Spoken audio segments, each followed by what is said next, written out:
What's up, y'all? It's your boy Niner Faithful, legendary Xmas or Draftmas morning. What's up, John LaJoy? Thank you. Bright and early, baby. That's what's up. Early bird gets the worm. So we got Anshaw from 49er Media chilling in the green room. We're gonna go ahead and try to give you the best, most entertaining show that we can give you at 8:47 here on the West Coast. Your boy's been up since like 6 something, editing videos, and yeah, it's been a rough morning. But we're here, and you know what? I'm excited because we get to go pick some Niners. You know, we get to find out who the latest Niners are going to be, and let's be real. For of us that have followed the team throughout the whole Lynch and Hand era, CarCast, bright and early. Let's do it, baby.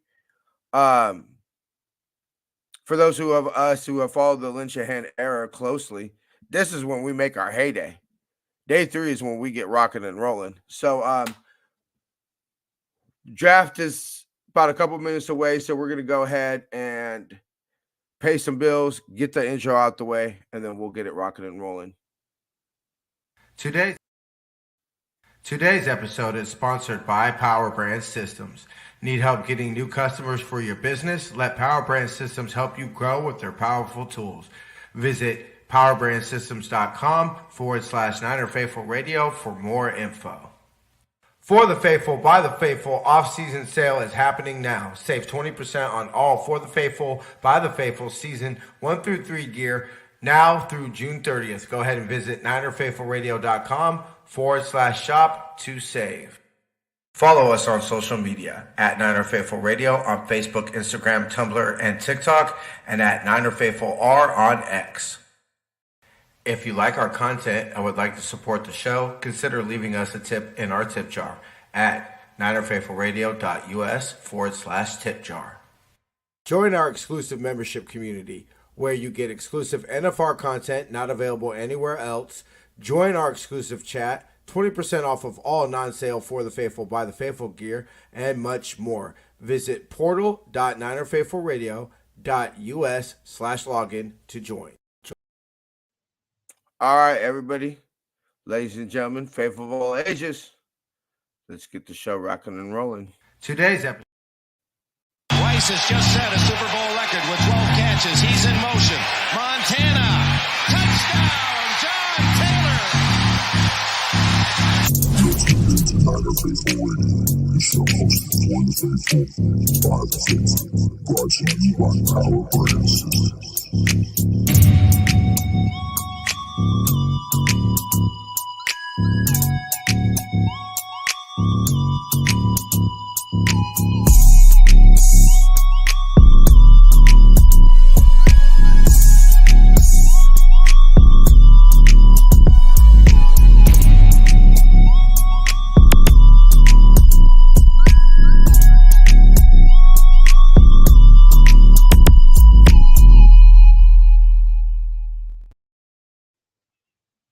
Oh, I totally thought I put him on. Thank God I looked at the screen and realized you weren't on. I was about to be like, "What's up, Brett?"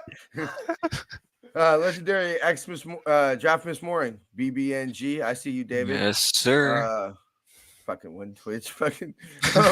Anyway, David, of course, as always. It's gonna take me a second. Sorry ass man. So long. All right. How does it feel to have your own little intro, music? It's funny. I was watching this reel on Instagram, and it was like your alarm tone is your theme song because it starts each episode. And I was like thinking about that. I was like, "Hey, Brett, I got that." This is beyond your time, but back in the '80s, the Niners dropped. So everybody knows about the Bears doing the Super Bowl shuffle, right?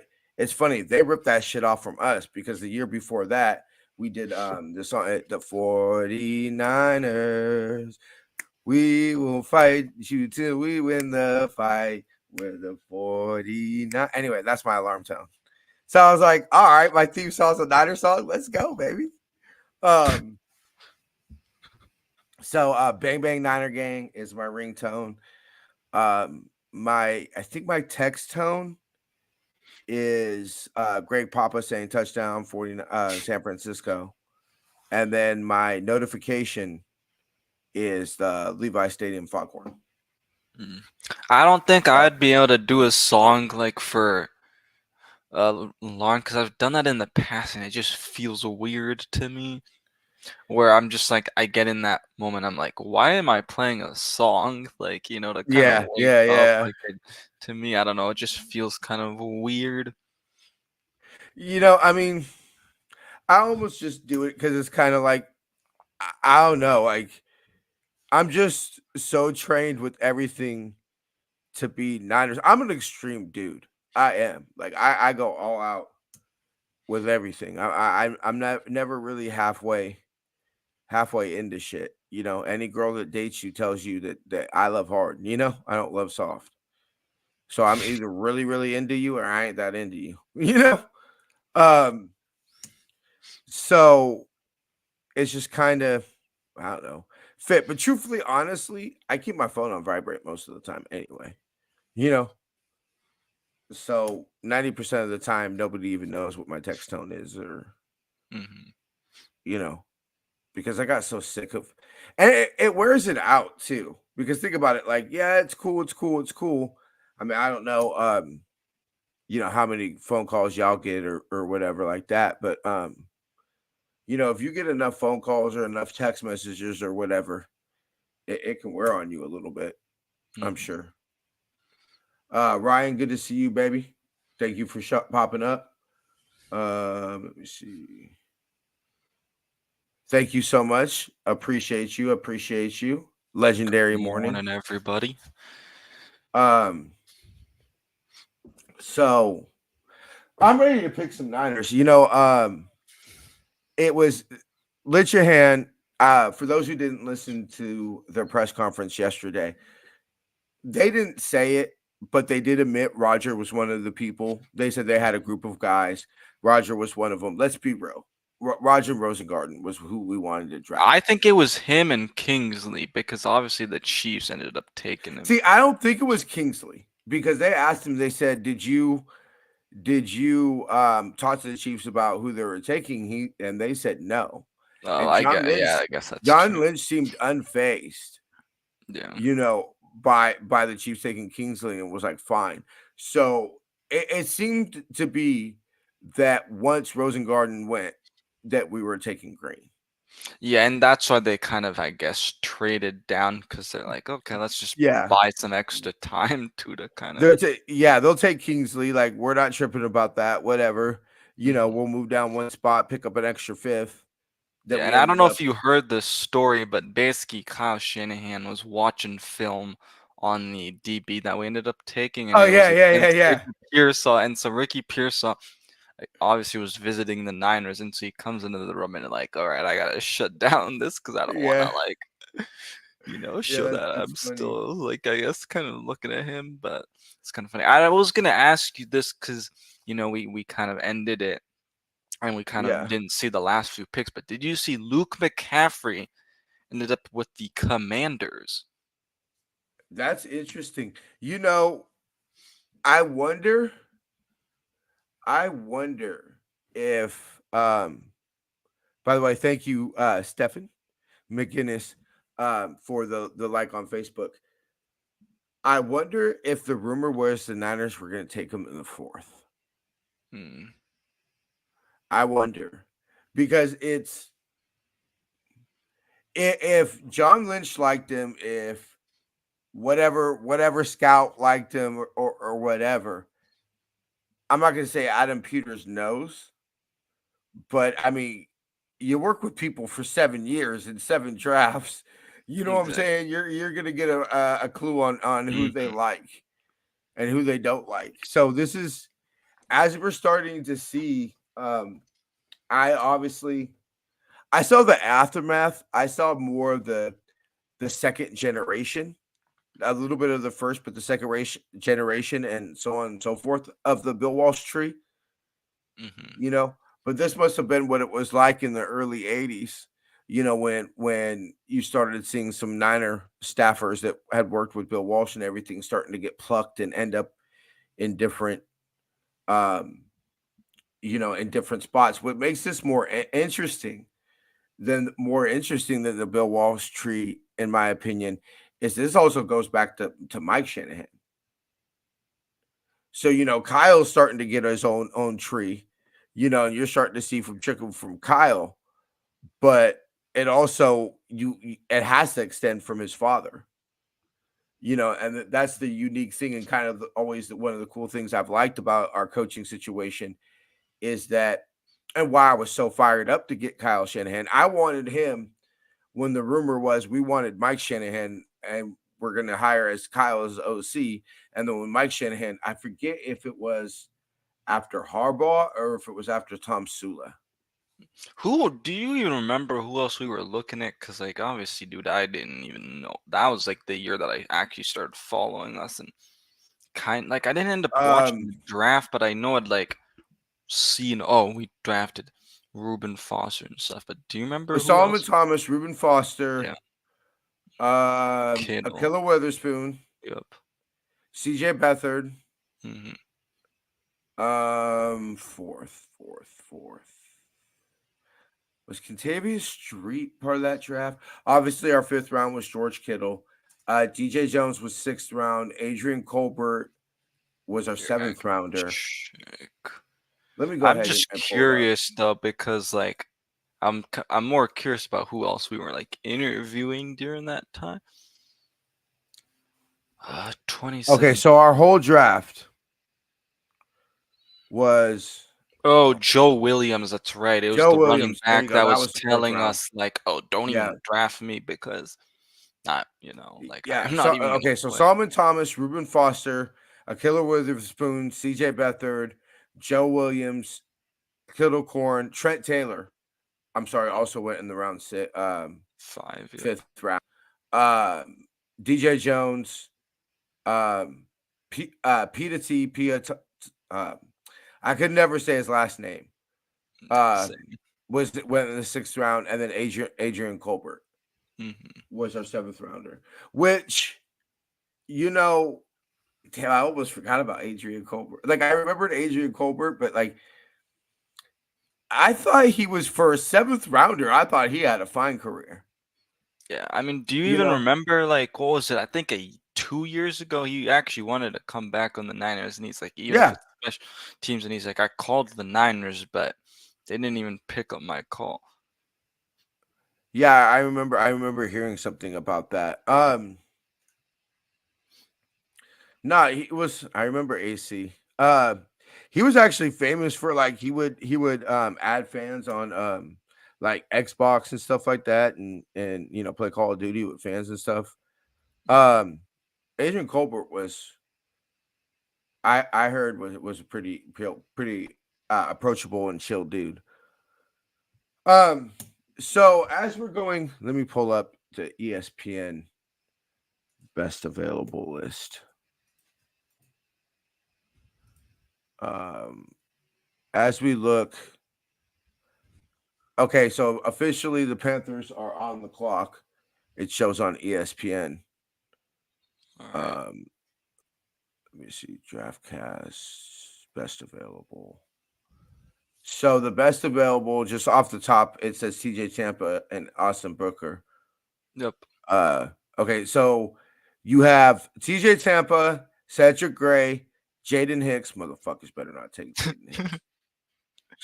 Tavon Sanders, the tight end from Texas. Yep. Cade Stover, Troy Franklin, Brandon Dorless, who I think I got, like, if you would have told me he was available in the 4th, I say snatch him. I agree. If he could get down to 120, like, if we're going to trade up for any player in this round, just looking at who's available just off of this list, Jaden Hicks has to go. I mean, he can't slip all the way to 124. But that's my personal just pick. This is who I would be on the phone right now, trying to move up to get him. One of these tight ends, I think, is an option. Yep. If they continue to slide, Brendan Rice not going in the 3rd. I'm a little curious about that. This is like I don't know. Do you? I know we took Ricky Pearsall, so Mhm. we're not going to get to a receiver. But when do you take Brandon Rice just simply off of the talent? Mm. He should not be available here in the 4th round, just strictly off of the talent. I honestly think he probably will be gone. I do Um, too.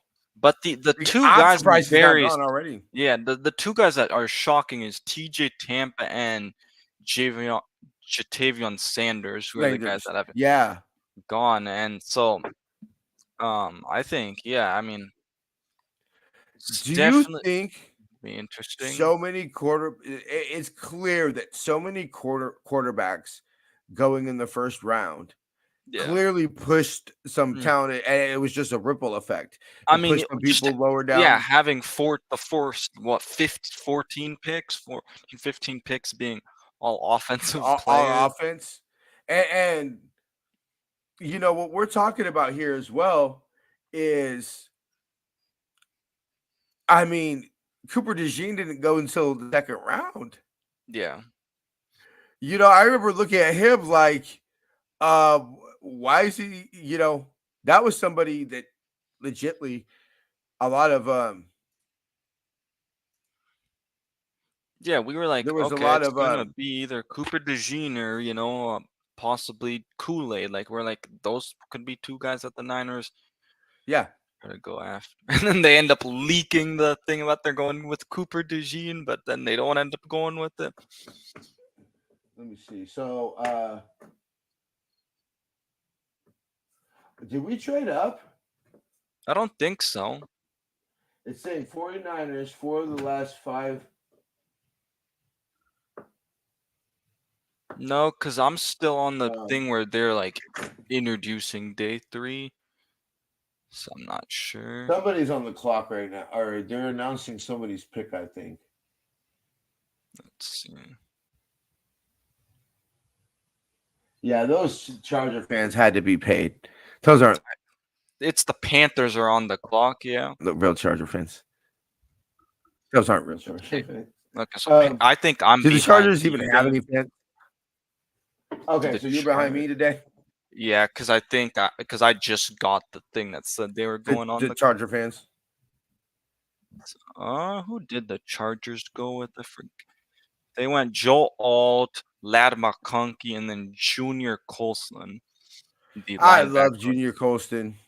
I mean, I you love. would think that they were gonna get a Michigan player eventually, right? Yeah. I was curious to see who it was because I think that would tell you who Harbaugh really thought their best player was, or maybe not their best player, but I was curious of, okay, who's it going to be? It wasn't going to. I almost kind of wish they didn't have Herbert just to see, like, is Harbaugh Mm, going to take JJ McCarthy? Because if he didn't, and the Chargers needed a quarterback, I'd have been very curious about that because it'd have been very well, if his coach won't take him, yeah. kind of Hey, I mean, situation. let's take a moment to shout out the Houston Texans, though. Kamari Lasser, Blake Fisher, Kalen Bullock, 3 fire picks, man. Are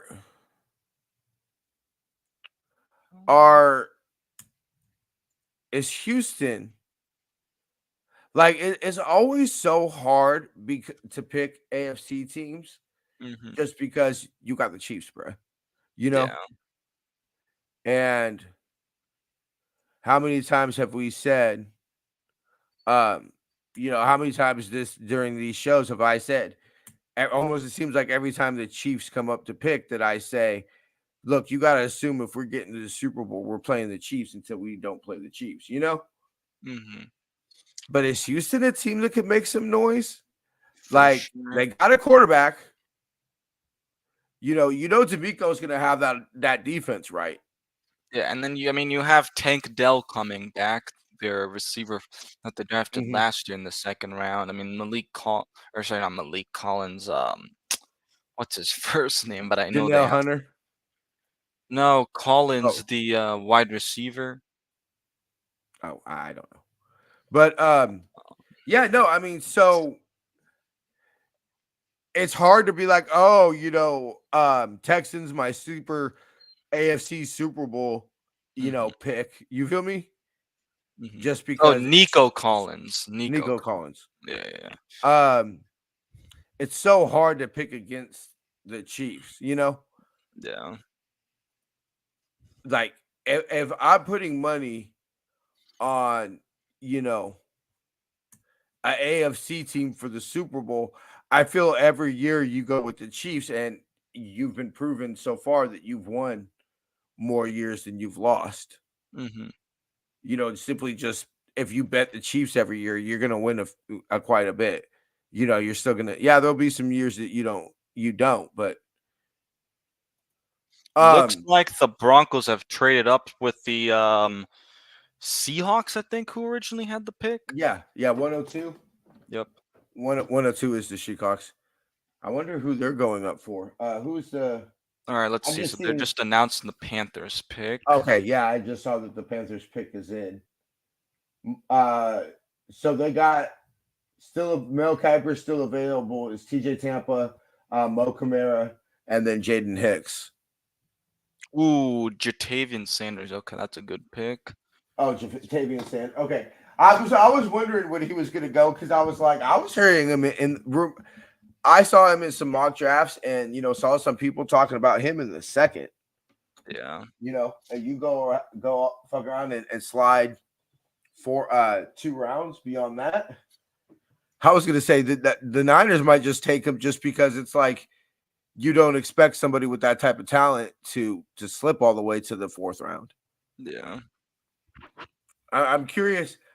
I'm curious of how close our board is to what's gone, Mm-hmm. in the sense of did we anticipate did we anticipate that Rosengarten was going to go before us? I mean, obviously not, or we would have Yeah. tried to trade up for him. But Mm-hmm.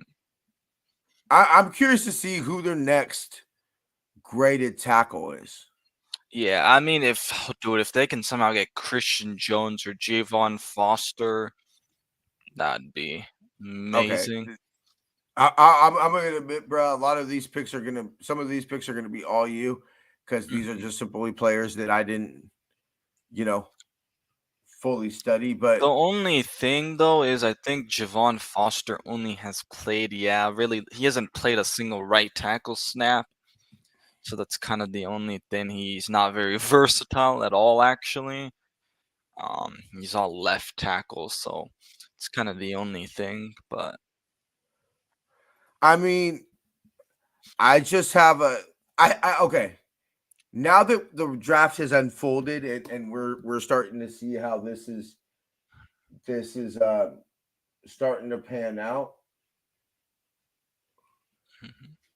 let's see We're what not getting a day 1 starter at tackle. yeah, no. We're probably not getting Dominic Puny is probably not coming in and beating out. I think maybe he could beat out Burford, but I don't think he's going to beat out Feliciano for the starting right guard. Mm-hmm. I think Feliciano is going to be our starting Yeah. right guard. Mm-hmm. So day 1 starter, I think, is Green is about the only one I think of, and that's if they decide him to stick him at nickel. Mm-hmm. Yeah, You that's know, what's gonna be interesting to see because I think he or does fit better at nickel in terms of mhm, size. the short area quickness, Yeah. things of that nature, the That physicality. physicality, yep. Yep. I think that's going to be. He's probably going to play that star role. Mm-hmm. I don't know. Let's see who else we take in the draft. Ooh, okay. He finally went off the board. Damn. Who? I'll let you take a look. Let me see. Don't break my heart, Broncos. Don't break my heart. No, I don't think your heart's getting broken half. Don't Okay, worry. good. Eh, Okay, good. Because the way you made it sound like right now is that I was gonna. No, if it was your guy, I'd probably Okay, not Franklin even from say Oregon. anything or Franklin from Oregon. Okay, Yeah. good. Real quick though, what I was gonna say is because they were just saying this on the broadcast, but the Jets, they have the Mr. Irrelevant pick, and the Mhm. Broncos are trying to get that in the trade, like for Zach Wilson, and then the Jets are like, we're not trading the Mr. Irrelevant pick. I wonder if people are what trend's gonna happen with Brock. Because let's be real, Brock's an extreme outlier. Yeah. You Dude, know, it's just like it's crazy because everyone obviously wants to now find the next Brock because he's Brock Mr. Purdy. Irrelevant, but it's like, dude, it's so unlikely. The whole draft's, crapshoot. It is. I think and it's about the fact it's so funny that we had to draft Brock because Brock said he wasn't going to come here as a free agent, undrafted free agent, because we had Trey. Yeah. Trey and Jimmy, and Brock was like, "Look, dude, I'm not going somewhere to be the third string quarterback." Yeah. Which you love that. You love as an undrafted free agent. It's literally like, yeah, I'm not going somewhere to be an undrafted or I'm not going an undrafted free agent is saying I'm not going somewhere to be a third quarterback, but Mhm. yet Brock Purdy doesn't have enough competitiveness. Like, get the fuck out of here, bro. That's some of the most competitive shit you can say. Yeah. You're literally undrafted. You should be begging a team to take you, and you're Mhm. like, yeah, no, I'm not going there. Like, that takes some confidence, that takes some balls, and that's some competitiveness. Mhm. I know this would break your heart, obviously, but I think the Patriots could take Jaden Hicks here Yeah, yeah, I think so too. because they have like Um, Peppers, but I mean, he's probably not Look, their they need long term. everything. Yeah. They're in a complete, which is one of the things why I'm surprised he's not gone yet. Just because, like, honestly, I'm curious if we do take him or whatever team takes him. I may be crazy for saying this, but I wonder if you put him at linebacker. Hmm. I mean, I don't think that's crazy, I wonder. especially if he does become a Niner, because that's what the Niners have done, right? Gone after guys Mhm. that have that kind of safety secondary background and then converting. Because even DFF, that's what he played at Arizona, in What's cracking, college. Jason? What's up, Jason? Uh, for those who don't know, um, I'm going rounds 4 and 5 today, and then Jason will come in. I believe we traded the last pick of the 5th round, so I don't know exactly when Jason will be coming in. He'll probably come in that last Niner pick. We'll Mm. finish out the 5th round together, and then I'm gonna hop out because I got to do some things. But wow, so yeah, I'm literally looking at ESPN. They have best available is TJ Tampa, best fit Jaden Hicks. Let's see. I really like Cedric Gray, man. This is the thing about him though. He's more of a strong safety, Mm. which we don't necessarily. Ooh. The pick is in.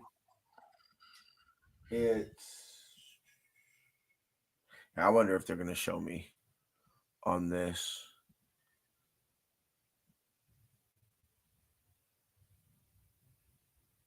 Oh, Lennon Robinson, And I believe guard. the Niners had done a visit with him, but I mean, they also already took a guard guy that they're putting at guard, so Um, let's go over.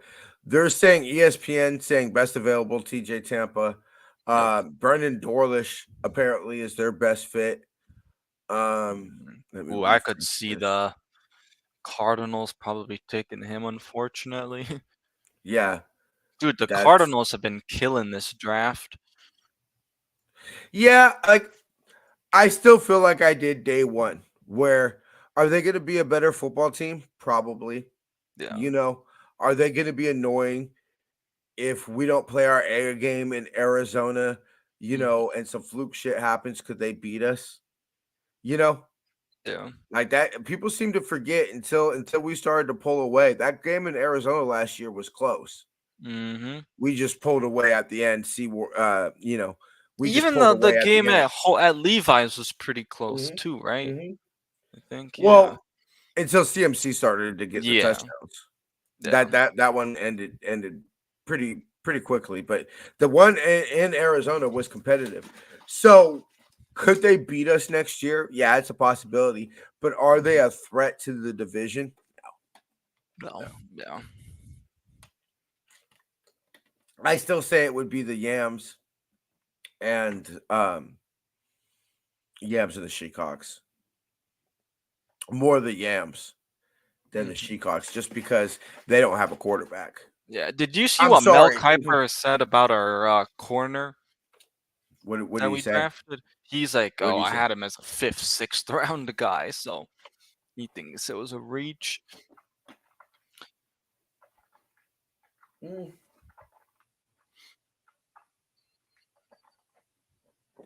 Yeah, but you know what? Where did Mel Kiper put Cooper DeJean? Mm.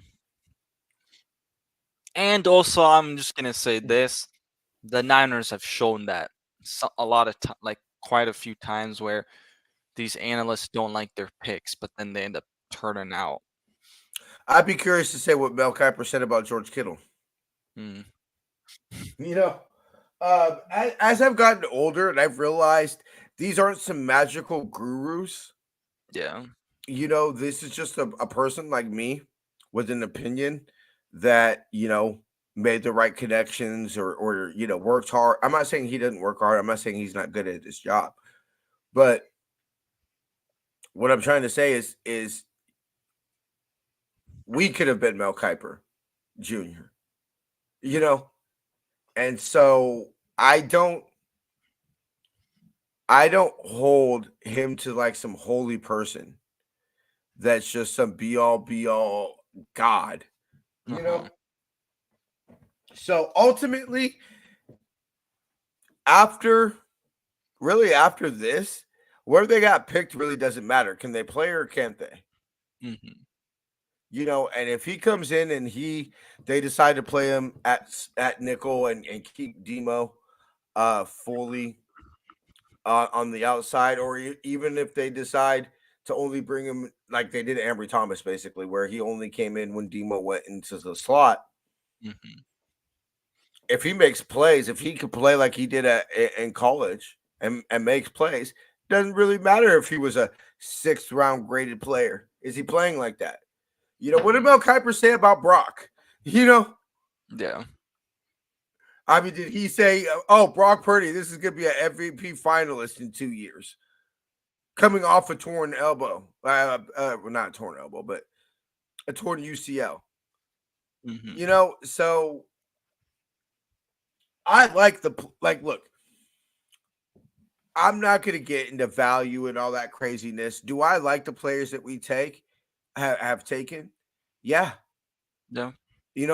Dominic Puny, I think it was a little bit difficult watching his highlight tape because the Hmm. Niners came out and they said that essentially he's a guard, Yeah. finding a pinch. They would move him to center before they would move him to tackle, but they're trying him out at guard first. Yeah. Um, it was hard to judge his tape, a highlight tape that Ryan was able to play for us because it was at tackle. We weren't able to that highlight. We weren't available. We weren't able to evaluate him as a guard. Yeah. But I mean, I definitely he, see him more inside because just looking yeah, at his tape, like he tackle, was not a you tackle. definitely got pushed around. Yeah, I it also was just bad. didn't really see the physicality much Yeah, when he was a I didn't tackle. So truthfully. I didn't really see the athleticism as a tackle either. yeah, that too. To me, he struggled to get to the second level, and Hmm. the tape looked bad but what you were able to see is the physicality, the toughness, Hmm. the mentality, and watching his interview and listening to his phone call, he seemed like he wanted to be a Niner, Yeah. and a lot of whether these picks make it or not is their mentality, their worth ethic, Hmm. how much work they're willing to put in and everything like that. So Exactly. if a player comes in and says, hey, I want to be a Niner, I think that gives him a slight edge over somebody who comes in and with the same talent level that comes in and says, hey, look, I could be a Niner, I could be a Yam, I could be a Sheacock. It all doesn't matter to me. Versus somebody who takes the mentality of, no, this is the place I want to be. I want to be a Niner. Yeah. And he was a guy that actually was one of the top 30 visits. It was just one of those unreported ones because there was only like 25 or I think 22 25 something on the list. They But said hey, they did you see brought who the in. Cardinals took? No, who did they take? They Sorry. took a safety, but it wasn't your boy. Hey, yeah, that's right. Choose somebody over fucking. They took the guy from Texas. DTD. I've heard a lot of people rate him over. You know what I think? You know what I think Harbaugh goes here? I think Harbaugh is gonna. Let me see. Where did Max Munson go? Max Munson. What position is he? The corner. Max. Or I'm probably saying the name wrong. You mean Melton? Yeah, Max Melton. There you go, Max Melton. See, okay, I knew I was saying the name wrong. He went to the Cardinals. And let's see. Max Melton went in the second round. Fuck. That sucks. That's probably why when I was having dinner. Second round of the Cardinals. If Cam Hart could slide, I wouldn't mind him. Do you think there's a chance they go get another receiver or no? See, this is what I'm thinking because I'm like, okay, like I understand he didn't want it. Like I said, the mentality of somebody who says I want to be a Niner versus somebody who says I don't want to be a Niner. Yeah. But when do you look at Brendan Rice and say you can't ignore that talent, especially as we get later and later and later and later in the draft? When can you? Yeah. Like he's not making it to the 5th. So if we take him, it has to be our next pick at 120. It has to be 124, unless we trade up. Because right now we have 6 wide receivers, I'd say, that are making the roster. So maybe it's unlikely that they actually. And that's the thing about it. That's what it was really kind of. Okay, so let me. Because you have Debo, Ayuk, Jennings, Pearsall. Okay, that's already 4. Then you have Ronnie Bell. That's 5. And then I think Danny Gray's cut. Yeah. And then Chris Conley, who does he make the roster, or are they still able to stash him? Is he a practice squad? Let me pull up the Niners. Which actually, if he is, then they do have a spot available. So I'm pulling up they're not going to have Jawan on this just simply because he hasn't signed his tenure yet. I know he posted some paper like on his story. Yeah, that's what I thought too. But okay, so I know everybody was thinking he right now. Yep. Wow, Trent Taylor took 19. Okay, so right now you got BA. Yep. Makes it. Debo makes it. Yep. Jawan's not on here, but Jawan makes it. Okay. Ricky Pearsall. So that's 4. So you've got Trent Taylor, Tay Martin, Danny Gray, Chris Conley, Ronnie Bell, all battling for 2 roster spots. So I could still see them bringing in a rookie because I think Tay Martin's going to be practice squad. Chris Conley might be practice squad. Yeah. And then Trent Taylor got could be 2, 3. You got I think 5 making it. 5. You got 5 receivers battling for 2 spots. Yeah, so they definitely could go another receiver. I actually wouldn't be that shocked. Oh, okay.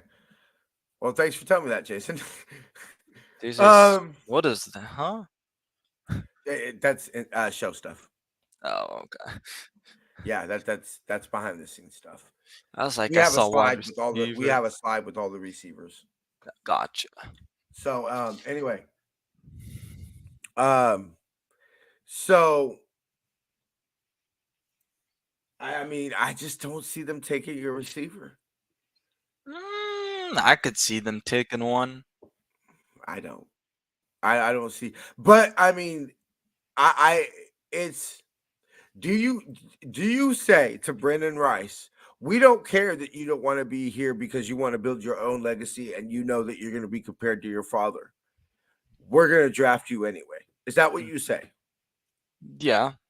Because I'm looking at, so let me pull up best of it. Let me pull up the receivers.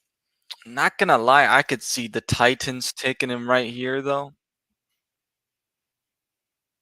I could see the He Titans. has the talent to have already gone. He's the top available receiver. Yeah.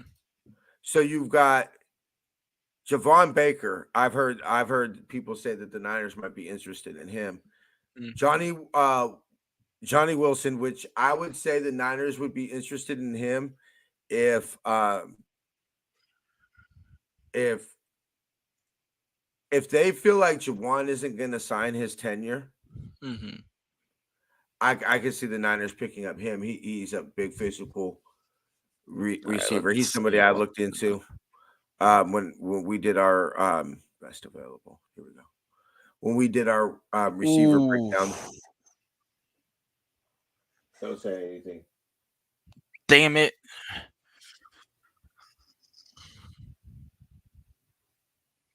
I think I know who it is.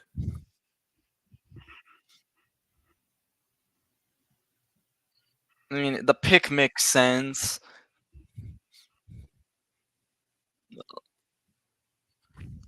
Okay. Cedric. You had me scared. You had me scared for a second there, I bro. mean, they lost Aziz, so they did. Yeah. No, because I There you thought they go. might go Rice there, because dude, they could use more weapons. Yeah, I'm curious. But I Yeah, guess. there's nobody. There's nobody that I'm looking at this now. I didn't dig the most into the receivers, Mhm. All right, let's but I'm see. not looking at Johnny anybody Wilson. here saying. So if we take another receiver, it has to be Brennan, because I would said Luke McCaffrey, but he was already taken. Yeah. So you have to look, which is funny to think that, like, I did not think there was a world where Luke McCaffrey would go before Brendan Rice. Yeah, no, that was kind of shocking. And you know what? If he's anything like his dad, I think the league might make a mistake, Mm, because the last thing that you want to do is piss off the man that his father had the most insane worth ethic in the world. yeah. And if like literally, I my favorite quote of all time is Jerry Rice's quote: "Today I Mm, will do what others won't, so tomorrow I can do what others can't." yeah. You know, that's like my mantra. Um, so if he's anything like his father and has that mentality, I think like Brendan Rice might be fucking legit, because he's gonna bust his ass. Because I Mm, bet you he believes he should have already gone by now. yeah. I wouldn't be surprised if his attitude when he gets the call is finally, Hmm. you know. Yeah. Yeah, we'll see, man. But I think this Cedric a great pick makes a lot of sense for the Titans. They lost Mm-hmm. Aziz to the Mm-hmm. Texans. This guy obviously they're gonna have him for 4 years under control, so on a rookie deal. So I think that was a On a great rookie pick deal. by the Titans. Okay, so Jaden Hicks is officially now the second best player available next to TJ Tampa. We are at. So let's go ahead and give a little bit of a recap on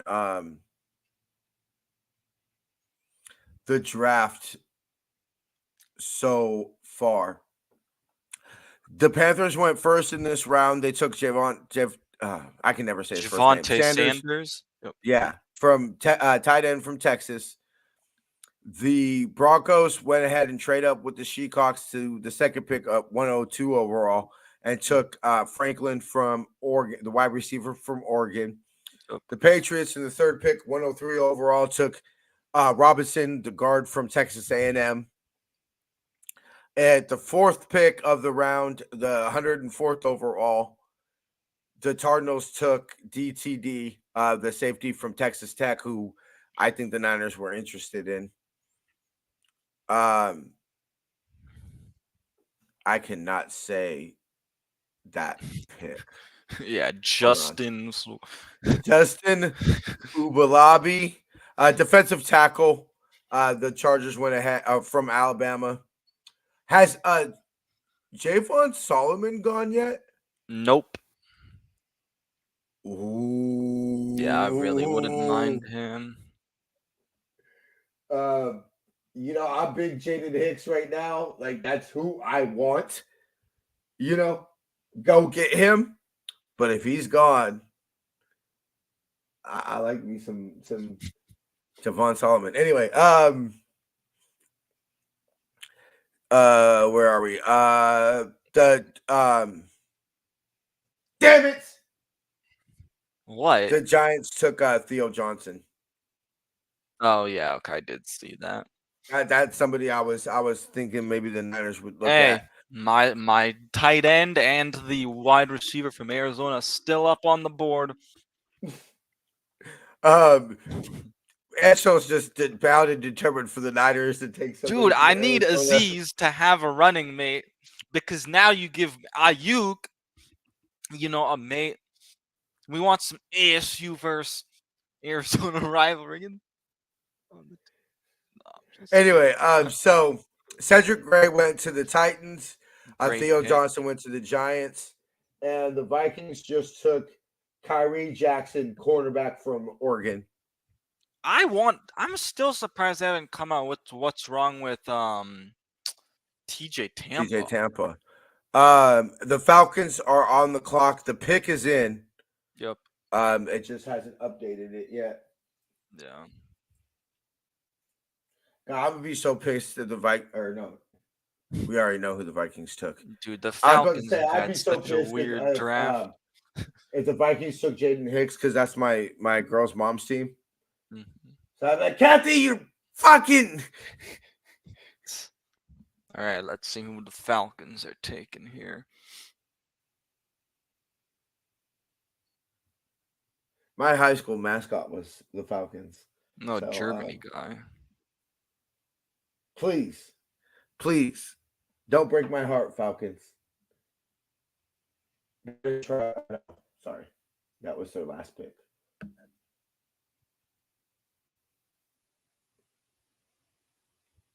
I've never met a Falcons fan. I had a friend in high school that was like a Falcons fan.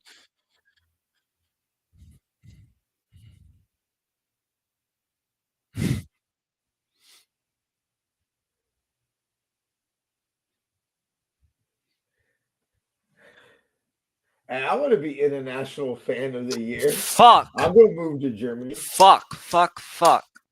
Who did they take? Hold on, let me see. I guess you're now behind me? Yeah. Because he's just announcing it. The 109th pick, the Falcons select Brandon. God damn it! Yep. Fuck. Let's see who's best available on defensive Tampa. tackle now. No, I meant on Wingo, Tyler Davis, Christian Boyd. Don't really know too much about any of the other guys. I do like Miles Murphy pretty late. Logan Lee. I know Jason likes him a lot. He's from Iowa. Rook Aurora.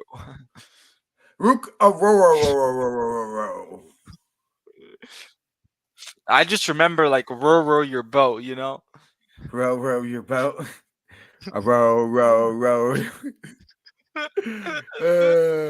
That's funny. That's hella funny, bro. That's funny.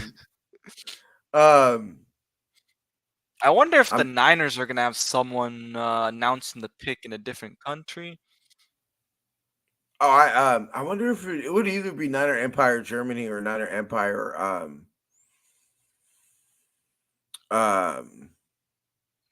England? UK. UK, yeah, okay. That's what I'm thinking Those too. are the two biggest international chapters, Hmm. as far as I know. Those are the two biggest international chapters that we have. All right, let me know once you see the pick. Oh, my bad. We're at You good? New England.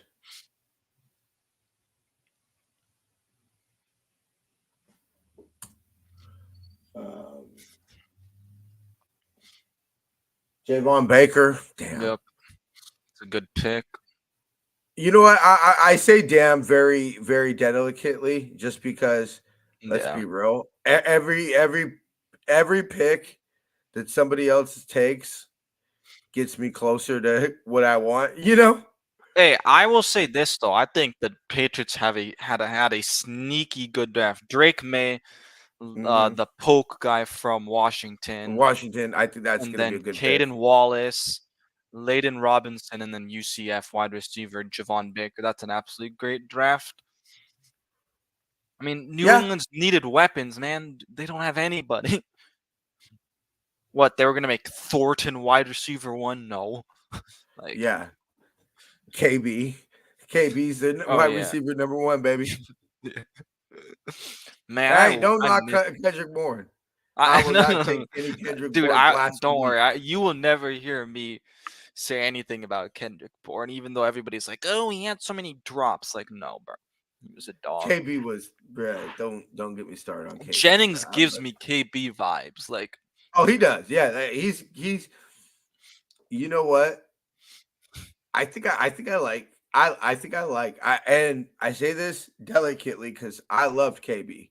I still got Kendrick Bourne his hat that I met this dude at this watch party that his boy was like Kendrick Bourne's um financial advisor or something. It was somehow he knew KB, hmm, and he slid me one of my t-shirts for a KB hat oh, nice. and said that he was going to put somebody in touch with me. Never did, bastard. But Ah, I got a KB hat. So anyway, I love KB. I think I like Jawan Jennings better.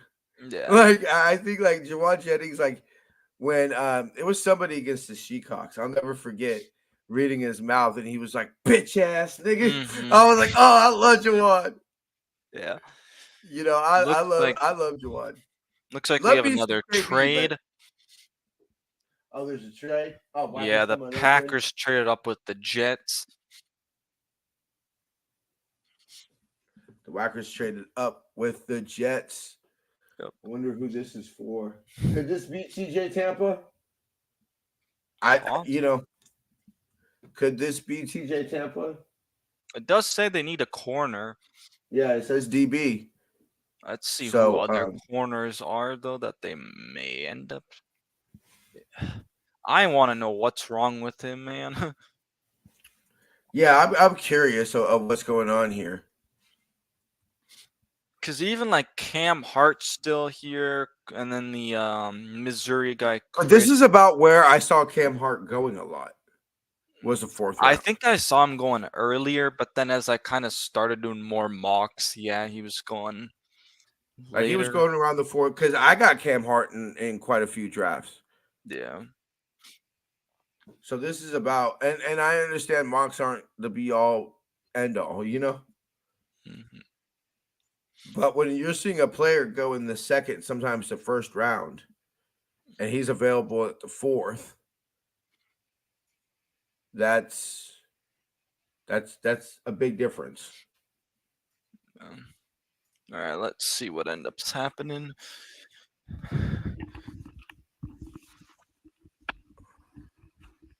Sorry, y'all. I'm posting the video. You good? Right now, we're posting the reaction video from the second round last night, and I gotta share it. ESPN for some reason loves using that voice that they always be like, ESPN is presented by. Yeah. Reaction. All right, Okay. pick is in. Let's see. Yeah. Okay. Go ahead and talk about it, bro. All right, yeah, let me see who it is. Unless it's no, then I'll know. Because if you don't say anything, then I'll know definitely who it is. I haven't heard it yet, but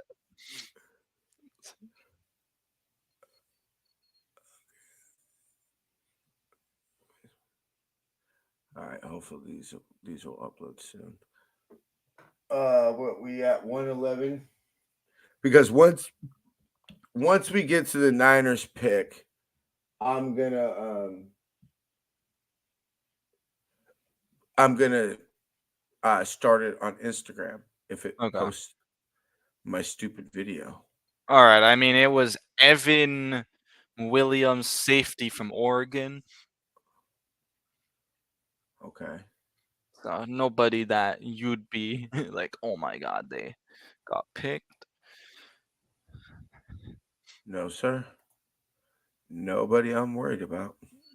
I'm surprised your guy's still available with these safeties falling off the board. Yeah, I'm like everybody's just.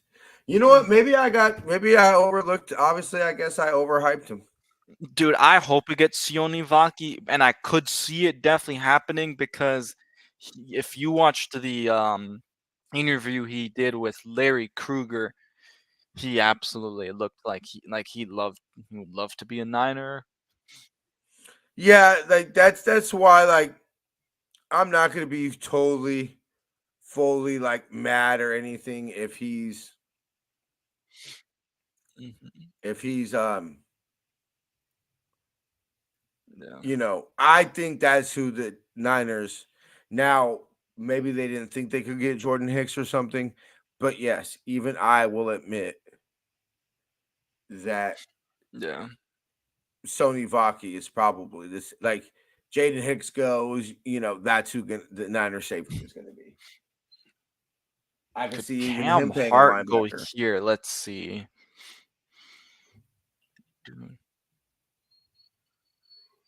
So people have Cam Hart over. Interesting. I was right with the position, but the wrong player. Who is it? Cameron Richardson, the corner from Mississippi State, who I believe the Niners had a top 30 visit with. Let me see. So it's TJ. According to ESPN, it's TJ Tampa and Cam Hart are the top two. He was number 4. He was their fourth best available corner. I'm seeing Raiders picks in. Okay, I just saw the Raiders pick. So we've got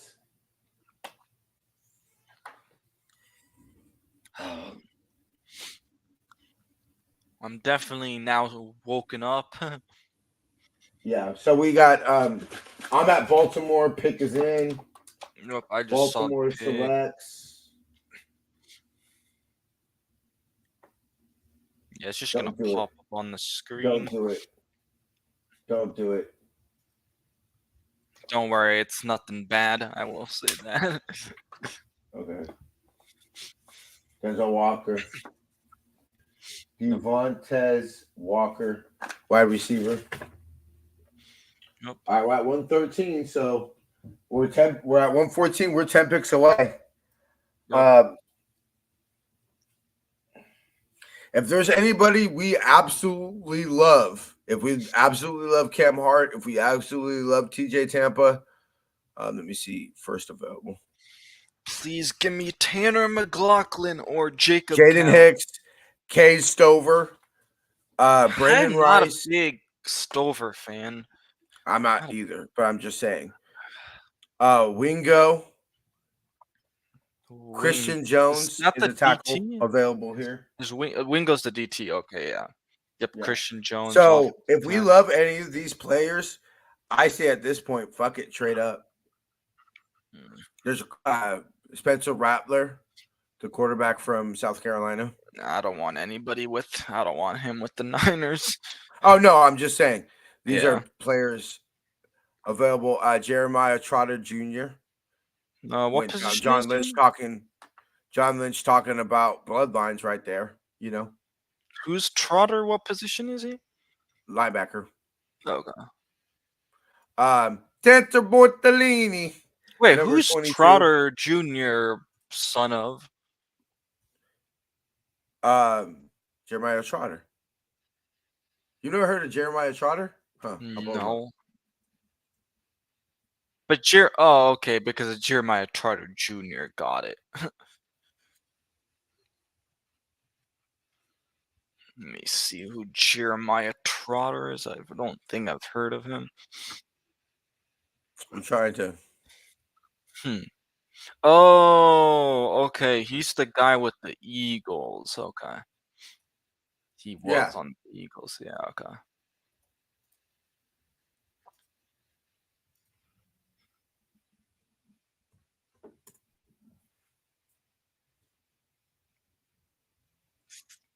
Falcons have got a good defense. Yeah, he played for the Eagles.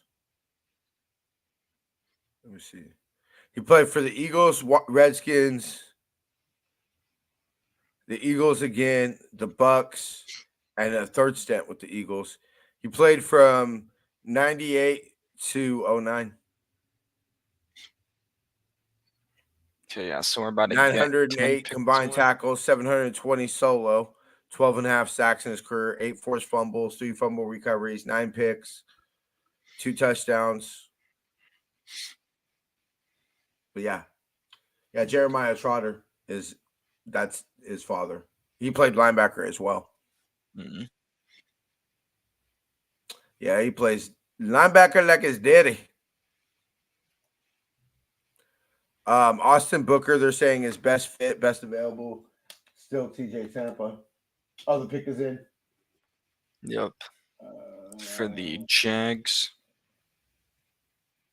Let's see who the give me a second, bro. I'm gonna see if I can take these damn closed captions off my TV. That's what's also good. I'm actually having trouble seeing the picks and shit. Jason's saying Trotter is a slot receiver at best. Okay.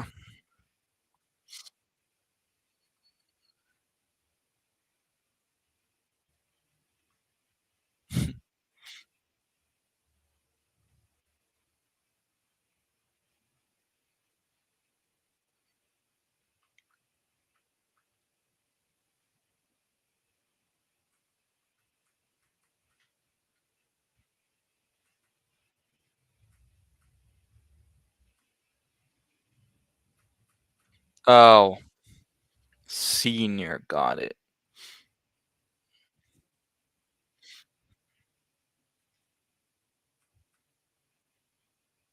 Totally read that wrong, my bad.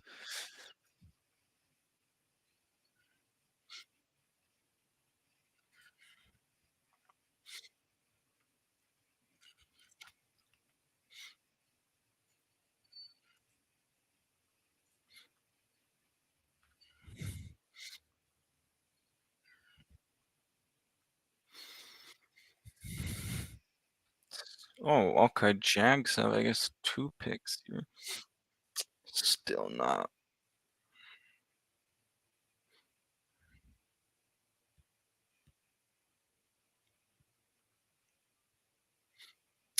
Damn it, Jags. Shavon Foster to the Jags. Damn.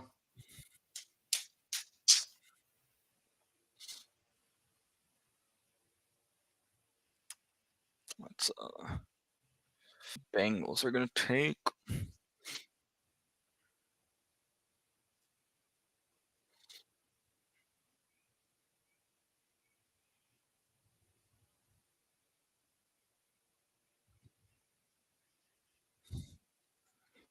Who are the Bengals taking?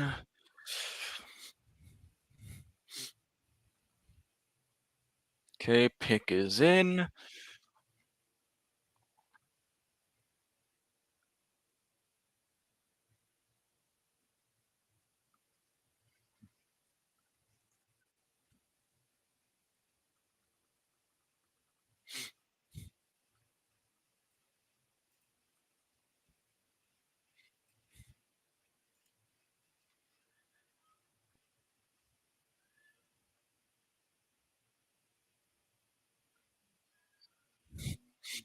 Didn't even know he went to Mississippi State. Dak Prescott, interesting.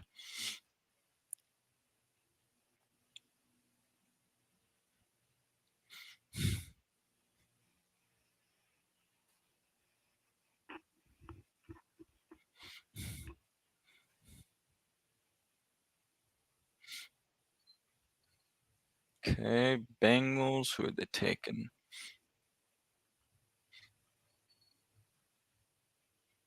Ooh. Niners top 30 visit tight end Eric All is off the board. Damn it. That was yeah, like you said that he had taken a visit. Honestly, I wasn't a huge fan of him. So I'm fine with. Hey, let me just exit out of this real quick. I'm wondering why my guy hasn't gone yet. Because he's like the second. Let's see. I wonder if there's a button. All right, Jags' next pick is in.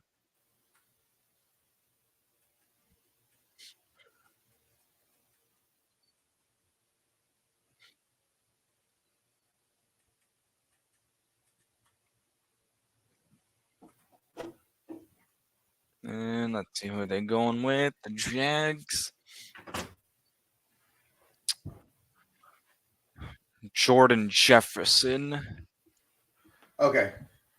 You know what? I can't figure out how to take off the closed captionings. So Did it just randomly turn on? I don't know. This TV was a gift. My girl's coworker's mother gave it to us. I guess they got a new TV. So they're like, hey, you guys want a TV? My girl's like, hell yeah. So we have it in our office/guest room. Like we have our TV that we got for Christmas. It's a fucking nice TV. It's a nice TV. I just can't figure out how to take off the closed captions. Yeah. Damn it, man. The Jags took Javon Foster and Jordan Jefferson. Dude, they are way behind on these selections because they're just talking about Foster. Oh yeah, they're way behind. Jefferson, DT. Right, let's Yeah, see who Jason. the Colts take. Jeremiah Trotter was a beast. Yeah, I know. He was a beast. I think you We're and I getting just close close our to age, our Jason. pick. Yeah, I wonder. Could the Shecox take Jaden Hicks and make me fucking hate him even more? They could. Jamal Adams ain't the one, bro. I'm telling I you. mean, they cut him. He's a free agent. Oh, they did? Okay. Yeah. There you go. See? Oh, man, they thought they were going to win the division and the Super Bowl. Oh, they're going to be the greatest team in the history of the world because they basically got a sack artist that's a safety. Like, that's basically what he is. I want to almost turn off notifications, but I in case we end up for some reason trading up. Yeah. Honestly. Which I don't think we're going to. This is going by relatively fast. We're an hour Yeah. and 9 minutes, and we're almost at our pick.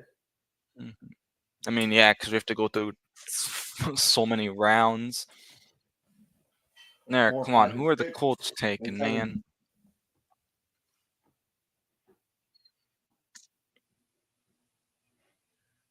Come on, just tell us the draft's on for almost an hour. Yep. Yeah, it's gonna be like the TV. Apparently, my girl said the TV said that the draft was gonna be on today till 4:00. And I was like, man. I mean, usually it is like definitely into the afternoon. All right, come on. Who did the Colts take? The pick is in. Come on. Let me see if I can go to ESPN, and ESPN will Just tell us. give it better. Oh. Are you watching on ABC right now or? Yeah, I'm on ABC. Okay. I'm on Yeah. yeah, it's still telling me pick is in. Yeah. Oh, there's the Brock Purdy ad again. Mr. Relevant? I haven't seen it yet. Really? Dude, if you I don't go to want to watch a lot of TV. if you go to the Toyota like Instagram, it should be.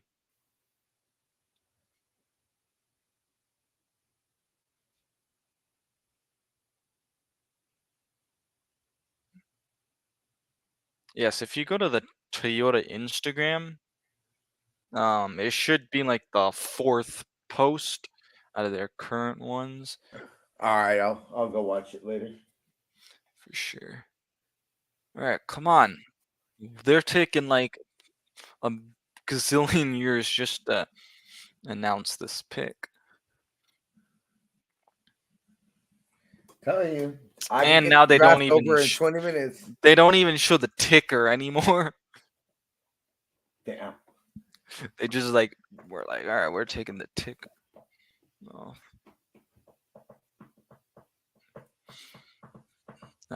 Even if they just put it on the ESPN website, like right now, it'd be fine.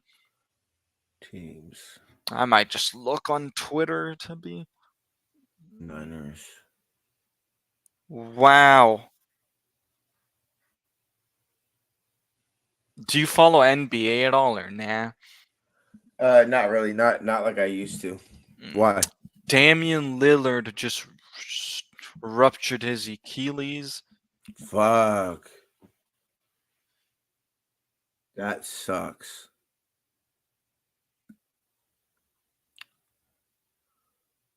So we got 2/4. We still have 2/5 somehow. Well, I guess it's a strained Achilles, so yeah, Okay. I think Okay. probably. We still have 2/4. Oh, So it was a fourth we traded yesterday. all right. Jason is got not gonna be happy right now. Bortolini. Yup. Donna God damn it. Bortolini goes to the Colts. Bortolini. Trice Knight going to the Seahawks, like you like to call them. They're Yeah, see, they went so they're much females faster with that with pick penises. compared to like the Colts pick, where we were just like, all right, who are they picking? They took a linebacker, Trice. We're Knight. 6 picks away. I'm gonna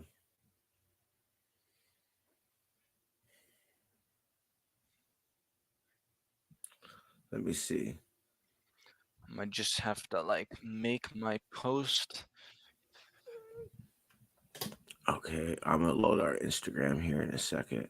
All right, so this is 124, right? Yeah. I still gotta do that work. So we still got 4 Niner picks to go. Yeah. Jason, are you gonna come in at it just says the number of the round they're in. Are you gonna come in on the 5th round at pick 38 or pick 41? Yeah. Jason's pissed. Bro, Jason. I might throw something. Nah. Did we just get a trade or something? Steelers pick is in. The Eagles have traded man, pick 120 to the Miami Dolphins for a 2025 3rd-round pick. Wow. That's insane. Wow. Dude, some of these trades are like, what? Maybe that's why we're not trading up, because I'm not trading up in the 4th for a 3rd. Yeah, I mean, we traded up yesterday. Yeah, but we only gave up a fourth. That's A true. fourth and a seventh. That's a good pick for the Colts. Yeah, dude, I don't know what they're doing with these picks, but they are taking a while. Like, dude, it's not like they're not in. Who are the Steelers Kamara. going with?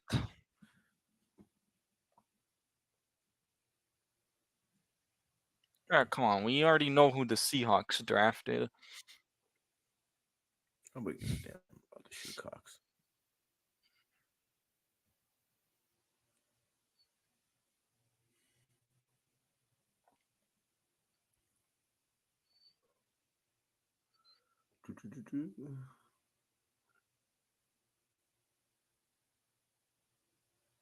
Yeah, finally.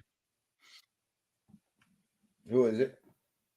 It's stuck on selection. Oh.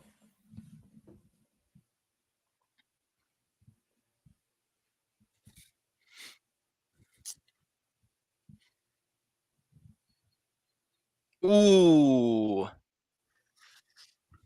Good pick.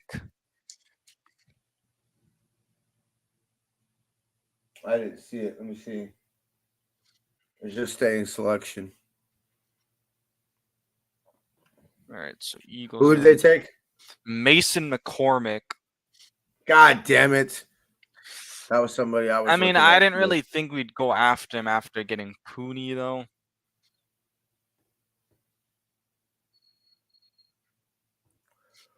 Well, he can play center.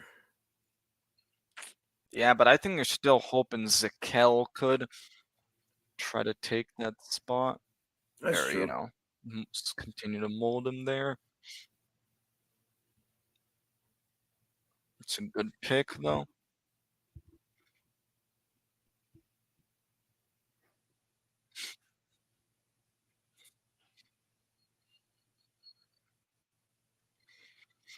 Yeah, man, they've gotten two good O linemen, Zach Frazier and now Mason McCormick. Let's see, what do the Dolphins do? The pick is in. Okay, we're almost Damn, at our I'm mad. pick. They're kind of starting to build the O line I wanted us to build. I know, dude. Especially that right side. Yeah.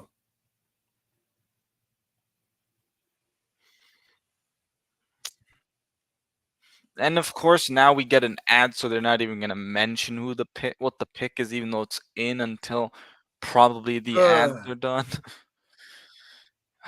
That's life. That's what all the people say. The NFL's like, all right, this round's going a little too fast. Yeah, all right. We got commercials to sell. I could see them going Brandon Rice here, not gonna lie, because it says they do need a receiver. No, they don't need a receiver. Never mind. They could go Strover. I swear to God, if they take my guy.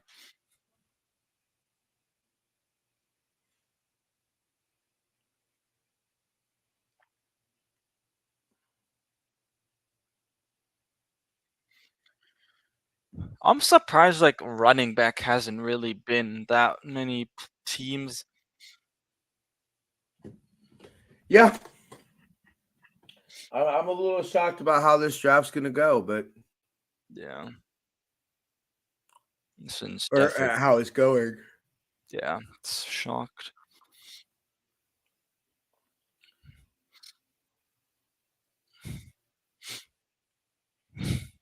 It's got me thinking, like, how do I want to do the draft next year?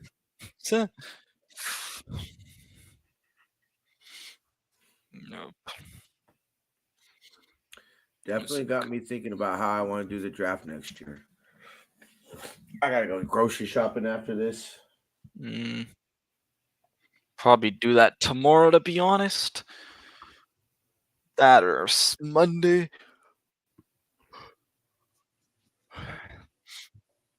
But I'm also only gonna be here for like 2 more weeks. Oh, you got summer break coming up soon. Yep.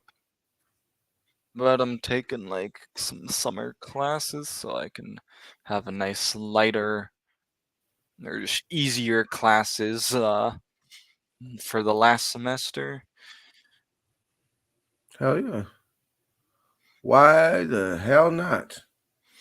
Jason saying content hours. Come on now, Jason. They've had enough content hours.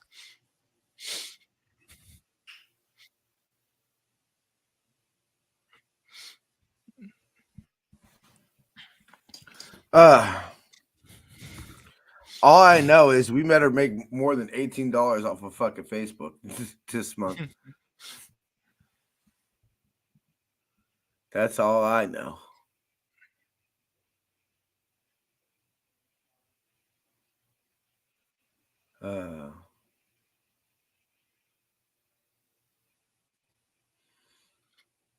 Okay, I'm just making All sure. right, 120. Who is it?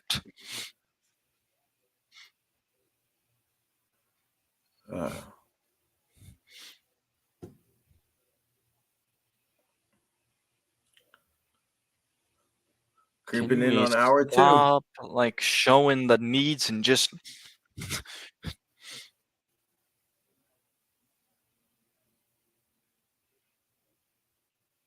All right. Oh, it's because they have someone So- coming to the stage for this pick. Okay. That video. Cave Stover. Jason. What's Jason saying? I said I was going to be playing Fortnite or fall out my portion of the stream. I'm not. I'm just reacting to the fact.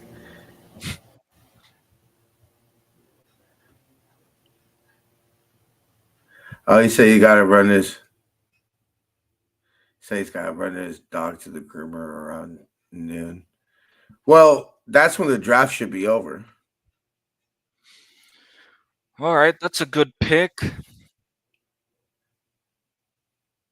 We could be Man. playing Madden.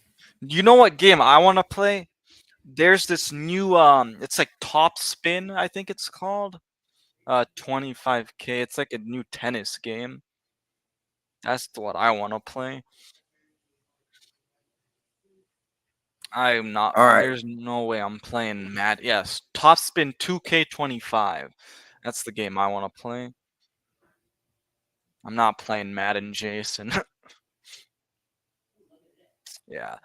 Apparently, they haven't had this game, I think, like since 2014, I think.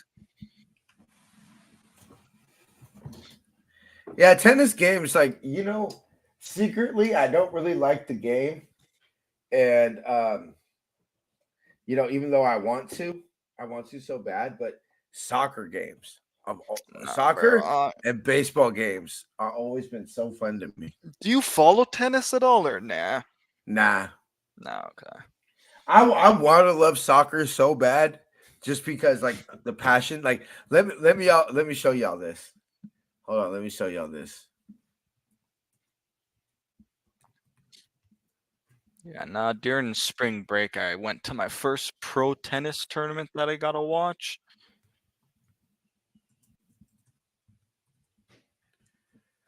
Saturday night streams during season gonna be just a gaming night with whoever wants to join. All right. Okay, let me show y'all how crazy. This is a soccer team in Amsterdam. Okay. All right, Houston has Y'all see it? traded up. Y'all Yep. see the okay, yeah. Look how crazy they are, bro. Damn.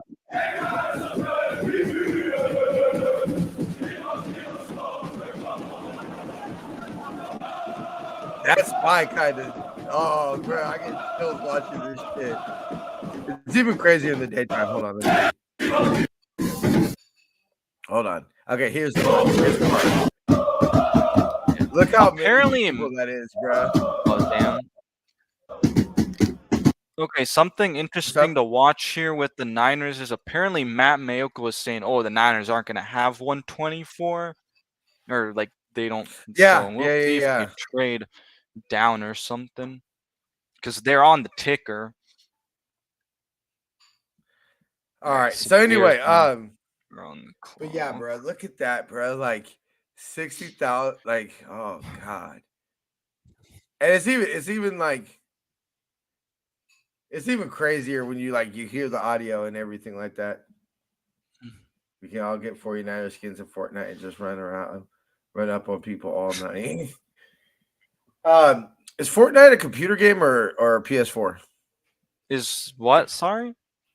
Is Fortnite a computer game? You can Or is play that it video? on. You can play it on like PC and also console. Okay. I don't know. I've never played it. So I've heard a lot about it though, but everything. Who? Bro, guess what position the Bears just took without looking at the TV? Okay, what position? Quarterback? No, punter. Punter? Hey, you know what? Take your punter in the fourth Hey, round. no, We but did. you know what we all say? Because we heard this with Jake Moody. Punters are people too. Yes. Never forget the play that almost was. The Thunder from down under last year against the Seahawks. I was there, bro. That shit was great. And then they had to call that bullshit. Punters are people too. Punters are people too. Look, you know we what? can all get 49 skins and just run on people. I'm not playing Fortnite. I'm sorry, bro. There's no Sounds way. like foreskin. Like I would say a game that sounds like foreskin. All right, so okay, so we got big shout out to the one person watching on Twitch right there. Me. We got one person on Facebook. Hello. Might be my girl. We got 2 people on YouTube. Make sure to smash that like button and hit subscribe if you haven't already. And 6 people on Twitter. This is just a troll, but I don't really care because I'm not actually watching. Freak all these ads. Oh yeah, you know what? Actually, let me run an ad on Twitch. Oh, are we on? Let me go ahead and do this. There's Sketch making the. Do you know who Sketch is?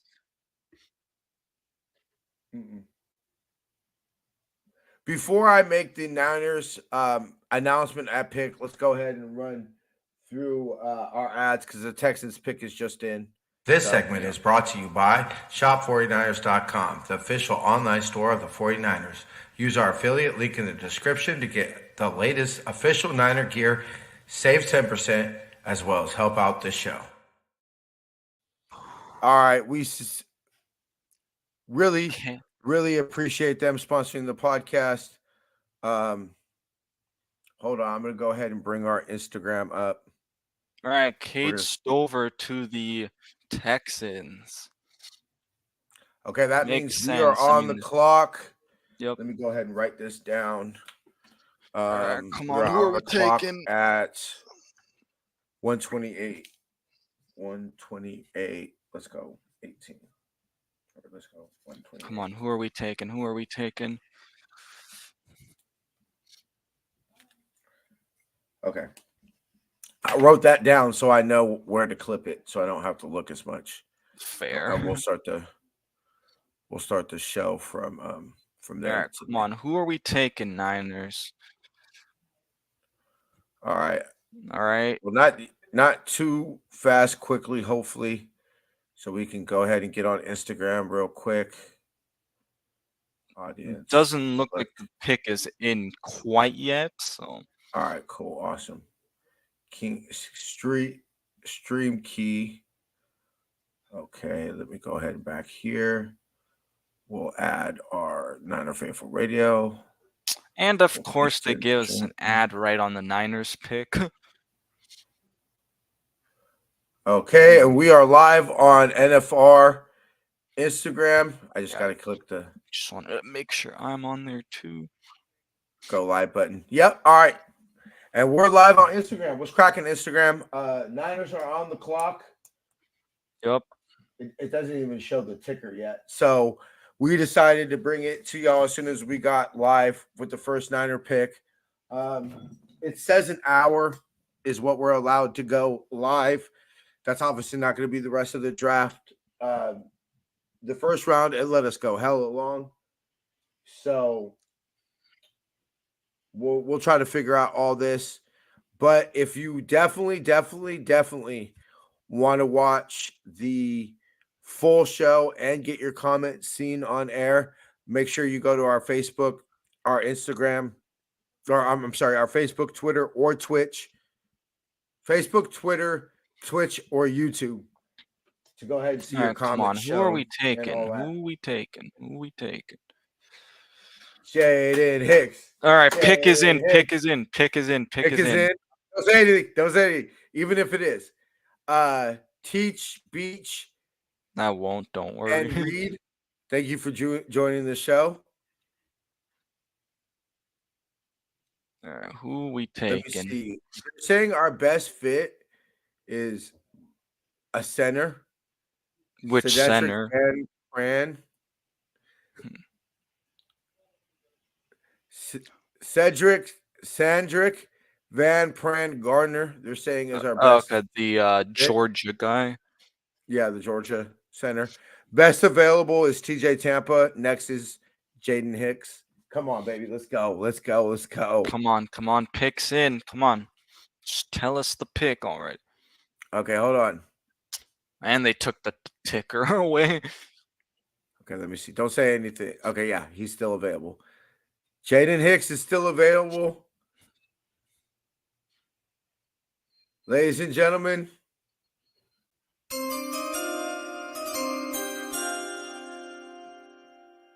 Oh, they gave us a commercial? Are you serious? Yeah, that's what I'm saying. And they took the ticker Oh, that's off. so gay.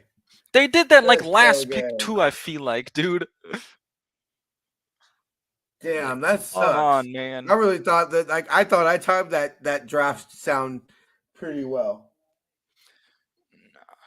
Oh, that's the butler from Fresh Prince. I've got a gas ad. Yeah, I think that's the Or no, some ESPN free or delivery. whatever. Yeah, that's Jeffrey. That's Jeffrey. Oh, fries. All right, back from the ads, and Shh, don't say anything. the selection's gonna be made. That's all I'll tell you.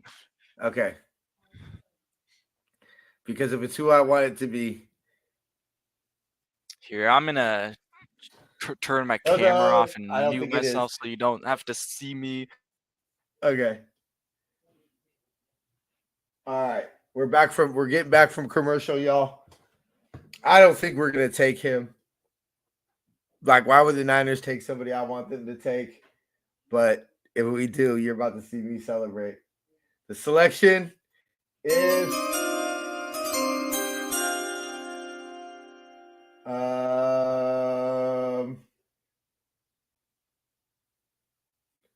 all right. I think it might be Mo Kamara. I'd be happy with that. That's not my draft crush, but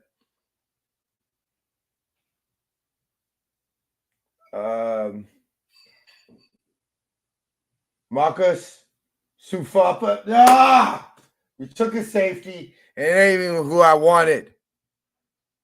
The fuck? All right, you saw it. Cool. Okay. Oh, bro, he's right there. There's got to be something wrong with him. Oh, right there. All right, let me go ahead and see if we can pull up the draft guide. I'm not like super surprised because I know they met with him.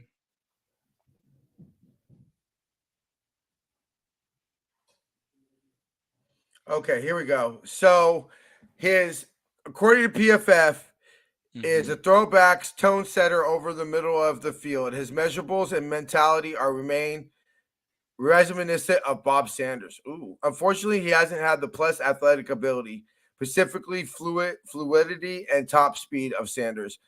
He does his best work coming from a two deep safety shell where he can keep the ball in front of him and fire downhill when needed. He is an all-out blitzer, even from a deep safety spot. His shorter arms can cause problems when wrapping up on tackles, but he hits players, they feel it. Strengths will hit everything he's got. Mentality for physical plays stands out in run defense, blitzing, and coverage. Can play fast yet decently in control when coming downhill from depth. His weaknesses: desire for hit power leads to missed tackles at times. Shorter arms after affect tackling ability, especially when flying in at high speeds. Side shuffles to retreat deep, likely to avoid backpedal and turn his hips. His PFF grade last year was 79.7, 670 snaps, 316 coverage snaps, gave up 15 targets or 15 catches and 29 targets, 51.7 completion percentage for 170 yards, and gave up 2 touchdowns while only 1 pick. His coverage grade at free safety was 81. Coverage grade in the box was 76. Coverage grade in the slot was 90. So it looks like he might be a slot corner. Run stop percentage was 95. Run green defense 96. Force incompletion percentage 80. 62 tackles, 16 assists, 11 mixed tackles, a 12.4 missed tackle rate. That's got to come down. Force incompletions, 10.3% incompletion. Let me see. Run stops 21. Average depth of tackle is 4.43 yards. He has 163 snaps deep with a 65.9 grade. 327 snaps in the box and has a 71 grade there. 9 snaps wide with a 49.6 grade. 27 snaps on the line of scrimmage with the 76.2 grade. And 144 snaps in the slot with the 80.3 grade. Bottom line, has the skill set and the mentality of a throwback strong safety. He does not have the fluidity or long speed to be railed upon in single high rolls, but his toughness, power, and motor make him an ideal depth safety to draft and develop, likely starting with a special teams role. So, the Niners improved on their run defense. Yeah. I mean, that's not surprising because what has the theme been of this offseason? Improving the floor, the run defense, and improve the run. You know, I really think the Niners were really embarrassed by what was shown in the playoffs. I really do. I think that the run defense definitely regressed in 2023. So why should the faithful be fired up about these picks? Is okay. We've bitched about, look, ignore the round, ignore where we took players. How long have we bitched about special teams on this football team? Right? Niners have improved their special teams. How many times did we bitch about the run defense once Eric Armstead went down last year? We improved the run defense. You would say over the course of this season, the 2 weak points of this football team were our run defense and our special teams. The Niners have attacked the run defense, and they've attacked the special teams. I love it. Yeah. I mean, this was not who I... Do you think they could go with another safety, though? No. You don't think so? I mean, double dipping on safety, I don't see it happening. Let me see. Okay, so the last couple picks.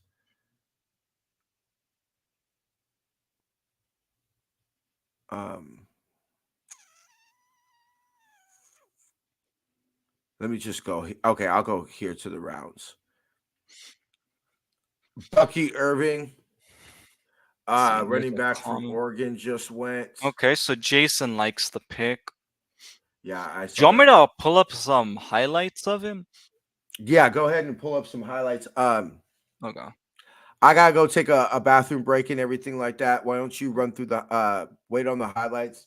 Yeah, okay. I'll just pull them up, and then once you're back, we can run through them. Awesome. I'll be right back. All good.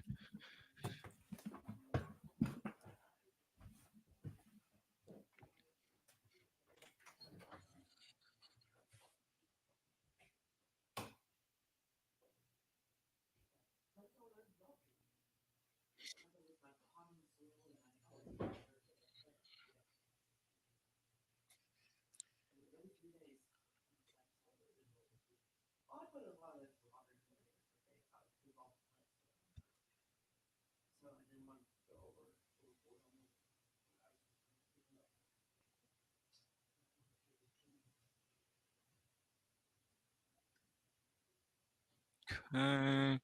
Let's share that.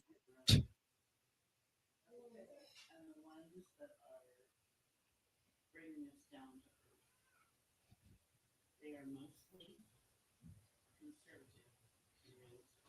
But they can also be emotional.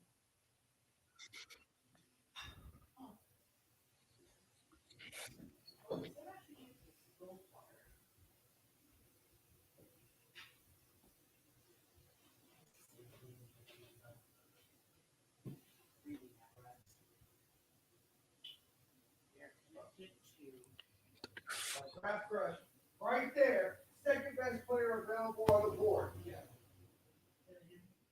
Fucking A, Brad. Fucking mad. Did you want some? Yeah, that's good. I can handle that.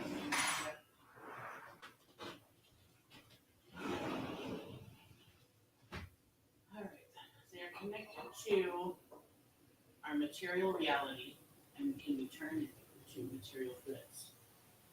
They are practical, loyal, stable, and they stick by people through hard times. Ben, Yes. something to add to the list? Orange juice. Orange juice. Yeah, orange juice. What's that? Oh, that's just the water. Yeah. The water. Put it, I'm feeding the water to the plant. The house. Interesting. Huh? He said my distilled water.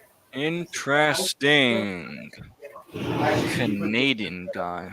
In that glass too, and I'll put it in my cigar humidor. I think maybe I should add it to my humidor. Yeah, you can have that all to yourself. We don't want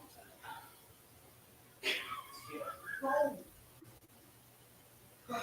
Leo strength, creative, passionate, generous, warm-hearted, cheerful, and humorous. Weakness, arrogant, stubborn, self-centered, lazy, and inflexible. What they say Leo is? Okay, arrogant, I can be on like customer service or sales. Stubborn, I can be stubborn. Oh, shoot. Shoot. Shoot. The 49ers are on the clock, guys. To 129. The 49ers are on the clock. The 49ers are on the clock, baby. I don't think that's right. Lazy? I don't know. Jason, please, if you're here, man, you might need to text TJ, man. The 49ers are on the clock. Well, I'm not completely flexible. If you show me your way is better than my way, I will do your way. But you need to prove that your way is better. 49ers are on the clock, ladies and gentlemen, at 129. Maybe that goes down and stuff, so. Leo likes theater, going to a taking holidays. Oh, shoot, guys. Niners are on the clock. Come on, guys. Does anybody really hate me?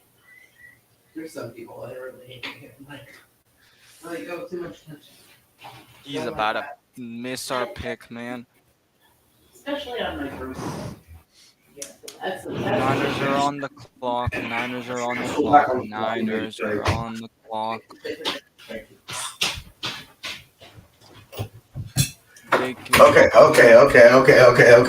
Get over here. Niners are on the clock, TJ. Okay. We're on the clock. I know. Jason hit me up. I had to pitch it off real quick and grab breakfast.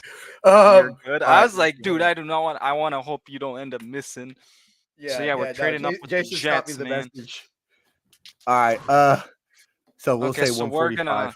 we're gonna wait on The highlights. Yeah. Yeah. Okay. So we're on the clock. It's still showing Buffalo. On the because TV. Buffalo, yeah, it's still showing Buffalo. It's showing the Buffalo Jets are on the is clock. Okay, so now they just said the trade was Okay. the pick was All right, traded cool. or whatever.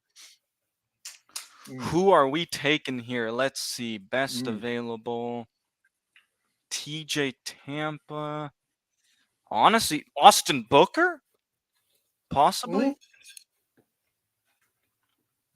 Has Mo Kamara been taken yet? I don't think so.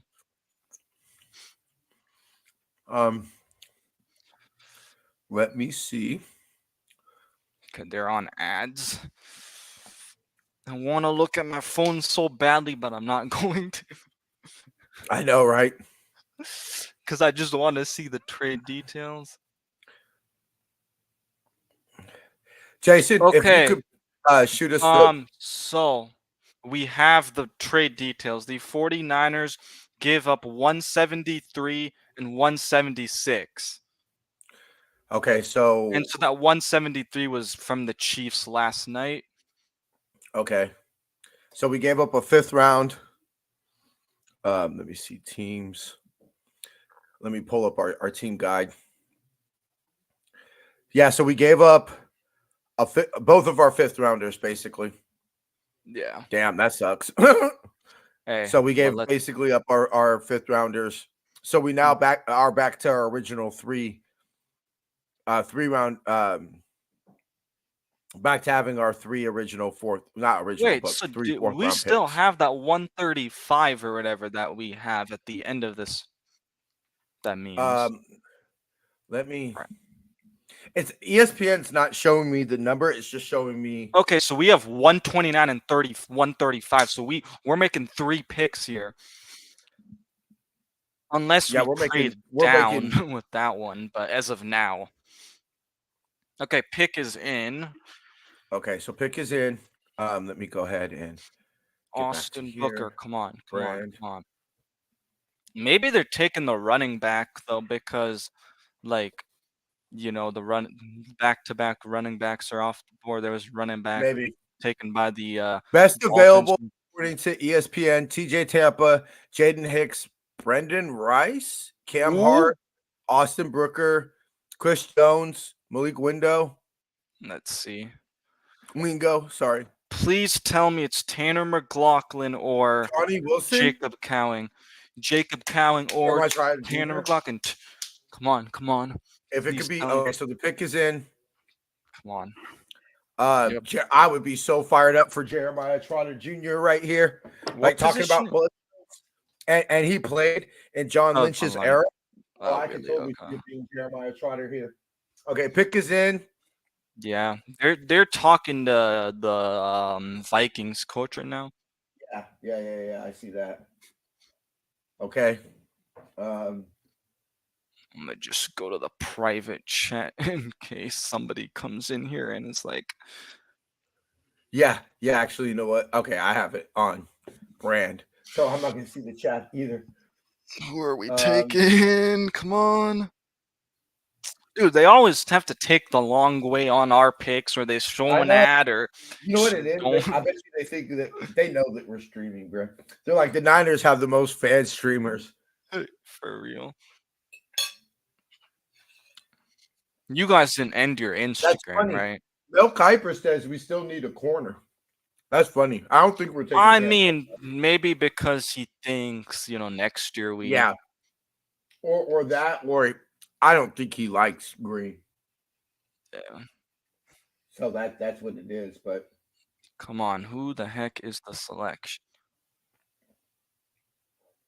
Hold up. Yeah, I'm sitting here waiting. Sharing for now, and then as soon as I see it, I'll go ahead and announce it. Well, if you see it before me, don't, I guess. Okay, never mind. I'm about to get the selection. You've been ahead of me this whole draft. Yeah, I just want to make sure, like. Okay. All right, let me see. So I'll get here in a few seconds then, if you just got it. Yep. All right, the pick is in. It's saying selection. I hope this is a name I can say. Isaac Guerrero, running back, Louisville. I absolutely love that. Let's go. Okay, so Jason, we'll know Jason will get ready to laugh. Traditions continue. Okay. The reason I like this pick is because, dude, he is a strong runner. Like, it is hard to take him down with contact even. Absolutely love this pick. I think they're showing him right now. Oh Are no, they? they're showing highlights of Dallas Turner. Okay. Yeah, I'm trying to So get my post. okay, let me go ahead and go to the draft guide. All right, I'm not mad about that pick, and what did I say, man? Running backs were coming off the You board. did. You called it. All right, let me see right here. Just knowing the Niners, man. Okay, let me see. I don't see him on the This is draft 129. guide. Yeah, I don't see him on the draft guide. Mm. Let me go ahead and copy his name. See if I can pull up some information about him right now. Damn it. No, he was a guy that I saw, I think, that the Niners kind of met with, and I was like, huh, Okay. interesting. So ESPN pre-draft analysis tied for the third fastest 40 dash time at the combine, regardless of position, Okay. and that speed makes him a threat to pull away and score at any time he gets a crease. At 221 pounds, he's a powerful runner with a low body strength to break tackles. He has Yep. natural hands catcher and is a threat after the catch. Is big and strong enough to anchor in pass protection. So basically, okay, I think they're showing him right now. Yeah, he's a physical runner. Dude, yeah, no, that's what I kind of saw. I think he kind of, if I'm saying out of the guys we drafted so far, he gives me some of that physicality with the wide receiver we took in the first round because he is tough. He's super like, dude. I was watching and I'm just like, oh my god, he's still running. He just has that toughness. I absolutely love this pick. He just hurdled somebody. Do you want to pick highlights of him too? So Yeah, so let's pop up the with Nathan got him feeling more what people say poor pass backing. This guy's an elite pass blocker. Big and fast. Yeah, let's go ahead and go over the highlights of the safety we took. Then we'll run through his highlights. Okay, I just seen him hurdle somebody in one of the highlights. It looked nice. I was like, okay. yeah. So Elijah Mitchell on the trade block. Mm, This is a little interesting. I know I'd seen like rumors about it and stuff. I don't know though, because I feel like if he was getting traded, wouldn't it have already happened? True. Also, this is the last year of his contract, so Oh, there's that's true. Yeah. I love him, but I'm not re-signing Elijah Mitchell. Yeah. Like you said, he's awesome in terms of man. Like I actually liked him quite a lot, but it's just again, he just had some injury. But what Jason said, with Mason not getting on the field, more with what people say is poor blast blocking. I mean, that basically seems like what this is going to be. Mm-hmm. This is Honestly, I like this too because he's like a bigger back, and so that's why he's also able to take that like toughness. They're talking about us on the draft right now. They just showed the Golden Gate Bridge. Okay. Oh, never mind. Maybe he's from the Bay. Oh yeah, they're showing Discovery Bay, California. Okay, that's why they were. Okay, Ray Davis was Buffalo's pick. That's why they were showing it. So that's the pick before us. So they might show our pick next. Oh, my bad. Okay, it wasn't him, the running back we took that they were showing highlights. Yeah, I haven't seen them. I think they're behind because they're just talking about one of the other running Buffalo. backs. Yeah. Yeah. The Ray Davis, the running back Buffalo took before us. Okay. Let me just. So we got another one coming at. Was pick 29. 135. Yeah. Do we And want to so the just 35th wait pick. till then and then we can kind of go through the guys or? Yeah, because we're not that far away from that Yeah. Okay. right now. Let me see. Okay, Yeah, let we're me go 1, 2, 3, find 4. now We're highlights. 4 picks away. We're 4 picks Yeah. away. So yeah, I we'll think. just go ahead and hold off. We'll have those highlights available for y'all. Maybe that's what I'll put in the clip. Maybe I'll clip the highlights. Okay, I'm gonna just kind of pull those highlights up, and then we'll just kind of go from there. Let me see. Where's the remote? Where did I put that? Hold on, Jason. Alrighty. I just want to. All right, let me just make sure the ads are kind of gone through with the videos. All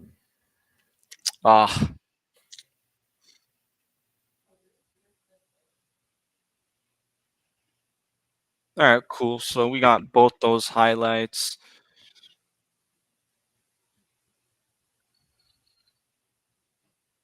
This is a very good point from Jason. With Mason not getting on the field more with what people say is poor pass blocking, this guy has elite pass blocking. Yep.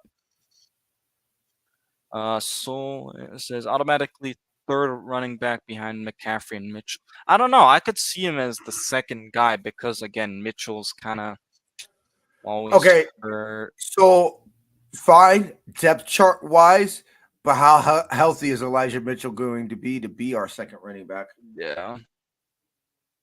That's the question that I have right now.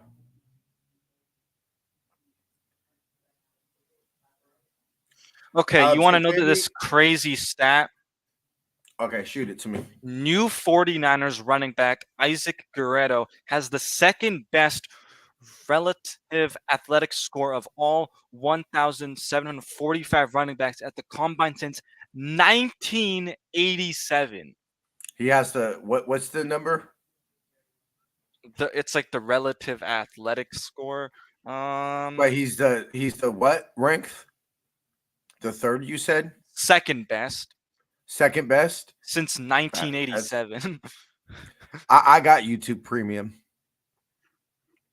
Yeah, I do. Dude, I'm not paying for YouTube. Yeah, no, dude. I watch and listen to way too much YouTube to not pay for premium. Shit. Damn it. All right, well. Okay, Niners are almost. He did say the Lions were showing interest when he did the interview with Larry Krueger. So yeah, I do too. 99.9% of the stuff I watch is on YouTube. What's up to everybody on Instagram? We're gonna go live as long as possible on the gram, but who's on the clock technically for? Okay, so Niners are on the clock, guys. Niners are on the clock. Jaden Hicks, they yep. Fucking Chiefs took Jaden Hicks. God damn it! Fuck. All right, guys. Niners are on the clock now. Okay, I just saw Jaden. Okay. Yeah, no, okay, but it says the Jets pick is in on my screen, so. Okay, yeah, Jets pick is in. Niners are on the clock. Fuck, man, I'm so mad at dude. Jason and I are not happy right now because guess who the fucking Lions took? Savaki. Yeah, I just said that. Yup. Yeah, Savaki. I saw that. Both you and I, like all three of us are mad because Jaden Hicks, you're not happy because freaking had to go to the Chiefs. Sione Vaki to the Lions. Gosh. Hey, you know what? I'm not crying, okay? I'm holding it in. I might need a moment in a few moments after we make our pick. All right, who I are the might need a Jets moment going with? to recollect myself, but I'm not crying. You're crying. Bro, he was right there. Oh, bro. He went to Damn, the we have no fucking 5th round pick now. went to the damn Chiefs, bro. All right, who are we looking at? Let me refresh this. We have no Best 5th. available. Yeah, who is best available? Brendan Rice, Cam Hart, Austin Booker. Mo Camara, I believe, is still available. Yup. Tanner McLaughlin, they have him at 13. I literally looked up to just to see that the Chiefs had took him. All right, where is Jacob Cowan ranked 7th out of receivers? So best available right now: Brendan Rice, Cam Hart, Austin Booker, Christian Jones, tackle from Texas, Texas, yep. Malik Wingo, Mm-hmm. Chris Abraham Derlane, cornerback from Missouri, Spencer Rattler, but we're not taking a quarterback here. Malik Washington, Washington, Virginia, Johnny Wilson, Jeremiah Trotter Jr. Jeremiah Trotter Jr. is the best available linebacker. All right, Niners pick is in. Okay, the pick is in. I see it on my TV. The pick is in. Dude, I was like so weird with the last pick. 'Cause I was like, dude, he is not here, and I'm like, dude, you're about to miss the pick. And I was No, Jason. I ain't gonna lie. I know this is a little graphic, but I pitched it off real quick, and I was like, "Let's go!" because I like was heard pulling you my talking pants up in the after- background, and I was like, I hope. And he then my doesn't- mother-in-law, she sits there and she just has my plate heading out. I grab my plate and just make a beeline straight for the office. Like I was like, "Thank you." Grabbed my plate and made a beeline straight for the office. Okay, All right, who are we taking here?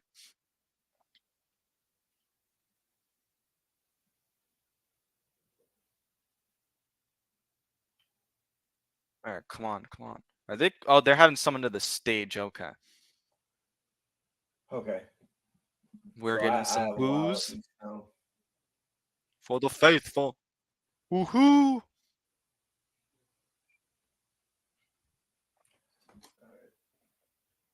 The pick is in for the Empire. Let's go! Oh, Mark.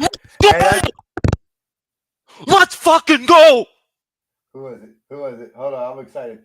And big shout out to Mark for doing the draft pick. Hey, hold on. I gotta turn the volume up and hear my homie. Let's fucking go, baby! Okay.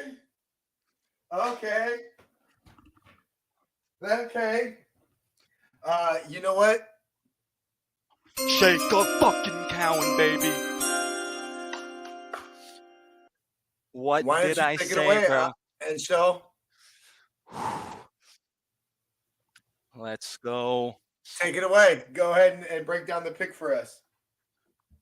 Hold up. I gotta take a breath. All right. All right, let me just mute the stream that I'm watching real quick.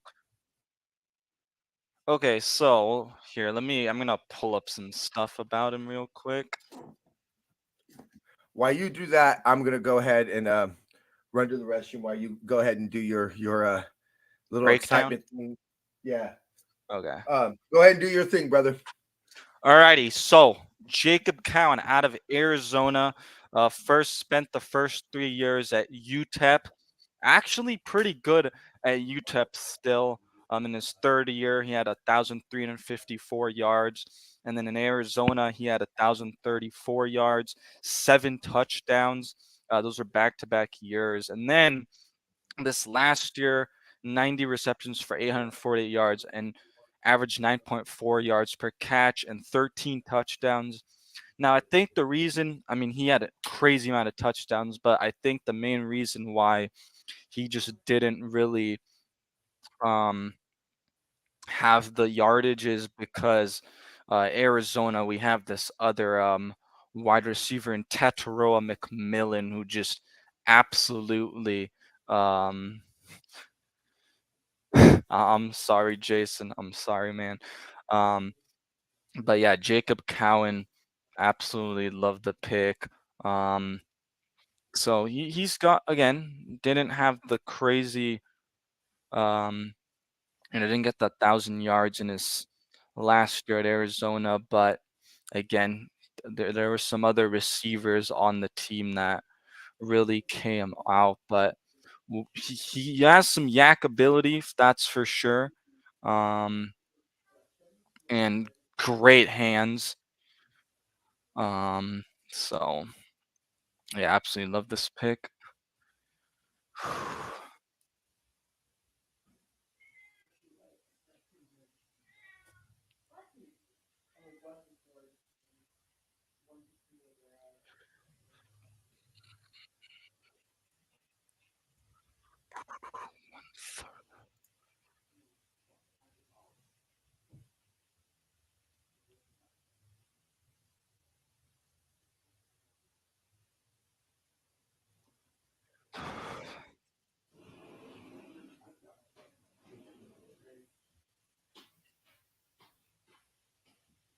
Jason's making fun of me in the chat because the fucking player I wanted us to take went to the fucking Chiefs. He's like, T's crying right now. I was like, I'm not crying. You're crying. All right. Also, I'm sorry if I went into anybody's eardrums. Because I know Jason was not very happy about that, so I'm sorry, man. I'm sorry, man. I'm very sorry. This fucking man, this is just amazing, man.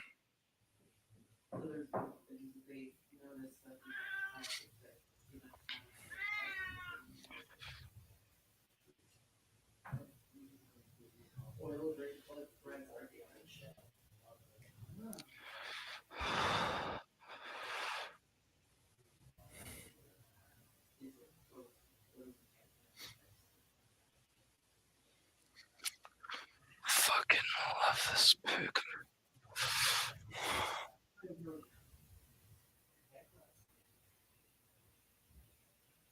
Automatic transmission was recommended. That's like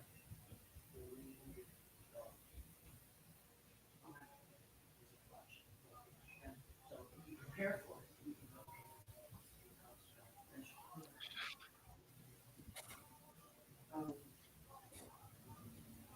Vehicle mileage, power steering sources.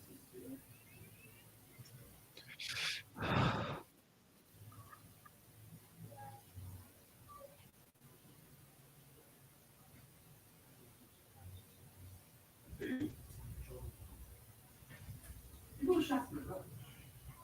Hey, and here's personal. How much more like us? Man, usually black and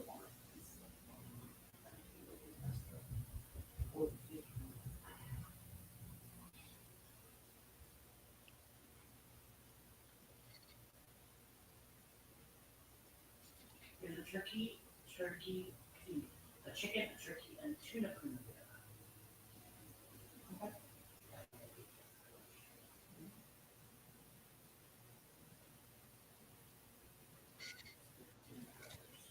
All right, where's Jason? What is it? Okay, you expecting nothing less. Okay, I'm glad at least that was the case.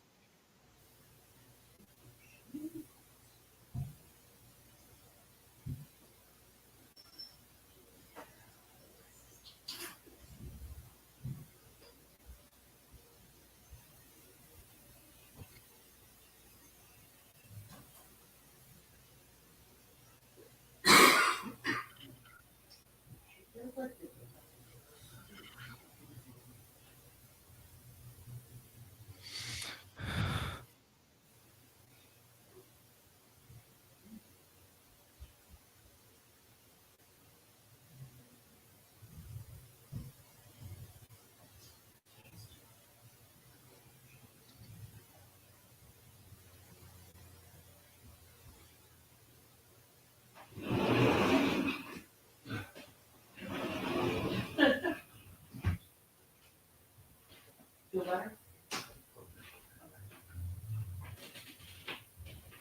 We're seeing Walmart now. We're seeing if Walmart delivery.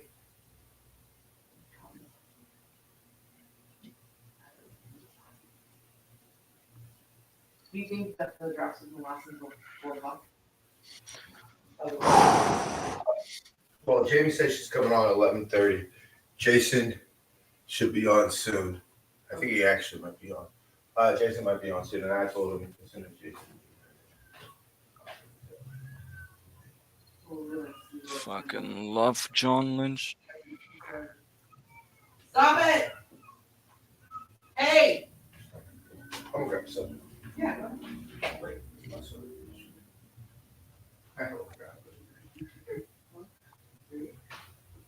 all right. Well, I'll come let you know what's up when I'm done. Oh, can you close the other door? Yeah.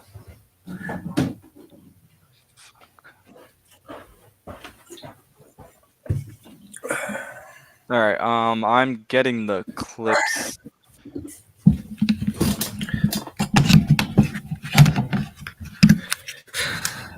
That might have just been the best reaction that I've ever had. Hey, for real. I was like, as soon as I was almost about to remove my headphones, bro. I'm sorry if I like. It's all good, bro. It's all good. I was about to flip over my TV tray and do all sorts of shit if we picked Jalen Hicks. Let's go, man. Someone do a wellness check on Danny Gray.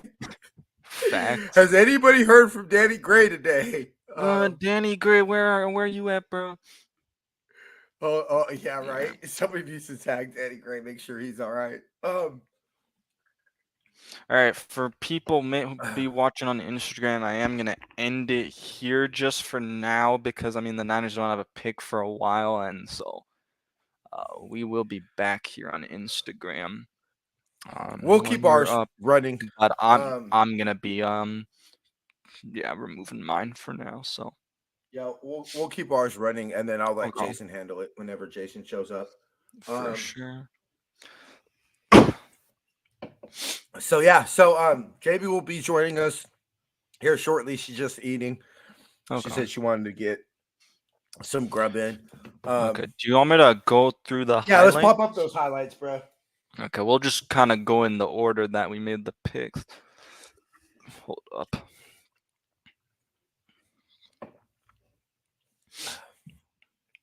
I needed a moment to collect myself and scream a couple fucks and things of that nature, but yeah. So I mean, so far I'm liking the players that we take. I like the area we take them. A second receiver might be a little bit of a stretch, but you know, we got some highlights to watch.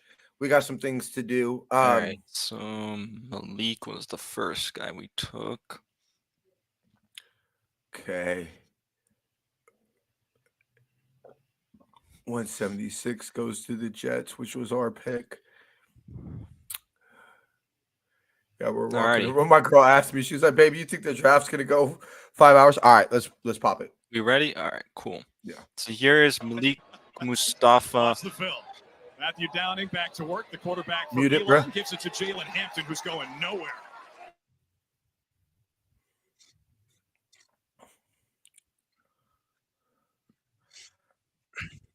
I mean, we see right there. I mean, Mhm. that's some solid run defense. 80 tackles, 5 tackles for loss, and a pick. Yep. There's the pick. It kind of reminds me of That's a- Part. Yeah. Got some wiggle to him. You know, that was a nice return. Yeah. And I mean, so much for not being able to play deep. That's pretty fucking deep. Mhm. Got a little bit of wiggle to him. You saw the ability to track the ball right there. Yeah, that's an underthrown ball, but tips and overthrows, got to get those. Yep.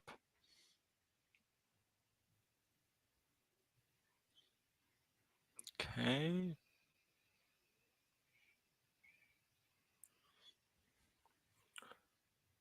A little bit of swarm tackling. Yep. Okay, so But he's what do they say? 11 to the ball. Yep. Yep. Once you realize they're not throwing it or they're gonna be running, you. Ooh, that's a nice tackle. Yeah, that was real nice.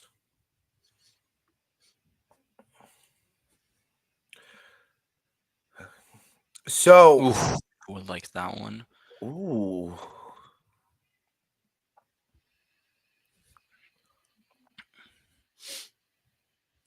Knifing through there, get the running back down. Nice solo tackle. Mm-hmm.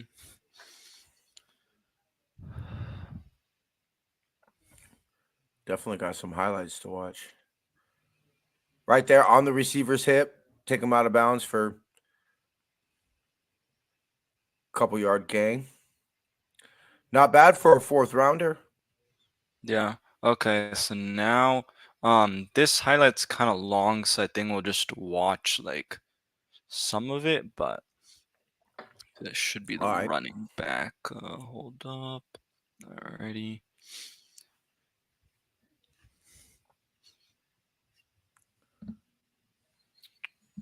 Okay, so here's Isaiah Guerrero, the running back from Louisville.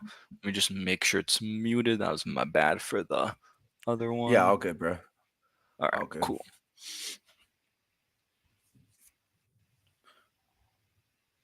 Ooh, look at that to the outside. Outside. I was just about to say that. He kind of gives me a little bit of vibes with like Tevin Coleman, but definitely still is stronger. Look at that. Nice. Who did that look like there? CMC. First 5 years. Okay, look at that. That was oh. Carries the pile. Like the pile's going for a while. Yeah, at Bobby first it Turner didn't is look gonna like too that. crazy, but okay, here we go. What does Kyle say? What does Kyle always say? See He that got right more there than what though? it was blocked for. Yeah, see right there though, because He's it looked like he was about to get like tackled down, but he still just fights, man. I can see Kyle. I see why Kyle likes him. Kyle's gonna say he gets more than what it's blocked for. Yep. Look at that cut. After Yeah. you've been dealing with CMC all day, you bring this guy in to close the ball game. The He's still got bruiser. the speed. He's Yeah. got the physicality to See, bring look it at to that, bro. defense. Yep, and the speed to take one to the house. Just an ankle tackle right there. Yeah. If he broke that ankle tackle, he was going to the house. Mm-hmm. 1,014 all-purpose yards and 8 TDs. Okay, let's see how many minutes are we in. Okay, we'll watch till like 2.5 since this one's kind of a long highlight tape. Okay, so a little bit of a toss. I mean, Yeah. I feel like I saw a highlight of him just being like totally just mauling through. Right here. See what he does on the goal line? Boom. Right there in for the touchdown. Yep.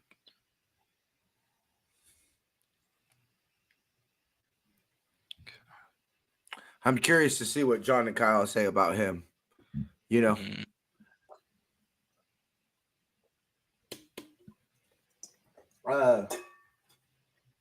So I think this ultimately means we don't bring in Frankie Gore Jr.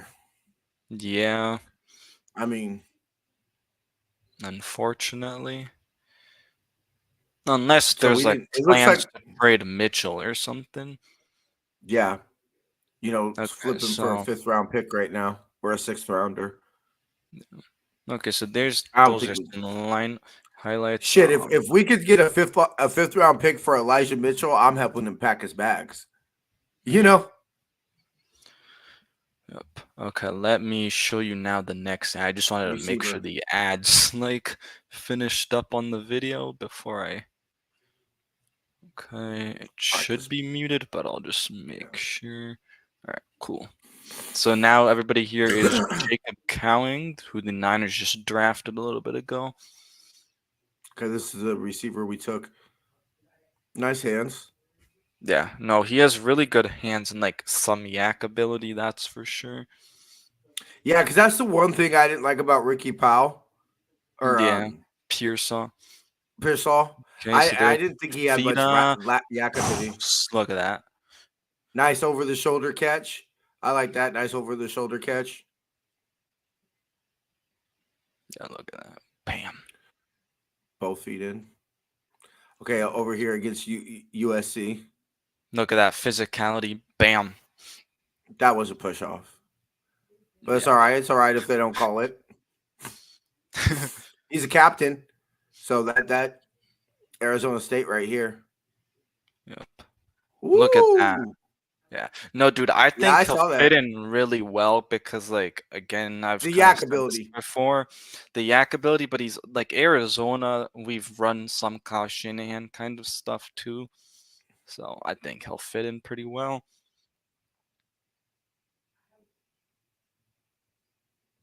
Bam. Yep, this was in the bowl game. Quarterback gets hit. Yep, he's good on the sideline too. Look at that. Ooh, Ooh, broke that's a that nice route there. that guy's ankles. Yep.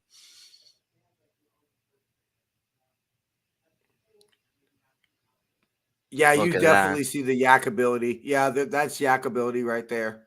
Yeah. So Got a little bit of wiggle to him.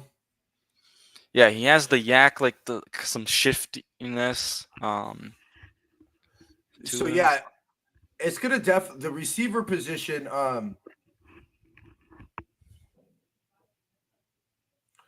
Hey, Isaac Grota said he was telling his family that Christian McCaffrey is going to get annoyed with him because he'll have so many questions. You know what? I love that. I love that.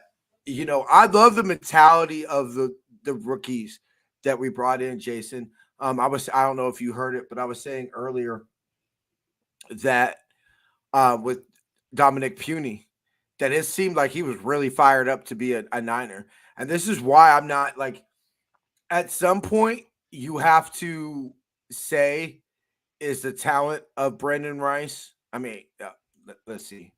Looks like he went. Oh, did he? Hold on, let me see. Oh, sorry, I was looking at the wrong screen. I was looking at the wrong screen. Cam Hart went to the chart. So at some point, you have to say, one of the talent in Brendan Rice is just something you can't ignore, especially as we get to the 5th. I mean, shit, if he's available in the 6th, yeah, but he was projected to go in the 3rd round. If he's available in the 6th, there you go. Seems like production. You know, that's the one thing I will say about the receivers that we got. It seems like we've got some productive receivers. Yeah. You know, some people that put up some numbers in college. Okay, real quick, I kind of wanted to mention this. So slot snaps. I don't know why it's not showing in 2022. Maybe in 2021, maybe he just didn't really play there. But 331 in 2023, and then wide snaps 138. So I mean, it's a good amount of snaps. Like he still played on the outside. So like he's another guy you can move. You know, I think they'd probably put him in the outside. Cam Hart just went. But we'll see. Cam Hart just went. Yep, it's a good pick. Yeah, that's a good pick. I was picking him up in Jacob Crowley. Yeah, I was picking him up mock in drafts. On mock drafts a lot. Man, me I'm yelling looking just for like the- totally messed up my voice, dude. Okay, here we go. I did find him on the draft guide. Okay, so according to the PFF draft guide, he's 5'8", 168 pounds. Strengths, rapid acceleration given his size, truly gifted route runner. He can separate against any coverage or leverage.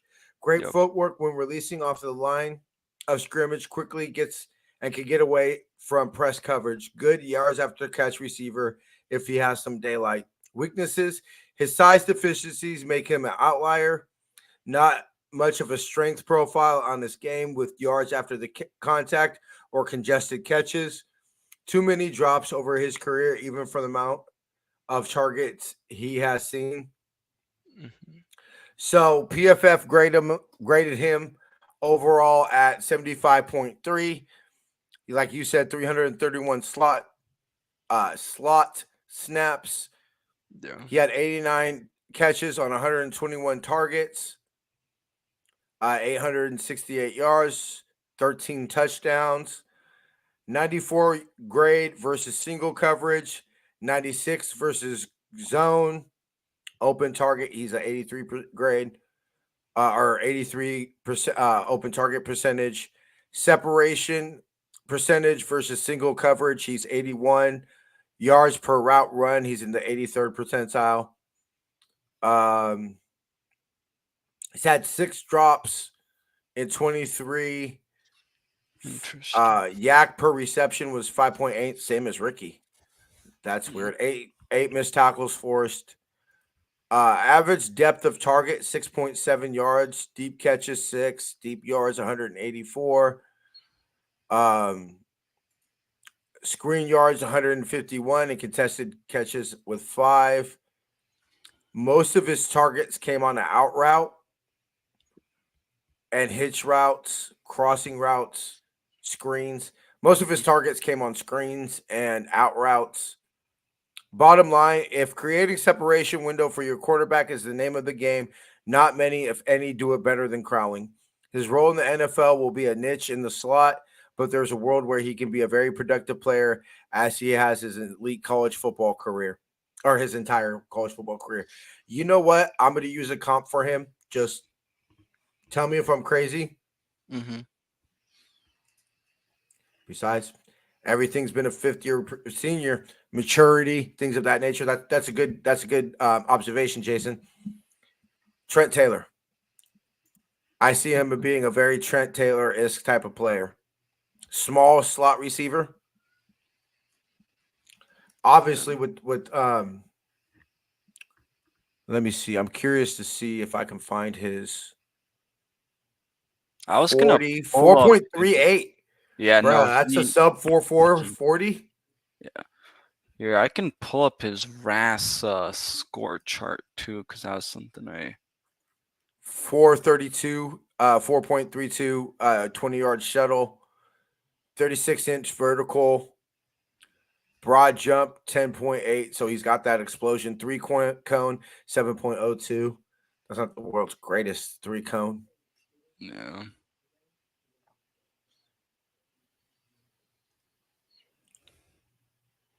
He had 0 targets on go balls.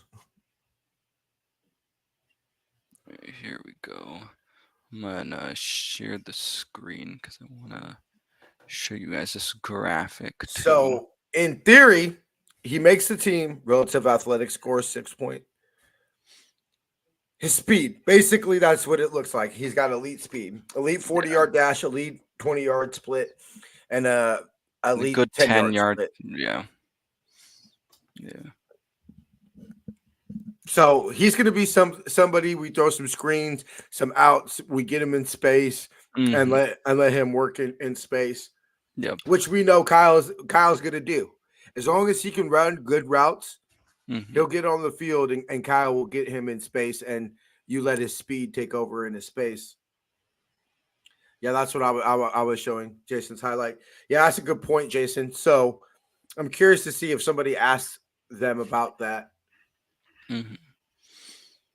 Honestly, I've liked what they've done. Like, the first round pick wasn't terrible. I think it was just obviously shocking. Yeah, And no, so that's why it feels kind of like the worst pick, but it's really not. And I think, what made it so shocking is we're sitting there, pretty much all the first round has gone. So we are assuming BA isn't getting traded. Right. At that point, when we were on the clock at 31, it was very, okay, BA ain't getting traded,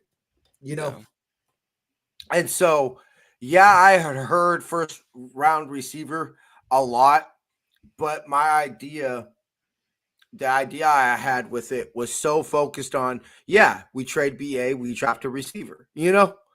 And when BA didn't get traded, it was such a, okay, I guess that takes receiver off the board. And then all of a sudden you hear receiver in the first round, Debo ain't traded, BA ain't traded. That it all kind of hits you in the face, like, okay, so what's going on, you know? Yeah. And of course, that obviously more people at that point were thinking, okay, we're trading Debo. Mm-hmm. And so he didn't seem like a very Debo-ish type of player.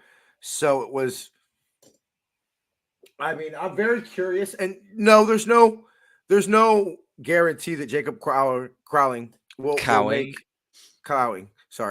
will make the roster. But if he does, you're already talking about 5 receiver out of 6 taken. So literally, who's going to be that last receiver? It's not going to be Danny Gray. Danny Gray's off this football team. Unless he balls out, Danny Gray's off this football team. And I don't, Trent Taylor, I think, is more of a camp body guy that they probably could have on the practice squad. So I don't really see him being there, on the team really. So I felt he was that's signed. kind of why I was saying earlier too, like I wouldn't be shocked if they went with another receiver. So See, now that in hindsight, Trent Taylor was up. Let's sign you so we know we have somebody reliable, to take into camp. Yeah. And let's see what we get in the draft. And then he was insurance policy. And not only that too, I think, obviously the return game too, they're gonna, I think, you gotta have 2 people back there. So we'll see. But you got, you're gonna have 2 people back there. I'm so ecstatic right now, man. We actually got a guy from Arizona. I don't think our tight end though is gone yet. Let's see. No. Yeah. All is gone. And that was Yeah. the only tight end I saw us associated with. Yeah. There isn't really too many tight ends available too. Nope, Theo. I mean, let me see where he's at here. I'm surprised Austin Booker's still available. Let me see. Tight end. Jaheim Bell is still available. Dalen Holker. That was when we did our tight end episode. That was one of mine. The coaches, they kept on knowing. Check that link. See what kind of freak my week is.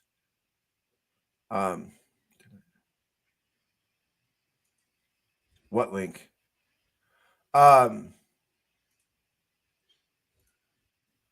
So the coaches found out that somebody was breaking into the facility after practice, and they found out that through the help of his wife, he would break into the facility every day after practice to continue his workouts. He would have his wife throw him balls. Put it in the Facebook chat. Okay. Let me pull up Facebook. So Jason's got another Malik video for us to take a gander at. I'll go ahead and I'll pull it up. Give me a sec. Hold on. The homie's got his house back, so I gotta like that. All right, let me see.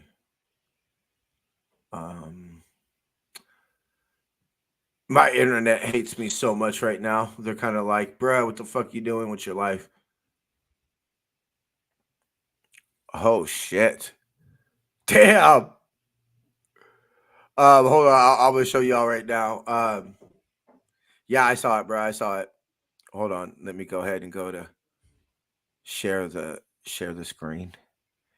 Y'all see this. This is some shit. No homo, but that's some shit, bro. That's our new safety. Yeah, that's our new safety. That's some shit. That man is built. Woo. Yeah, that's some shit right there. Okay, go ahead and switch over. Oh, no, I don't want to go to Teal Squad music. Oh, it looks like Bears traded up. Interesting. I haven't really been paying attention since I we're. haven't either. Yeah, I haven't even been paying attention to the draft. I figured we'd see the chat pop up. We traded. Dude, that's why I was like, where did this guy go when we traded Jalen Bell. up for that Yeah, other pick? Bell is somebody I'm looking at here too. So Tight end wise, you're saying? Jaheim Bell, yeah. Let's see. Tight end wise. Oh, shoot, Jaheim Bell, Dalen Holker. What does Bell do well? Because that's one guy I wasn't able to watch. Bell, tight end, fullback hybrid, and is the best after catch. He's a powerful and instinctive runner with good quickness. He rushed for 3 touchdowns in 2021 and has the traits to develop an elite short yardage runner. Bell is a natural catcher with good length and big hands. He also has the speed to make plays down the seam. He flashes a lead blocker and in pass protection when he lines up in the backfield. 6'2", 241 pounds. So I would look at him as a Braden Willis Yeah, type that's of. what I'm thinking. Which I'm not sure if they would go. Braden Willis, Jalen Hurd type, even though Jalen Hurd was more, they looked at it as more of a receiver. This man's more of a tight end fullback type of role. But, somebody that makes a lot of money relative to his position that never gets talked about as far as, cap casualties that we'll have in the future. Juice. Yeah. Not even so much money-wise, but, I mean, Juice isn't going to play for forever.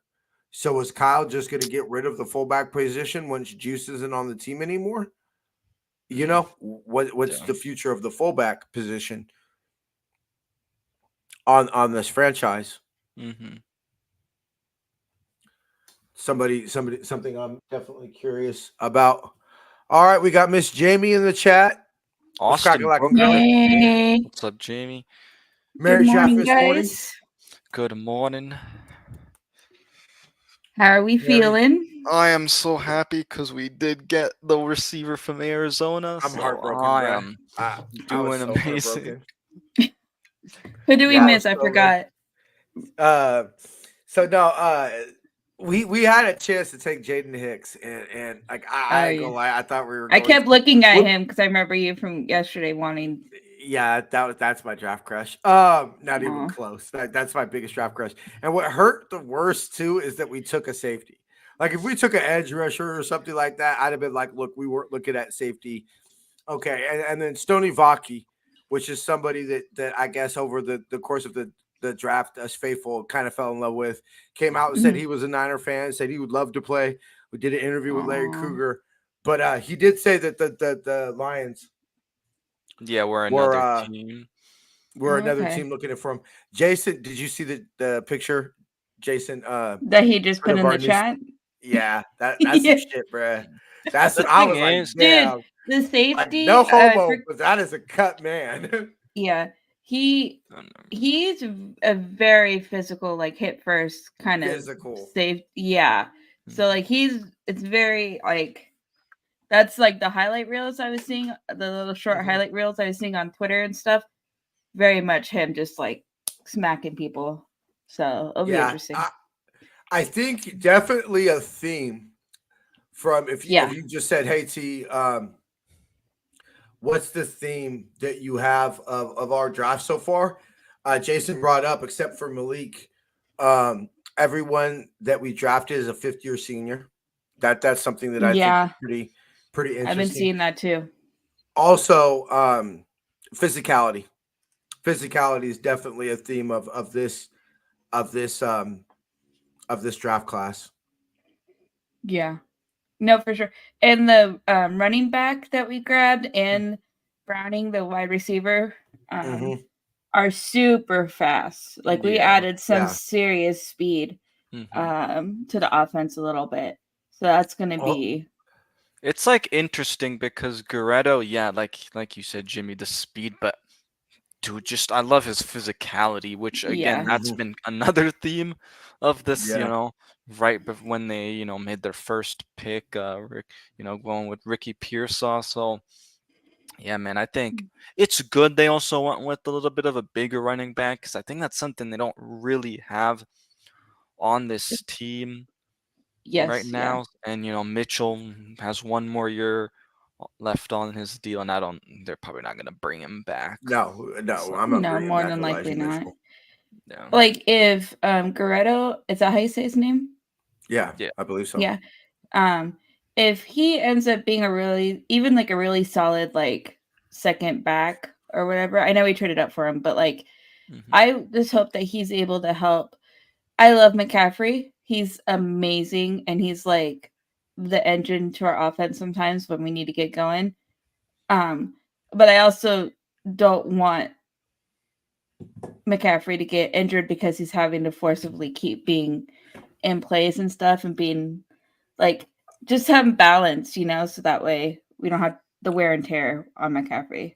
Yeah, something I mean, how many get times concerned did we see McCaffrey with the gun working on his leg? How many times Yeah, did you a look lot. over and McCaffrey's bleeding from his his calf or something like that? Like, Yeah. I remember when we did our season preview show last year, one of the last questions I asked Jason was, does CMC get 1,000, right?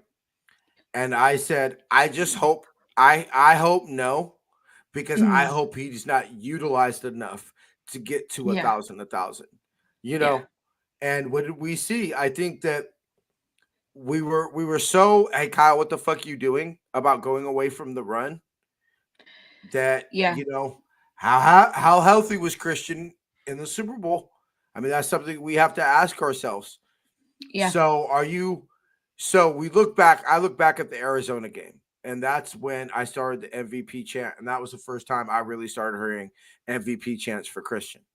That was his, I want to say, 4 touchdown. He scored 4 touchdowns against Arizona.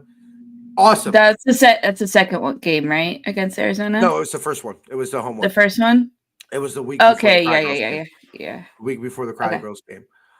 So he scores the 4 touchdowns. Awesome. Like, we all start the MVP chants and everything like that. But when I look back at the overall season, was getting CMC an extra 2 touchdowns against Arizona worth whatever was wrong with them in the Super Bowl, as we're literally trying to, run the ball and shorten the game? And that's what I'm starting to lose, is that I understand close games, but my hope is that with drafting this running back, my hope is that maybe we don't see CMC much in the fourth quarter this year, unless it's a close ball game. Even then, maybe, kind of situation. And so I see the eye to the future with these draft picks. I see the hey, we're planning for 2025, we're planning for 2026. But what I like, except maybe Mustafa, Malik, I'm not even going to try the last name right now. I see people contributing on the team year one. Maybe Puny, just because I think it's hard. It's going to be hard for Puny to beat out Feliciano for the starting job. But I see Crowley, at worst, Pearsall is going to be a punt/kick returner. Yeah. At worst. Yeah. He's going to contribute on that. And I think he is going to get some snaps on offense. The receiver that we took from Arizona, I could see him being more of a developmental piece. I also think Cowing, though, like with, sorry to cut you off, but I think, Cowing also, like, we've kind of seen Brock has the ability to kind of go deep. And what was the issue in, the Super Bowl is Brandon Ayuk was running his routes. I know how much you want to say the O-line was an issue, but you just saw Debo not really have that separation too. And so I think with a guy like Cowing, who's able to do fairly well versus man and zone, and then also, Ricky Pearsall, I think that also is going to kind of help too with just, adding speed and obviously adding guys who can kind of beat those coverages. Dave Lombardi had a tweet that said, "Oh, the Niners are a running team," and he broke down run versus pass in the playoffs. Now, I think that we have to take a little bit of consideration into the game that Green Bay was. And let's be real, for majority of the NFC Championship game, we were trailing. Yeah. So I think that kind of factors into it. But I look back and I'm starting to, we can't deny, I've said it a billion times on the show, Kyle calls it the game differently with Brock versus that he did with Jimmy. Okay, it's a different game. He does. Yeah, he does. We've actually had to tell Kyle, run the football. Like, think about that. We've had to yell at Kyle Shanahan for not running the football enough. Because it's literally the exact opposite. Because with Jimmy, as much as I love Jimmy, he didn't want to throw the football as much. With Brock, he trusts Brock more to throw the ball. So there's we're having the opposite problem now, where he wants to continuously throw. I could see some 4 receiver sets next year. Oh yeah, even 5 if you split out CMC. You split out CMC out wide. Motion them from the backfield. I could definitely see some 5 receiver sets. I wonder how much of this offense are we going to see change. Not only because of our personnel, but also just the way the league's going, things of that nature. I'm really curious to see how the offense is going to look this year, because we were breaking down the receiver room earlier and it's got even more crowded now. Yeah. So, we've kind of had the idea of keeping 6. I don't think so, but do we keep 7 receivers? Yeah, because the thing is, we were kind of going through it like he was saying, and the thing is, like, Danny Gray, we definitely see him on the bubble where I think he's just gone for sure at this point. Yeah. And then, the question is, okay, are they going to be able to keep Chris Conley back on the practice squad, or, what? And then there's obviously Ronnie Bell. So, I mean, Tay Martin, I think, definitely practice squad guys. So, the Chris Conley one is interesting because he had some big catches in the last couple of games. So playoffs, and in the Super Bowl. So he's like an interesting case, because obviously we know BA, Debo, and Dwan are staying. Like, those are pretty much locks. I feel like Pearsall. And now Pearsall, because they're not gonna cut their first round pick. So everybody else is kind of in flex with what they want to kind of do, which will be interesting to see, because with Browning, or is it Browning or Browning? It's Cowing. Cowing? I'm saying it wrong. My bad. You're good. Okay. And so he has obviously a lot of speed. Not that our guys are slow, but he has more of the burner kind of Tyreek Hill kind of effect, where they have major speed, So it will be interesting if they value that more and they keep someone like him, which they might, rather than somebody like a Chris Conley, who is had some solid moments in the end of the season kind of things. So I don't know. It's going to be very interesting.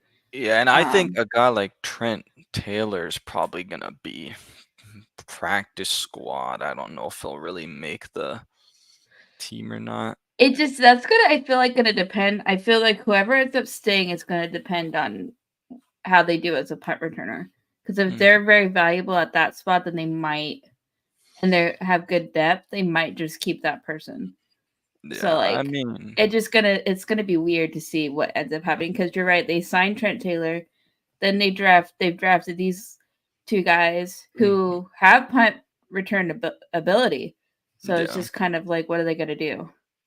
Yeah, I think Trent Taylor might have just been kind of like, okay, in case they obviously can't get the guys that they want. That's definitely And possible. they probably could put him on the practice squad. A lot of these guys, like Tay Martin, Chris Conley, Trent Taylor, I feel like those are really practice squad guys. Because, I mean, clearly teams don't seem to have interest, in Yeah. them. I Otherwise, mean, they would have signed. I do like Trent Taylor. I think he's a cool dude, and I like his connection with the team, with him being on the team back in the day. But yeah, the odds of him, especially this version of Trent Taylor, who's a lot older now, after being in the league now for a good amount of time, is gonna be it's gonna be very tough for him to keep that spot with how much talent we have. So. Yeah. What are your thoughts on the running back that we took? He's interesting. I mean, this is a very I think it's kind of funny how Shanahan's like, yeah, we're not gonna draft a running we're gonna draft a running back, joking about drafting one high. Hey, he said in the 3rd round though, so. And he did it though. He drafted in the 4th round and he traded Yep. up for him. I think it's pretty I think I'm excited for him in a way because I feel like I said, I just hope he's really solid because we really haven't had a solid running back behind CMC yet. We've had because everybody's kind of just been up and down the running backs behind Yeah. him. So I really hope he ends up being, and I think he probably will, behind CMC. And I like his size because I think having a bigger running back is probably a good thing, just to have somebody of a different size. Yeah, a guy that hopefully can stay healthier. Does he have? I don't know very much about. Does he have any? Since he slid into the forest, does he have any health risk or anything, or I can check. major injuries or anything like that? It's just I think this I whole haven't seen running. anything. So I think this whole just stuff has been interesting because the running back in this whole draft, I guess, just seems like it but it says he's some foot injuries. okay, But that was in Wisconsin. okay, So okay. Well, that's good. Nothing sounding too bad. So see we'll if see. I mean, I just hope that he's good and that Kyle trusts him enough to run behind CMC. That's the thing, because we gotta make sure CMC stays healthy for as long as we can. Okay, also in 2021, he injured his Lis Frank in his left ankle, so Okay, so he had a ankle injury. Interesting. yeah.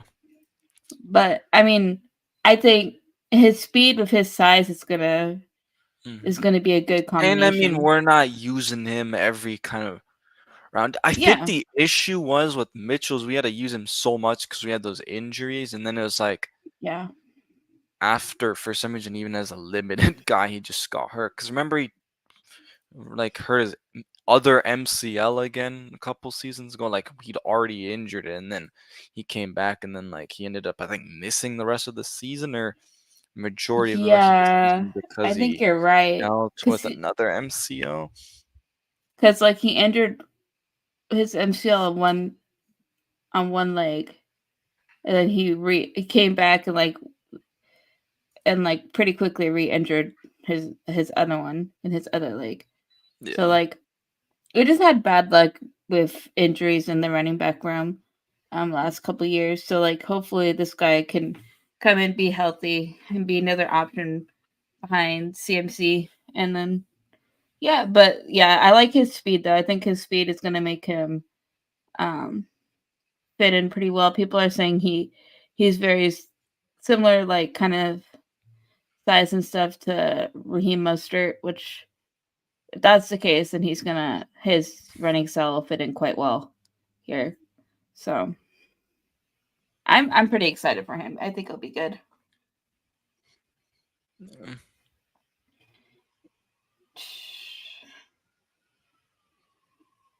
All right, let's see where are we at. Okay, I have Indies picking right now. I have the draft pulled up on my other screen. Ooh, the Saints ended up picking Spencer Rattler. Interesting. Oh, okay. So with that trade up for the running back, we don't have any 5th round picks, correct? Because we used both of those to trade Yeah, up. so now we only have the 6th and a 7th. 7th, okay.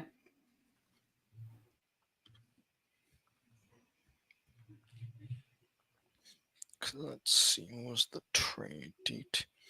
So yeah, the 49ers, when they trade up to 129 to take Garendo, it was 173 and 176. So Okay. those are the Okay. 5th rounders. Gotcha.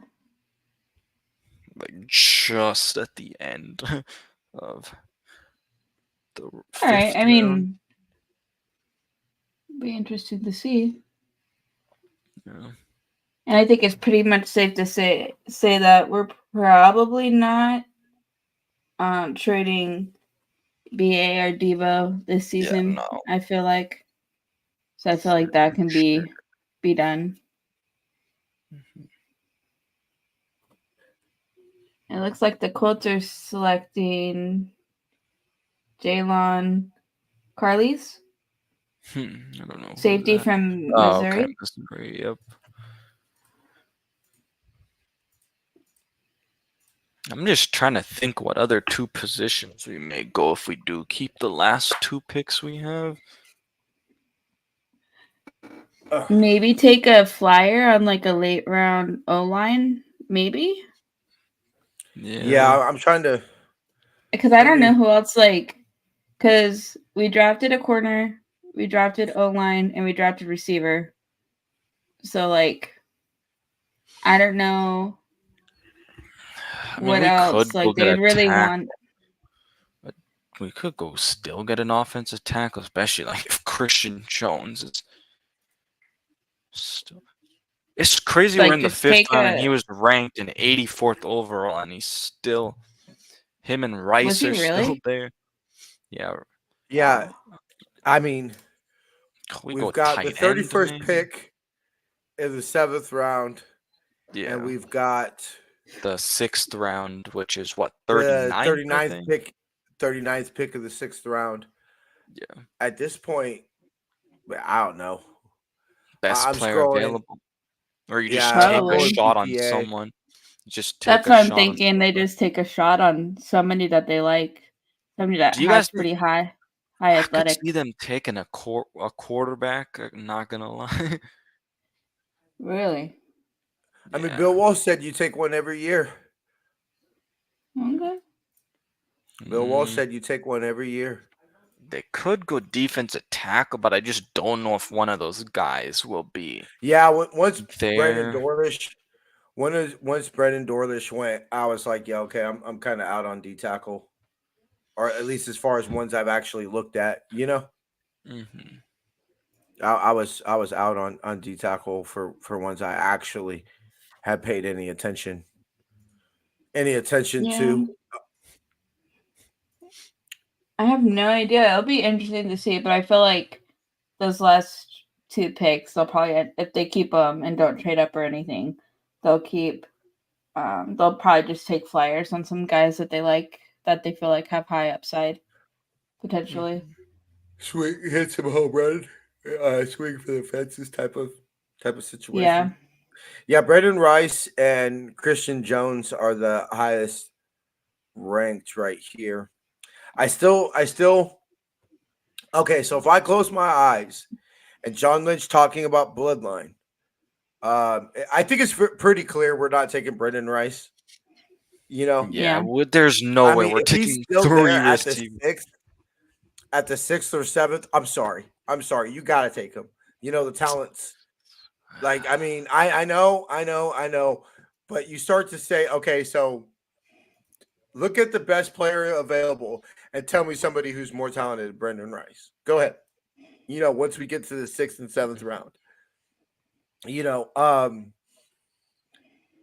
but honestly, if he's still there, which he's the sixth best player available right now, Jeremiah Trotter Jr. His father was a beast. I don't know much about him. I didn't study him, but yeah, Jeremiah Trotter Jr. You know, Jason. I don't think it's possible or highly likely, but Jason thinks that, you know, giving Frank Gore Jr., you know, so his dad can call him, hey, son, you're being drafted, and, you know, kind of have that PR move kind of situation. I mean, I wouldn't since we known that both Frank Gore Jr. and Jerry Rice's son were going to be in the draft, I would like it'd be awesome. I just and I would love it, but I just don't know how likely it is since we've already drafted a running back and 2 receivers. And 2 receivers. Yeah, that's what I'm saying. You're gonna draft 3 it would be receivers. tough. So the thing is, if we had it, like drafted any receivers or running back, I would say, yeah, let's just take a chance. Let's go. Yeah. I think the thing too is, like, obviously, yes, we as a fan we would love for them to be able to get one of these guys, but the thing is, you can't just be like, all right, we're gonna take a legacy player. You know, you can't force it. You gotta trust your scouting and, you know, whatever things, like all the work and stuff. So I mean, just because, yes, I know John Lynch obviously said the bloodline stuff, but again, yeah, you just gotta trust. I think that was to Luke McCaffrey. You can't be biased, you know, towards like those, you know, okay, players. I said this. I think out of all 3, or let's say all 4, because I found out T.O.'s son is in this draft as well. Tariq Owens. Yep. Oh. I think Brandon Rice is going to be the most talented and probably have the most opportunity to make an impact in the NFL. I believe that. I believe Brandon Rice is the most talented. Really? I wasn't 1,000% sold on Luke McCaffrey, but we only got 1 year of receiver. So fine, you know, the worth ethic, you know, the bloodline, you know, Christian playing with his brother, those type of things.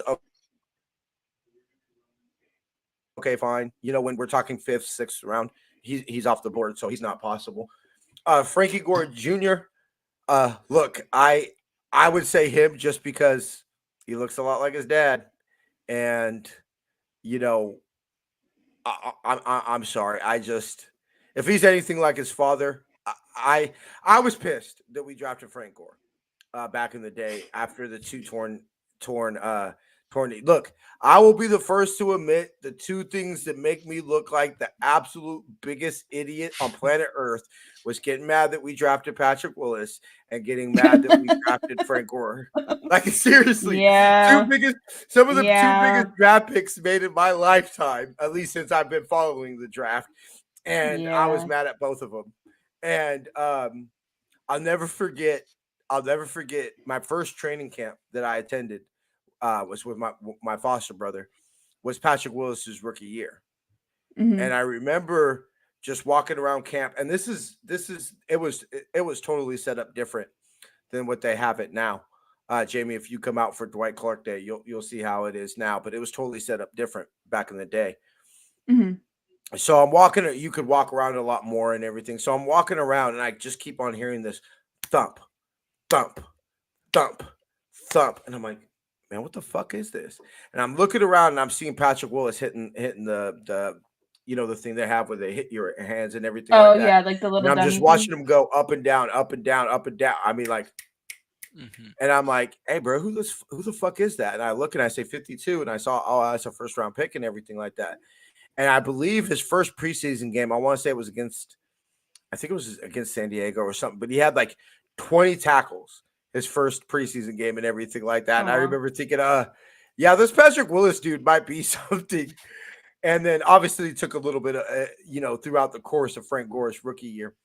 So that's a little bit of me saying, yeah, I'm not missing out on, I was wrong about senior. I'm not missing out on junior. You know?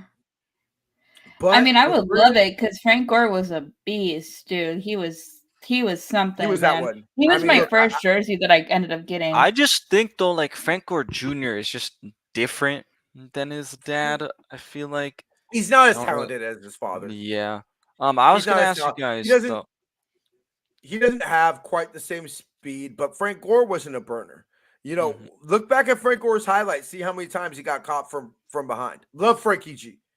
You know what I'm saying? Look, I sitting right there on that chair, on the ottoman right behind me is pretty much all my Niner flags and posters.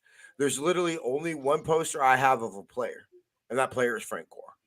Okay, that's literally the only player poster I have. I used to have a Steve and Jerry one, but literally the only player poster. And I used to have one that had Steve, Jerry, T.O., J.J. Stokes, and Garrison Hurst. But other than that, the only real player poster I've ever had most of my life has been Frank Gore.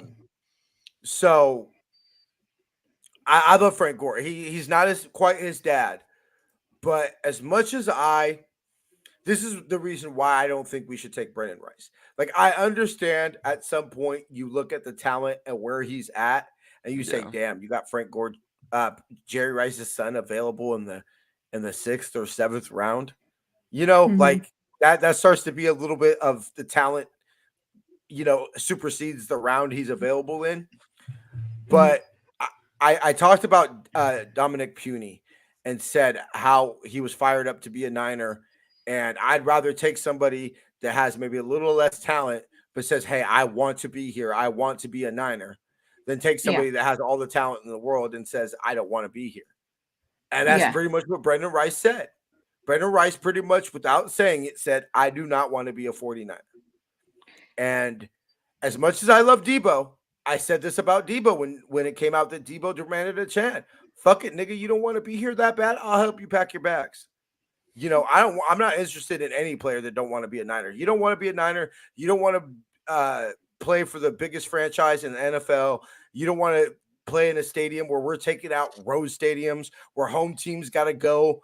Our biggest division, longest division rival has to go to a silent count at home because we took over their stadium so much. You don't want to play for a franchise like that? I'll help you pack your bags, my nigga. You know, like straight up, bro. I'll help you pack your bag. So and I bet part of the that thing, with Brandon, part of the thing is he probably just wants to make his own legacy. Like if we ended up drafting him, the Niners ended up drafting him, constantly being compared to his dad the whole rest of his time, and he already is going to, but it'd be like 10 times worse if he's in the same organization his dad was in. So like I understand and I get it, and as much as I would love, like, it'd be so cool to have Jerry Rice's son on the team, like it'd be sick, but like I get it, and so like I don't like I feel like that's like a respectable thing to kind of want. Well, see, I look at this but I remember thinking about this when it came out. My dad had Parkinson's, and you know, I remember the first time I looked at you know what they say, black don't crack, bro. My dad's looked super. Like, I saw a picture of my dad when he was 6, and he shaped my grandfather was in the military. They were stationed in France or Germany, and my dad apparently got in some clippers and tried to give himself a haircut. Fucked up his hair, so my grandpa had to shave his head. So my dad shows me of this picture when he was like 6 or something in France or Germany. And I looked at the picture. I looked at him. I said, "Damn, nigga, you haven't changed. You haven't aged." Like, my dad looked the exact same. And then I remember I saw my dad, and I looked at him, and for the first time in my life, I could see age in him. Like, he looked old, right? And as my dad, I talk to him every now and then. He'll shoot me a text. And Parkinson's is starting to take a hold of him more than he probably likes to realize. It started making me think about, you know, my life and my dad's life, you know, and for the first time in my life, what it would be like not to have my dad. Like, me and my dad don't have the best relationship. I'm not going to say he was father of the year, but the first time in my life, okay, Trotter just went to the Eagles. First time in my life, I saw the age, and I thought about myself that, like, I've literally never had my own identity. I mean, for those who don't know, TJ is not my real name. I'm a junior. They get it from Terry Jr. So I've never had like TJ is kind of my own identity, but my whole life I've never had my own identity. I've always been, I'm Terry's son. I'm Terry Jr. And I thought about when I went to electrician school, one of the ideas that I had was going to work for PG&E. And kind of like, my dad saying, "Hey, look, I brought Junior to come work with me," kind of thing. I've embraced it. I've always loved the fact that I was my father's son. And I always wanted to be my dad, and my dad, big black buff dude who played tight end, for Florida and stuff. I grew up. Once I realized I wasn't going to be Jerry Rice, I embraced being a tight end like my dad and everything like that. I have the same mentality my dad does in football. My dad was a very get after you type of player. And I feel like that's how I was. So if my dad was Jerry Rice, I would embrace the whole, hey, I'm building upon my dad's legacy. But that's just my mentality, and so if he looks at me and says, "Hey, look, I'm trying to be Brendan Rice. I ain't trying to be Jerry." And look, my brother's Jerry Jr. Matter of fact, funny story. My girl actually shipped some financial paperwork or something to Jerry Jr.'s house. She sent me a picture. She's like, babe. And she sent me a picture and she goes, "Look who I'm sending this to." And it said Jerry Rice Jr. Anyway, so I understand that. I respect it. And you know what? I tip my cap to you and I say, "All right, sir, you don't want to be here that damn bad." Well, it sucks because his talent says he should not be available in the 5th round. Okay, we could all agree on that. Brendan Rice does not deserve to go in the 5th round. If he's still available. The 6th, the 7th. I mean, Jerry Rice's son is available in the final round of the draft. Yeah. And his son, who's proved to be talented. Let's be real. It's not like he just lived his whole life off of his last name. He's a player in his own right. I'm just... Yeah, it's kind of... I'm looking at this list of players. It's just a tricky situation. Yeah, and I admit, like, we're not going to take him. But I'm looking at this. Obviously, the Eagles took Jeremiah Jr.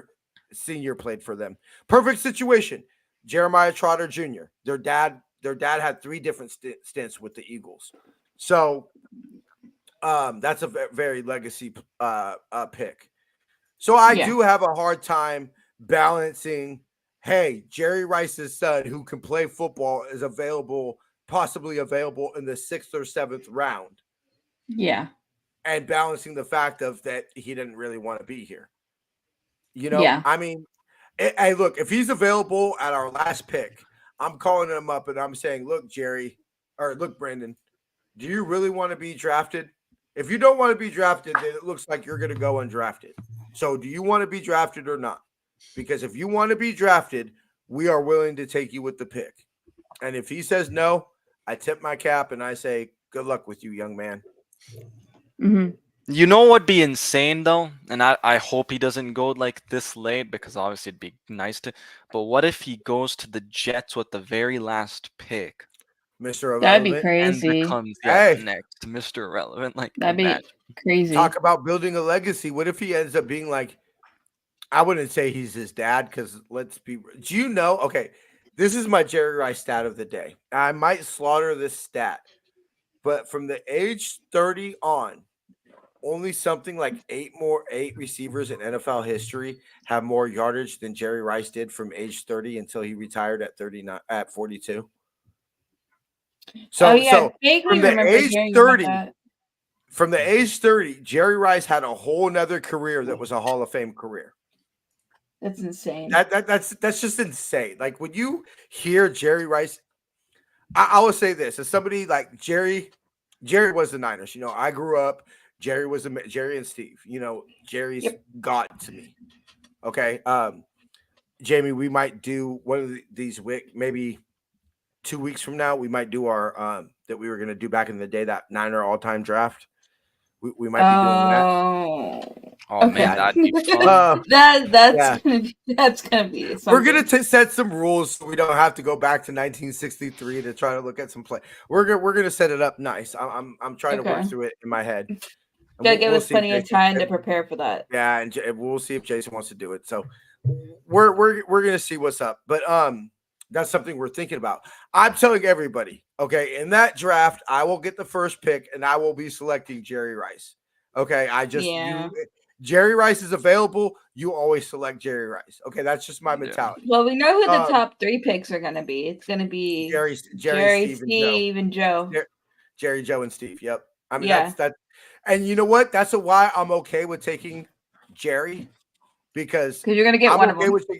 I'm okay with taking Jerry, because even if it's the 3 of us, let's say Jason takes Joe, you take Steve.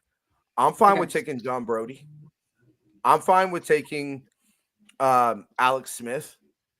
Yeah. You know, I'm fine with taking Brock. I mean, I would honestly probably take John Brody, because people seem to forget John Brody was Joe Montana before Joe Montana.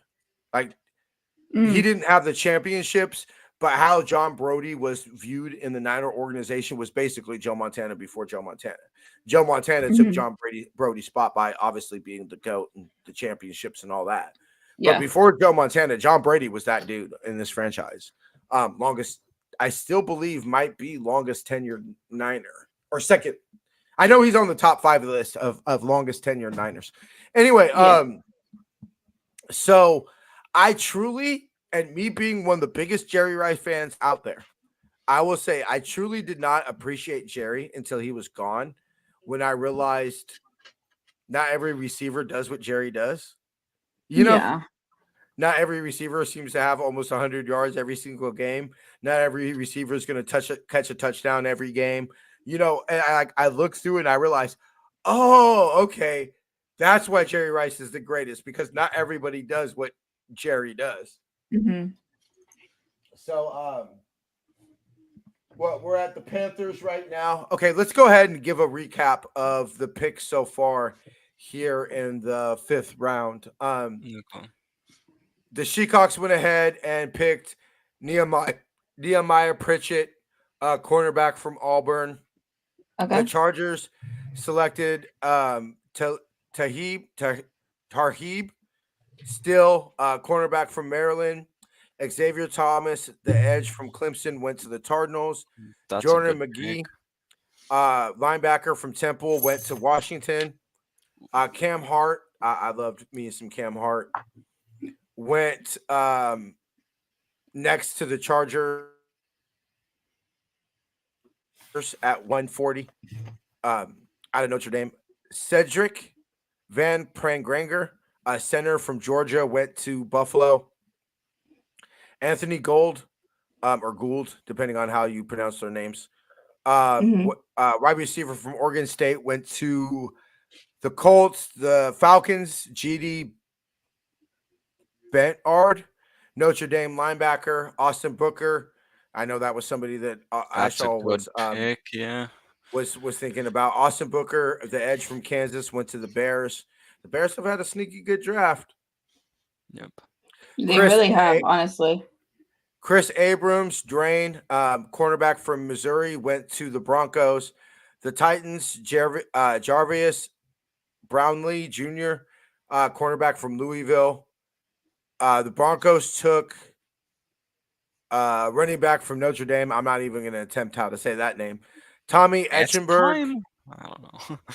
That's time. Yeah, right. It's time for me to be drafted.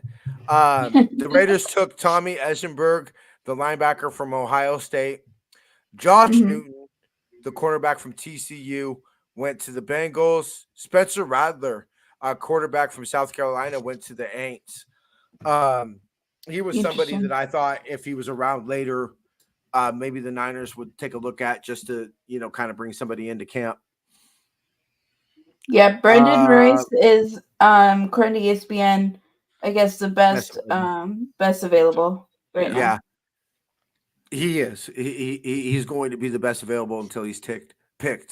Jalen Charlie's safety out of Missouri, went to the Colts. The Eagles took Annalise Smith, wide receiver out of Texas A&M. Deantree Price, Ole Miss cornerback, went to the Jags. Brian Jackson, edge from Washington State, went to the Yams. Jeremiah Trotter, the linebacker from Clemson, went to the Eagles. Jameer Thrash, a wide receiver from Louisville, went to the Browns. Chad Smith Wade, cornerback from Washington State, went to the Panthers. Son of a bitch. The Dolphins took Mo Kamara, the edge from Colorado State. That was somebody I was looking at. And that's where we're at. The Chiefs are on the clock at 1:59. Mm-hmm. Still a lot in Kuwait. And it looks like I might be getting the selection. Hold on. The Chiefs. Okay. Yeah, same. Okay. Yes, So the pick is in. I'm seeing the little flash. Yeah, it just stuck at selection for me. Yeah, same.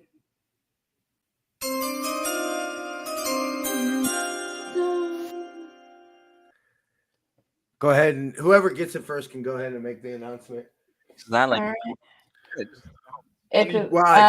Hunter Nazad, center from Penn State. I butchered that last I think name. I'm Nose sorry. Hard can play. I think guard and stuff too. Yeah, he's listed as a center. He's from Penn State. Mm-hmm. I mean, I think Baltimore. Baltimore. Chiefs are annoying. Yeah, Baltimore. I think has had a damn good draft. Yeah, because they got TJ Tampa, which I didn't even know that. I was just kind of going through some of these. Yeah, he snuck in there because I was like looking to see where he got picked. Yeah, they got TJ Tampa in the 4th. Yeah. Bro. So their draft. Okay, I'm gonna read y'all their draft right now. Yeah, and I asked this question to y'all yesterday, but I'm gonna ask it again. Maybe I'll ask it once Jason gets on here. Let me see where's teams available. Teams. That's round. Okay, let me go. Okay, teams. Be like after Atlanta, yeah. Okay, here we go. Baltimore. So they got Nate Wiggins in the 1st. They got Rajan Rosengarten in the 2nd. Essa Isaac, the rusher from Penn State. Mm-hmm. They've got Devontae Walker. I don't know much about him. They got TJ Tampa. And who did they just select? You said, Jamie? They haven't picked yet in the they haven't picked. Yeah. I don't think so, because the ESPN has it listed weird when they're supposed to pick. Okay, so they're whatever. Because it has 30, so I'm assuming near the end of the 5th round. 160. Yeah, so they should be coming up a though, while away. In a few. But yeah, that's. Oh, I'm sorry. I was thinking Kansas City. Oh, they're at 165. Okay. Excuse me. So yeah, they're coming 165. Up. 165. Okay, yeah. So Baltimore, I'm dropping her off, heading home now. All right, cool. So when Jason gets here, I'll go ahead and I'll cut out, and y'all can hold it down for the rest of the draft. But sure. When I said this yesterday, we all know Lamar in the playoffs is a different quarterback, but is their defense going to be that damn good that it's not going to matter? I mean, if somehow the Chiefs can get upset before the the AFC Championship game, I think Baltimore is the Super Bowl representative. I think it's coming down to Baltimore or Kansas City. Can Kansas City get upset by somebody besides Baltimore or even Baltimore? That's the two I'm looking at next year as the biggest threats for us ending the question 6 in the AFC. Yeah, because if Baltimore boost up their defense again, and which they have, which it looks like that's what they're doing. There's definitely potential that they're gonna have the same really, really good defense that they had last season. So I mean, the problem is with the AFC is they're living. This is basically the Chiefs are basically like the Patriots almost all over again. Yeah. And so We were saying that Before it about was Buffalo yesterday. yeah.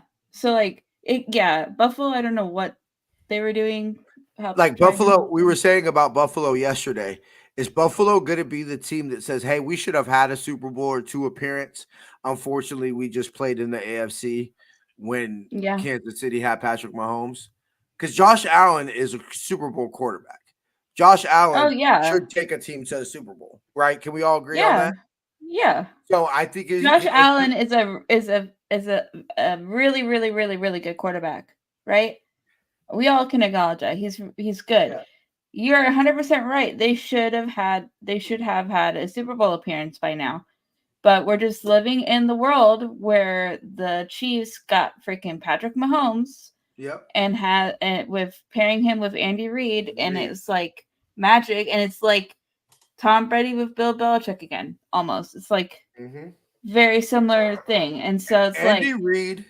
it sucks because we have so many good teams, but they're just gonna they're just stuck in this spot right now where like the Chiefs are just undeniable almost in a way. Yeah. I would say And if I somebody think would go to that's why. Sorry, that's what I feel like we also saw so much offense, especially in the first round, is because Mhm. teams realize it's now really changing. Where okay, it is about scoring points on offense, and Yeah. you just don't really need to have as good of a defense. You know, You if need to have you're a really solid defense, but you need yeah, to put up but points. yeah, exactly, and that needs to be an offense. So I think Yeah. it makes sense why so many defensive players also just fell. Yeah. Which I mean, again is kind of weird. Brandon Rice not picked yet. I a know. cornerback and a safety. I mean, you know, I was always taught offense packs stadium, just defense wins championships. And quarterbacks can't hurt you if they're on their ass. And I still believe that that's still the NFL today. You know, I mean, the one Super Bowl Patrick Mahomes lost. What do the Buccaneers do? They hit him every play. Right? Yeah. That was the year he lost his left tackle. That's the only Super Bowl Patrick Mahomes has lost. It is the year he was hit and hit and hit And and hit. hit and hit. So that's still true. But just looking at our two Super Bowls defensively, what are the two things that stand up? Nick Bosa getting held on 3rd and 15 in 2019, and basically Nick Bosa getting bear hugged the whole second half. Right? Yeah. Kansas City Yep. was able to neutralize our greatest strength on defense. Yeah. Right. And so it's very interesting. This being, you were here with us, or you weren't here with us for the first round, were you, Jamie?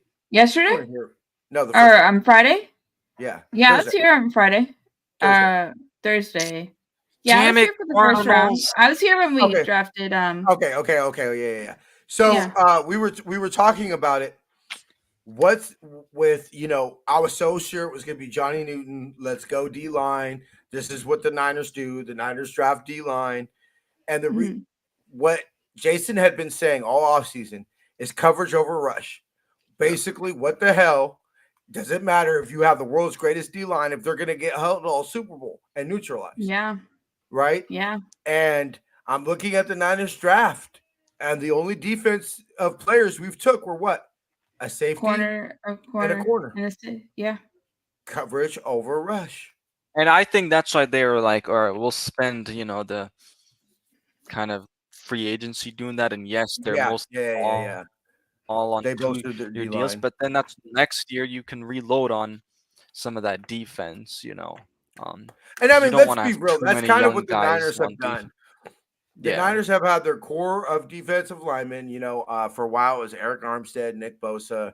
We've had our draft picks and everything like that, but they've always signed some veteran edge presence, on a 1 to 2 year deal to, come in and fill that spot next to Nick Bosa. I just thought this might be the year to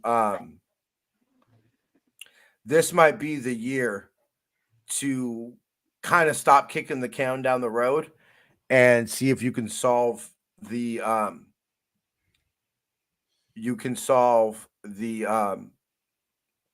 that situation permanently. Javon Solomon still available.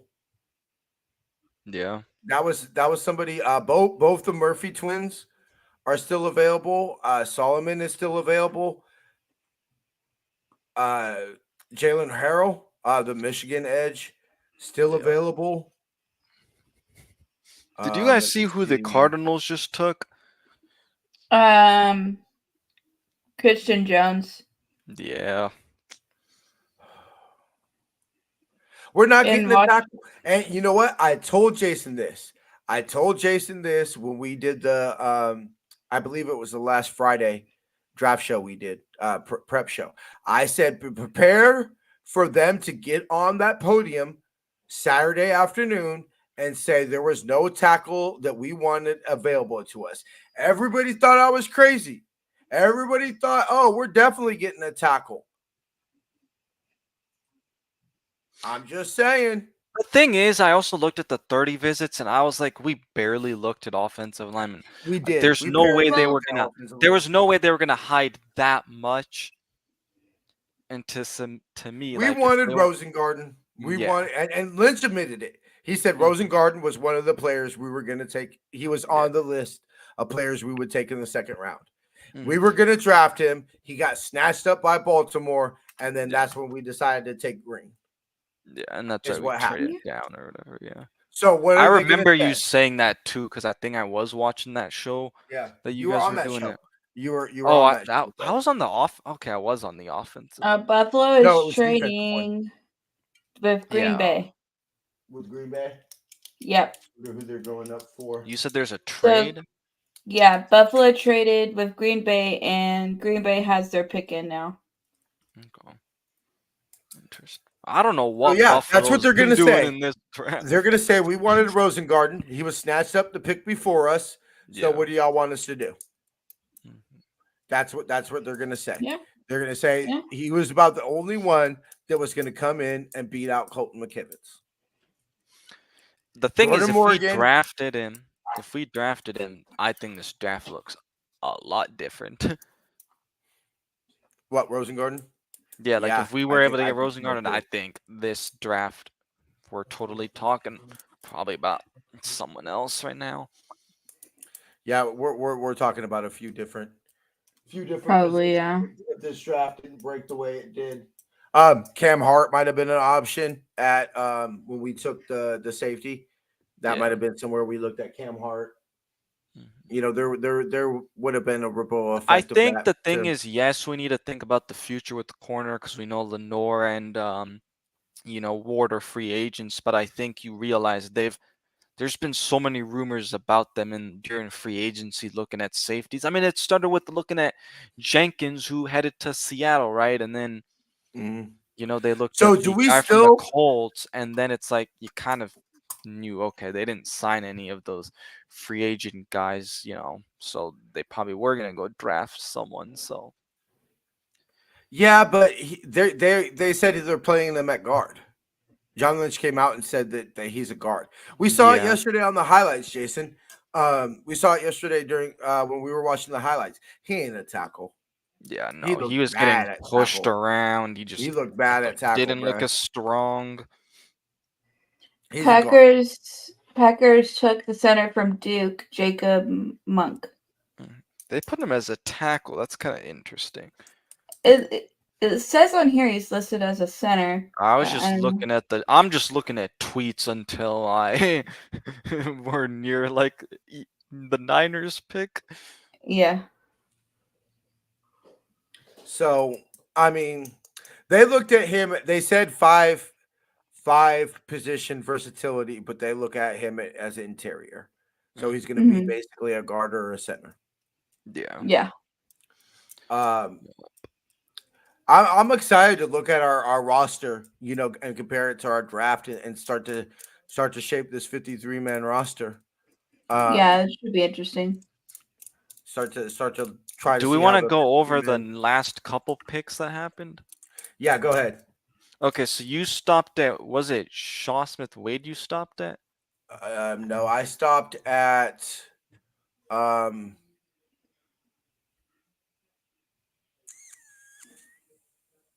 I totally clicked off the page.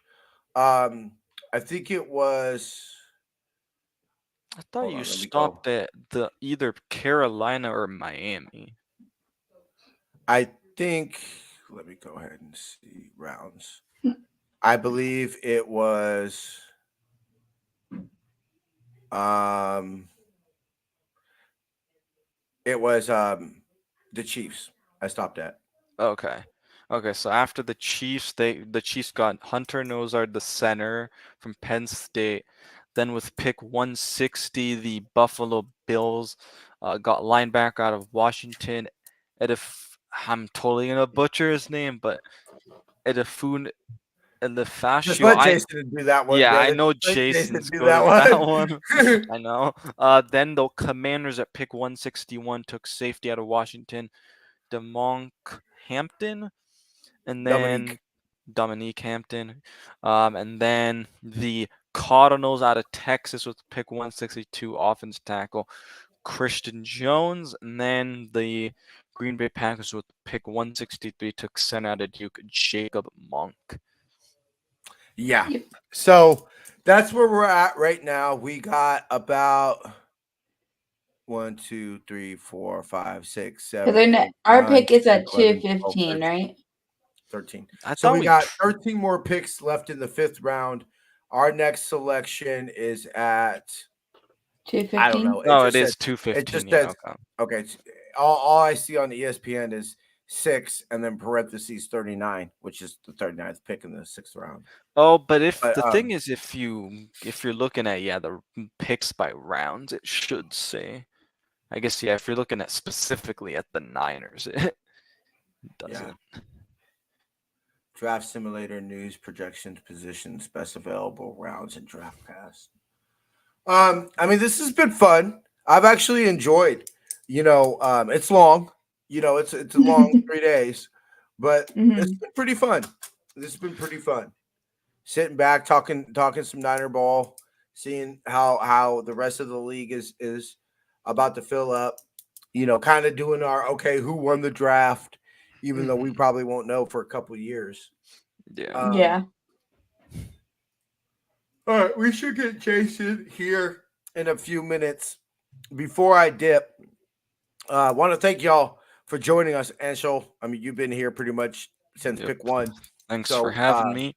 Of course, brother. You already know Niner Media and NFR are connected at the hip, brother. You're always welcome to. We're gonna definitely when Jason Appreciate it. when Jason takes his little hiatus and goes out on assignment during the dead period this year, we're gonna have you. I'm gonna be leaning on you, and I haven't seen BC hop up in the chat, but I'm gonna be leaning on you and BC to help fill the void of Jason a little bit, so we're not struggling through some shows. But I appreciate y'all. Of course, Jamie, appreciate you always. You know that, girl. Yeah. I know. I sorry I haven't been here the whole time, but I've been popping on when I can. So all good. All good. What have I always told you, Jamie? We look at you as Good Morning Niner Empire and the post game show. So that's what I depend on you for.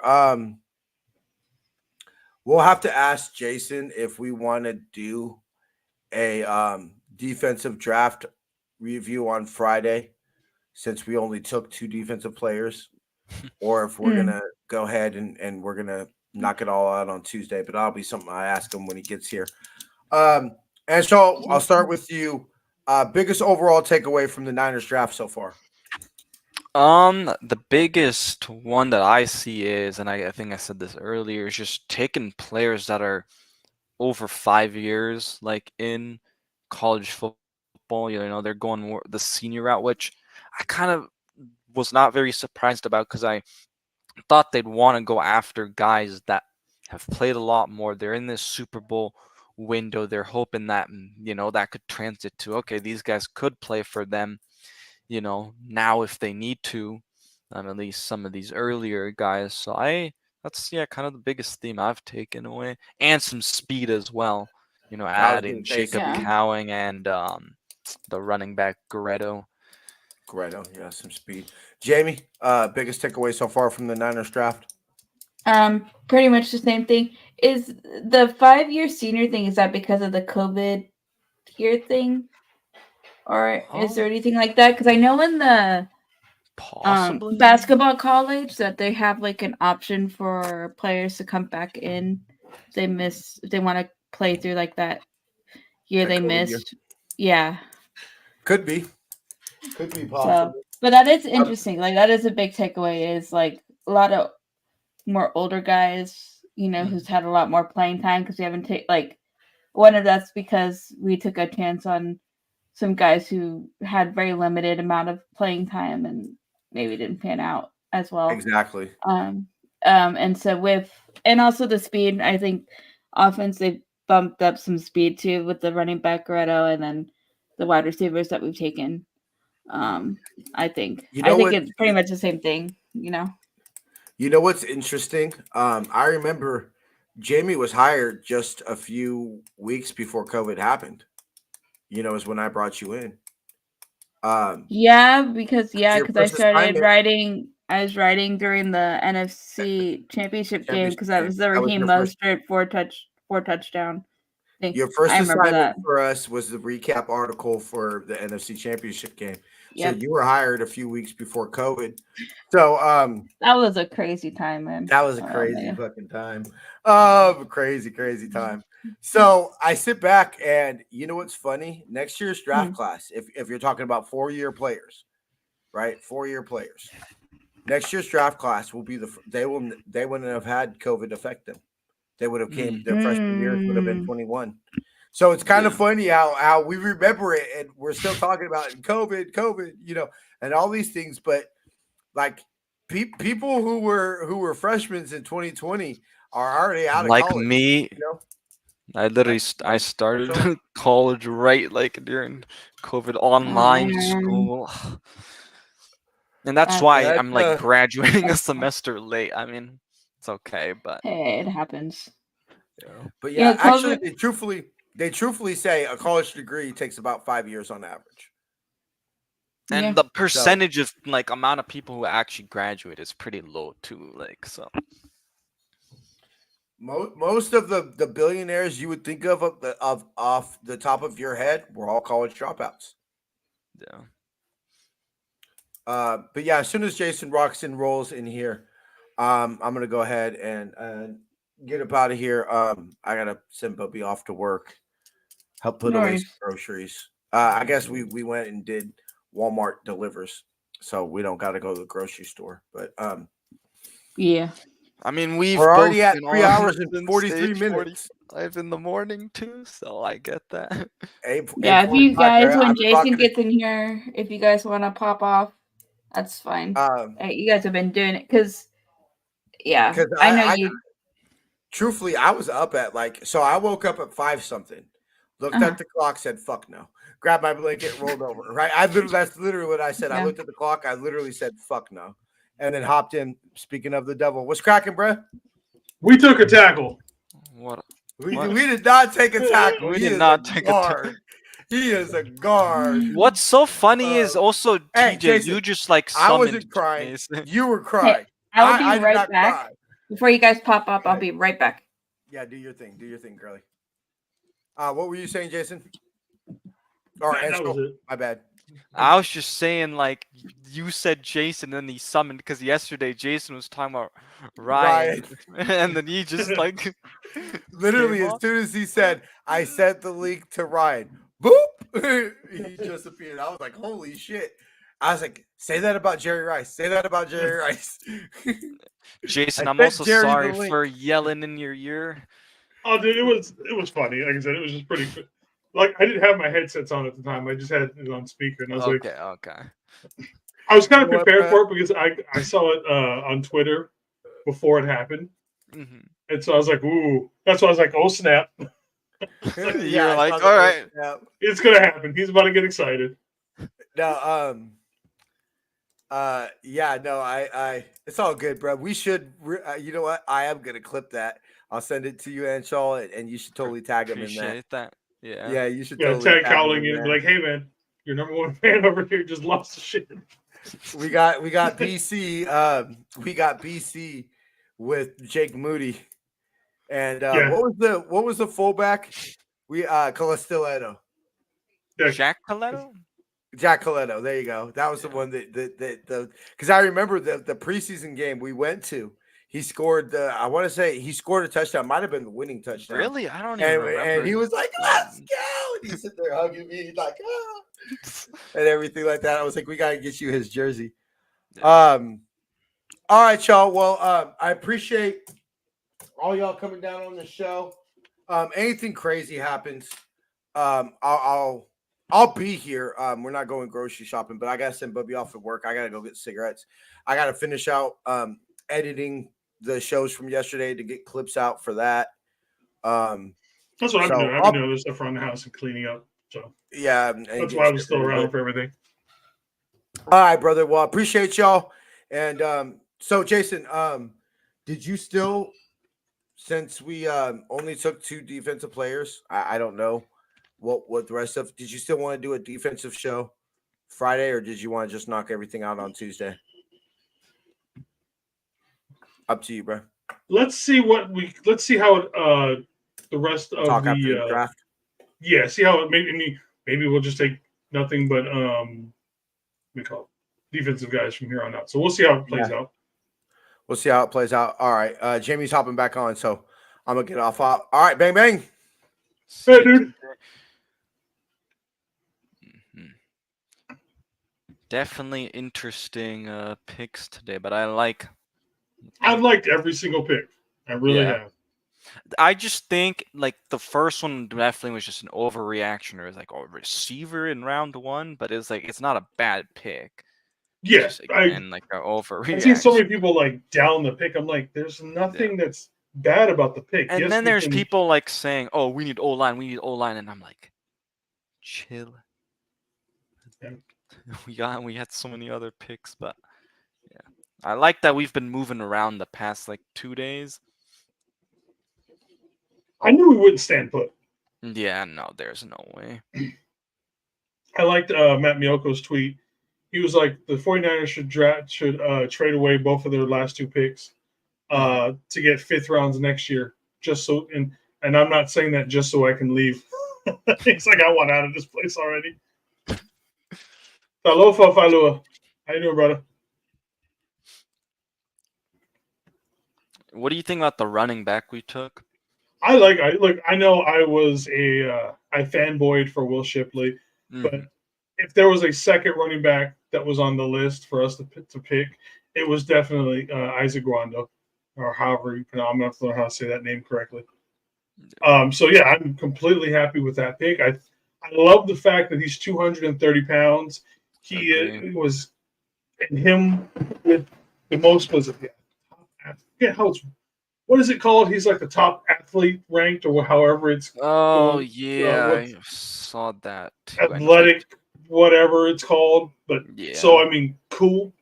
I still think that the reason why we picked him is nothing against JP Mason, but apparently he can't pass block for shit. That's the reason why we don't see him that much. If that is true, he's out the door because this guy has elite pass blocking skills, especially for someone of his size. You know. Damn it, Bills.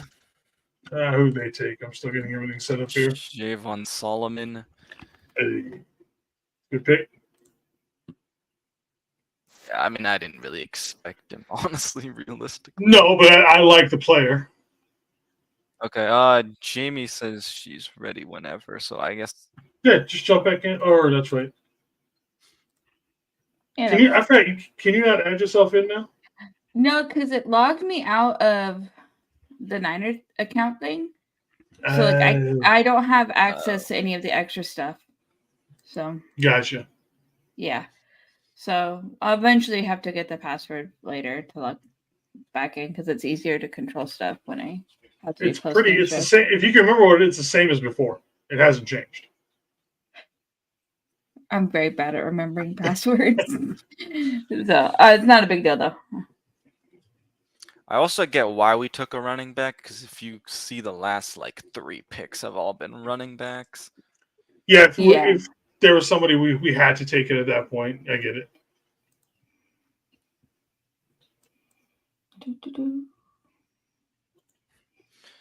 Man, this round feels like it's kind of been slow. Yeah. You would think they would move. It feels faster with the less time, but for some reason they're still taking it. Also, every time we've picked, they just take their sweet time, and I'm just like, the pick is every pick. We go to commercial. Every single 40 exactly. pick, That's they've gone to commercial. It's like, I'm also the hell? glad you It's true though. I'm also glad you texted like TJ because I was like, we traded up, and I was like, I know. I was like, oh shit. I know. I like looked at our Facebook group chat, and you're like, dude, we're on the clock. I'm like, oh no. I was like, there's no way you don't. It's not like I scrolled on Twitter because I didn't think we were gonna trade back up yet. Yeah. But yeah.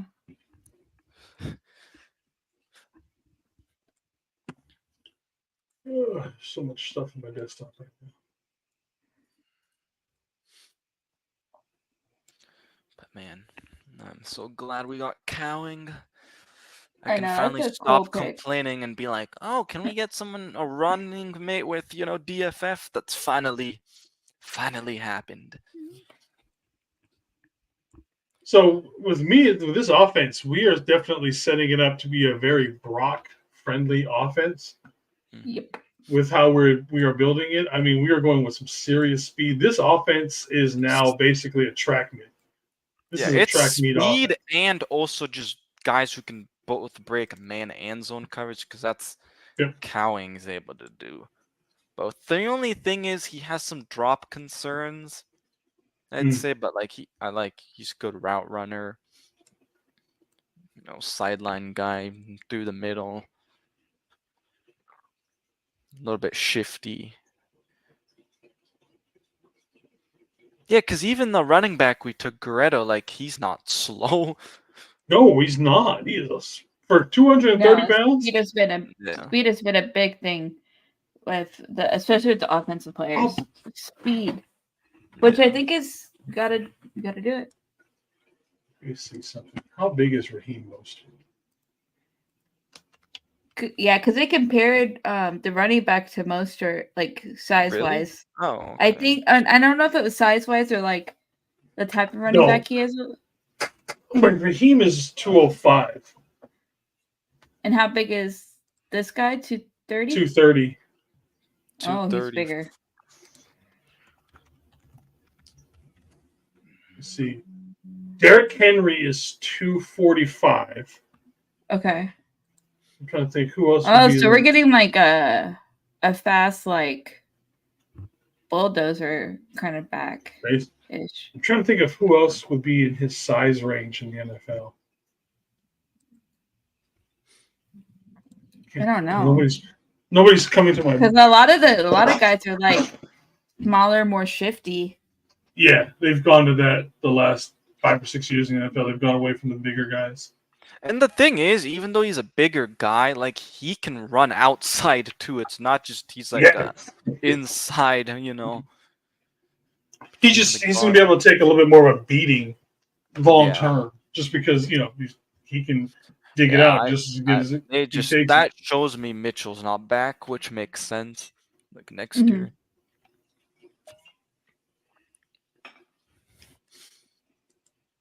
They're, I think, tired of having to keep sign people off the street and last second,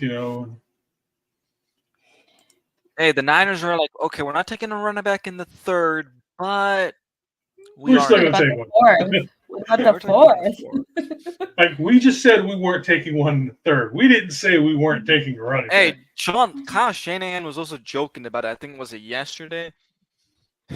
It's either yesterday or that first night. It's one of those two. Yeah, one of the 2 nights. He's like, are we going to take a kicker in the third and a running back in the, or take a running back in the third and a running back in the sixth, and we end up having to cut the third round running back and the 6th round running back. Ends up working out.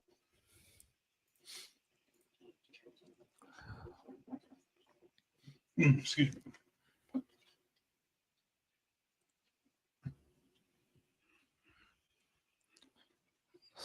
Wait, does Philly have back-to-back picks? 171 and 172? Because that's one I think we probably traded with them.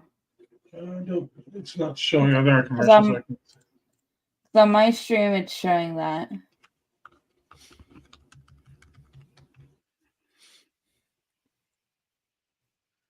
Dude, I don't know how Rice has just not been picked yet, and other receivers like have I've been telling people he's not that good. He really isn't. Yeah. Take away the name, and he's not much. I'm sorry. I've been trying to tell people that, but no one wants to listen to me. Well, I still thought he'd at least be gone. The name would carry him a little bit. Though. Yeah.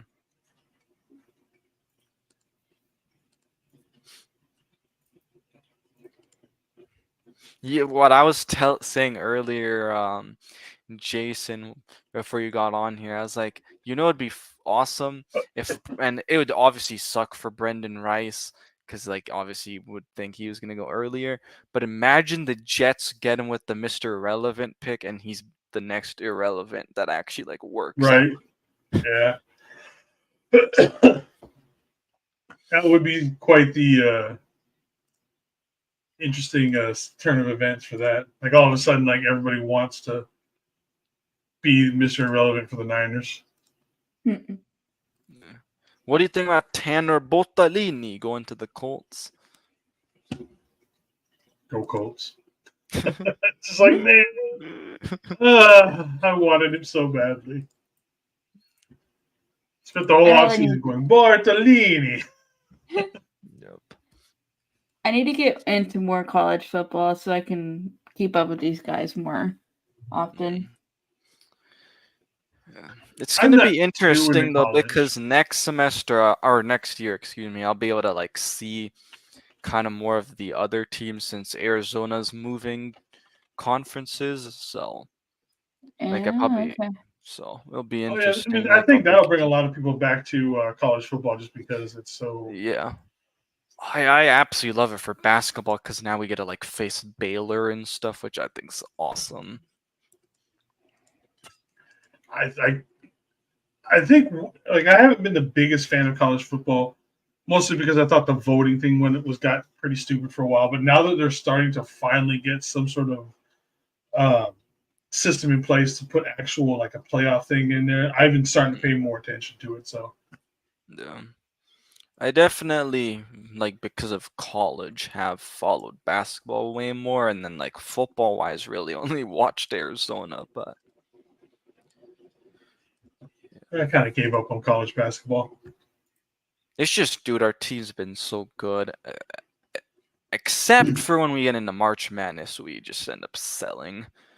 But I was a big old Duke fan from the 6 months that I lived in North Carolina. I lived in North Carolina for like 6 months, and like the first day of school, there was what I thought was a giant gang fight. It wasn't a gang fight. It was a fight between Tar Heel fans and Duke fans. And big old dude rolled up. I might have been like 5th, 6th grade kind of. He's like, "What team do you root for?" And I say he's a Duke fan. I'm like, Duke. Okay, so that's legitimately the only reason why I am a Duke fan. It's just because of that one moment. Yeah. Oh, the Jets just took a quarterback. Yep, Jordan Travis, Florida State. All right. Yeah. Well, there's your heir apparent.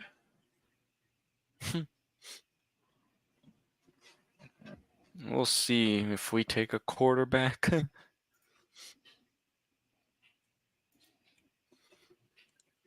The only guy that the only Arizona guy that needs to get drafted next, I guess, is our tight end. Because, like, I think we he's have still on the board. Wow. Yeah, because we have an edge, and I think like a guy that plays corner safety, which they're gonna be undrafted. But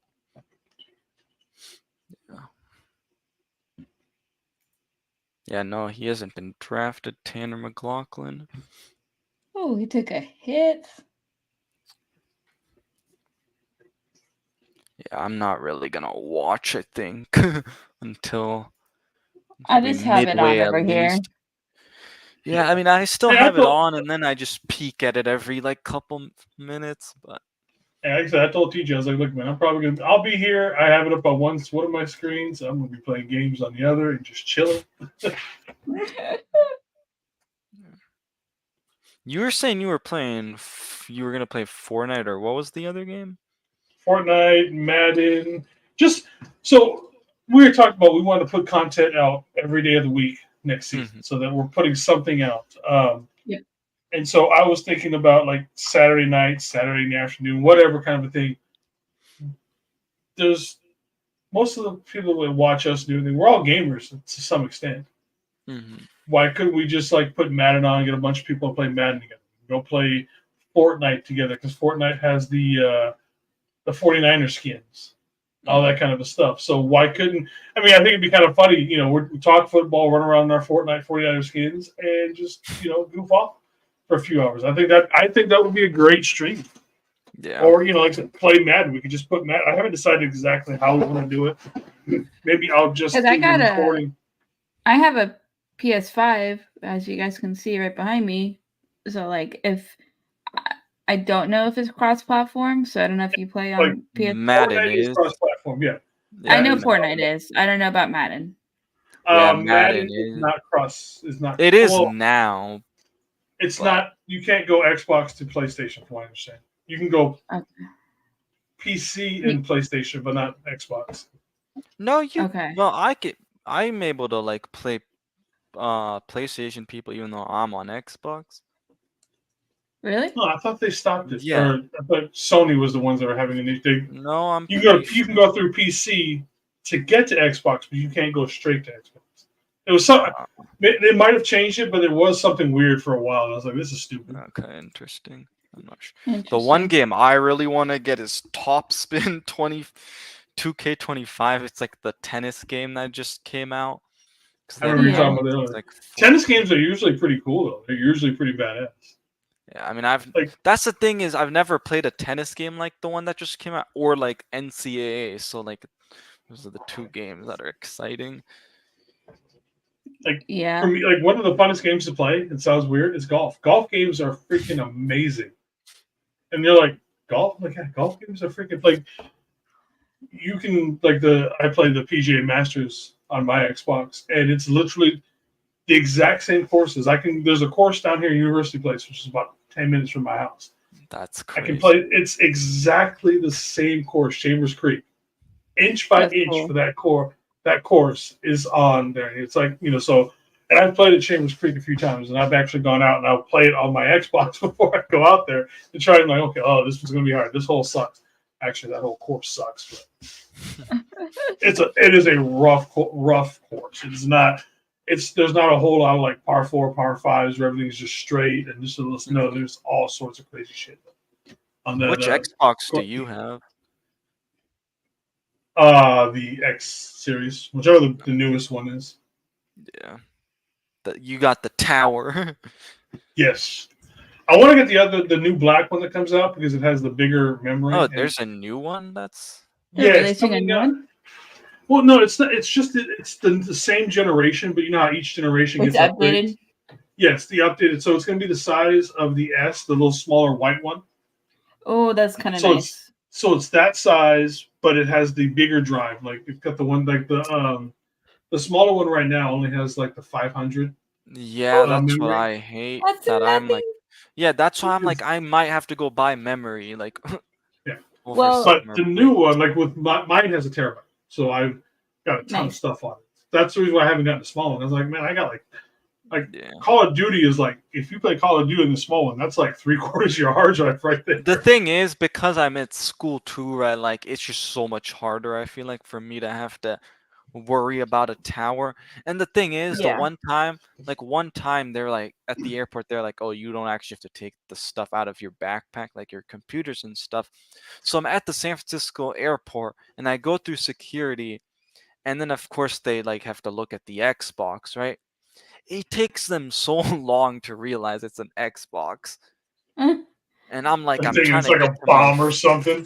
Yeah, and I'm just like, bro, come on. Well, I mean, you can do it. Oh, sorry, go ahead. No, like for my PS5, I bought, it comes with a terabyte, right? Roughly. Like, I think it's like 900 gigs. or whatever, so just about. I bought an M.2 drive to install into it, and I got myself an extra like 2 terabytes of storage for it. So it's nice. Like it was easy to do. I don't know if Xbox has anything like that where you can. You can. Yeah, So they they have this drive that you can buy, and you just plugs in the back. Yeah, the Seagate. Oh, okay. Yeah. Yeah, I'm pretty much at the point now with mine that I'm going to need to probably probably by the end of the year I'm gonna have to get one of the Seagate drives because most of the games I play just have huge freaking downloads, just monster. Yeah. The thing is, because I've been like playing Forza, and then I have like Madden, and I had to uninstall 2K because I otherwise couldn't download another game. Yeah. So like, I'll probably have my main games on the actual Xbox, right, and then probably on the hard drive, just put the ones I don't really play them. Yep, that's the way to do it.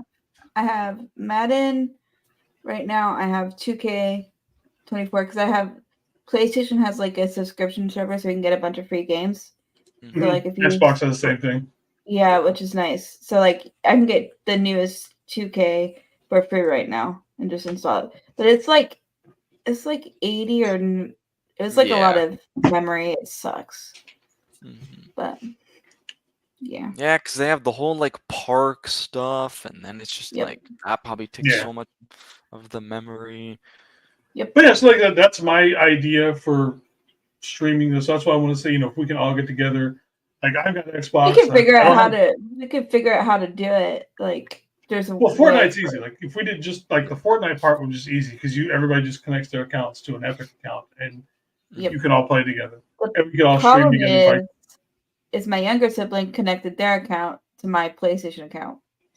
So we'll have to figure that out. But yeah. And I'm terrible at Fortnite. I'm not good at the shooting games. I played it like so many years ago, but it was very little, and I actually only played the mode where you could 1v1 your friends and stuff. But so I thought the game has been stupid for years, and I still think it's kind of stupid just because there's the whole building aspect of it. So there's a new version of the game that's not building. You just run around and shoot people without building anything. So that's the version I played. The building part, I was like, this is stupid. Mostly because I couldn't build fast enough to do anything. That's what always confuses me because some people build so freaking fast, and I just can't. Like my brain cannot process that fast, unfortunately. Yeah, so I'm just like what the heck is happening? And so if there's a no build mode, that's at least a little bit better. Yeah, so that's what I play. That's what me and all my friends play right now. It's a no build mode. I'm actually pretty damn good at the game now. It's kind of scary how good I am.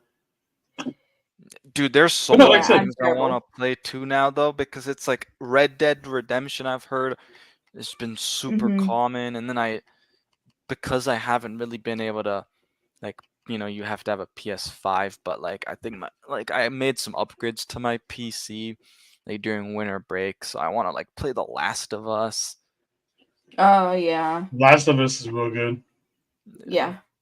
Actually, I watched the whole show, dude. It was so good. The Last of Us show is really good. There was one episode I was I wasn't a huge fan of, but other than that, I liked all the other episodes. It's either I think the second to last episode or the episode before that I wasn't super huge fan of. Is it the one where she's in the mall with her friend? No. It's the one I think that starts out where he's in the backyard with his friends, I think, or something. It's I can't remember. Yeah, it's been a while since I've actually watched it. Yeah, it's been a while since those episodes were coming out too. So yeah, both of those are both good games.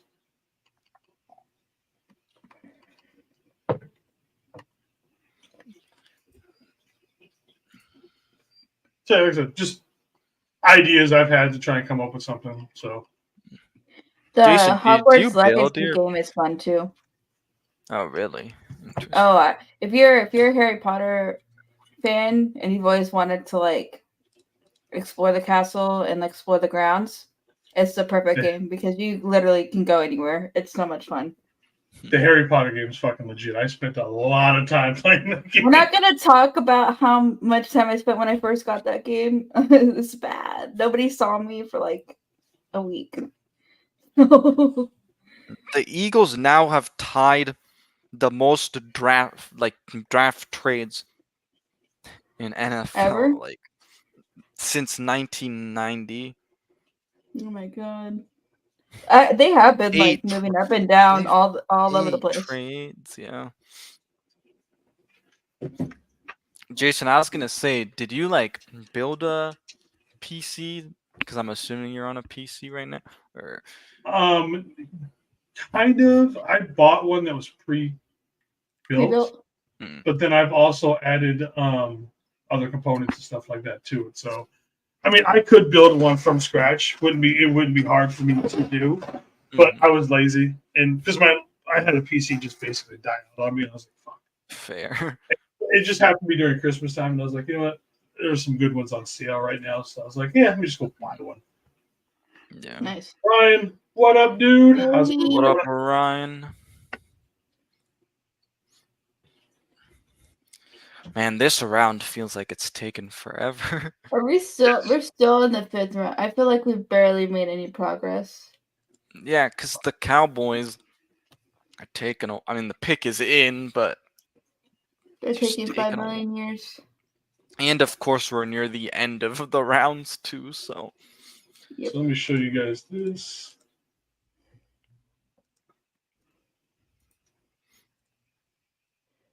That's what I run around as. Nice. So, like I say, if we just got a bunch of people running around together with like these skins and everything, I think that would just be pretty cool. You know, just run around. We don't even have to take the game seriously. You know, we just sit here, talk about the games and stuff like that. Yeah, I mean, that shouldn't be too hard. That's probably the easiest game to be able to do it because we don't all have to have the same kind of system. literally, Yeah. I think I'm not even gonna actually make a Jacob Cowing reaction video because I'm just gonna take the clip. You don't need to, man. Just take the clip and go with it, man. I'll just take the clip once you guys send it to me and just post that instead of going through and talking about it. Yeah, because it's just a straight live reaction to it. I think that's what you should go with for sure.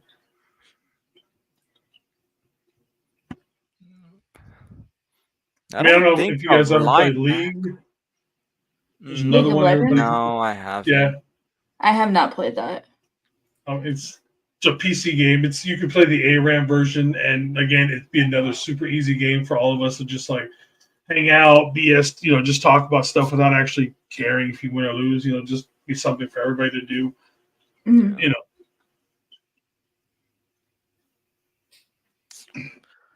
Man, my tight end is still on the board.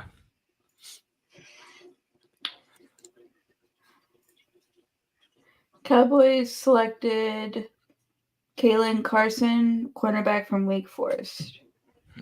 All right. At this point, it's just teams are taking like whatever they best. Yeah, this is just BPA. BPA, just okay, or we're a little short on this in our room, and that's it.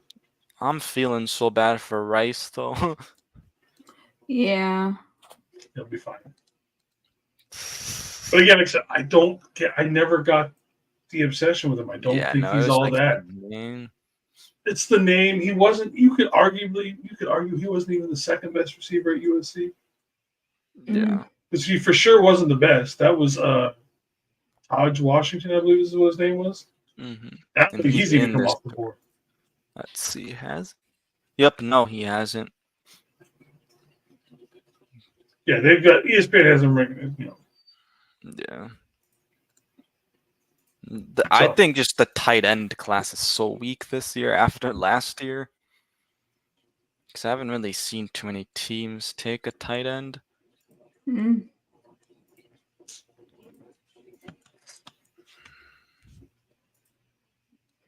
I don't know. We'll see what we end up doing with the last 2 picks if we keep them. What, are we going to now take a 4th and a 7th round running back?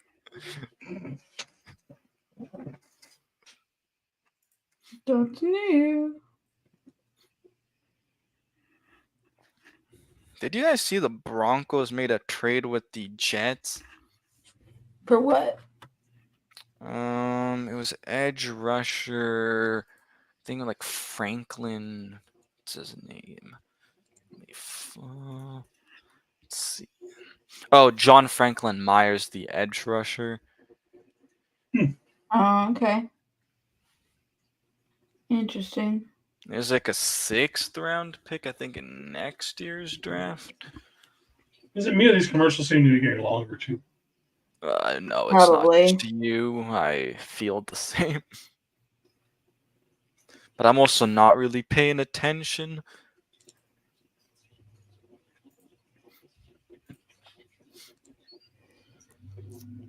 Let's see. Let's see who is.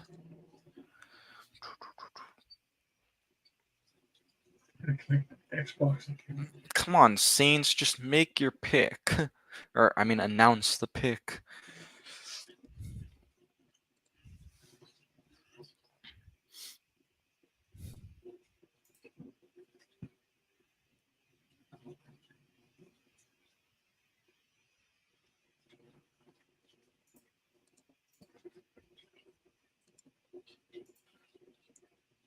Alright, time to look at all the teams that are Niners guys, see what they've done in the draft.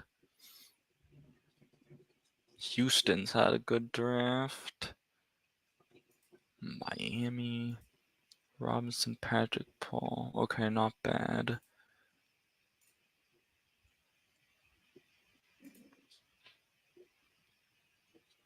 Oh, I forgot that the Saints have technically Niners blood. Okay, the Saints are selecting. Let's see.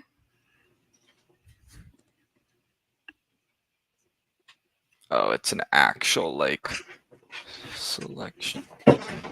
Yeah, I think so.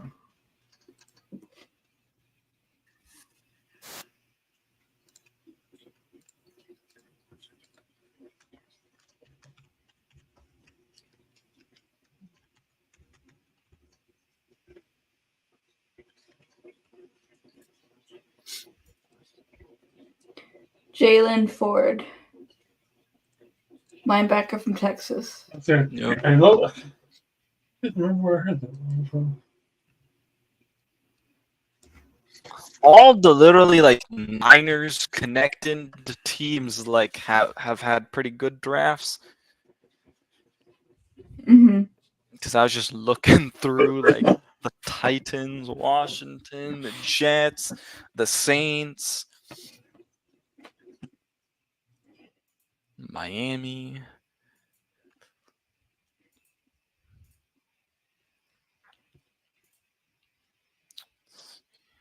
I can't wait to see what happens for whatchamacallit, Washington especially. Yeah, Washington's going to be interesting. Yeah.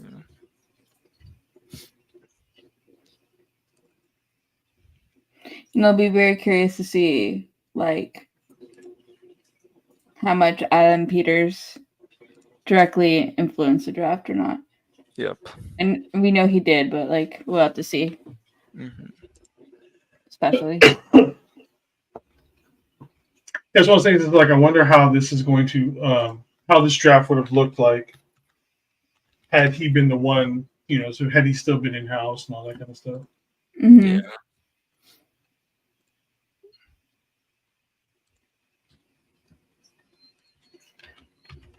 Did you see that Fashanu went to the Bills, Jason? That I did. I was trying to pronounce his name when we were going through the picks again, and then TJ's like, yeah, we're just going to have Jason say his name. You're talking about the linebacker from UW, right? Yeah. So it's funny because he's actually that's not Polynesian. It's an African, but it's Edufan Ulufosio. Yeah, I couldn't say it at all. All right, Jets, let's end this round.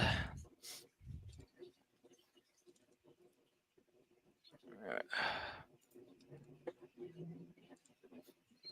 So we only have 2 more picks left in this draft. Ugh.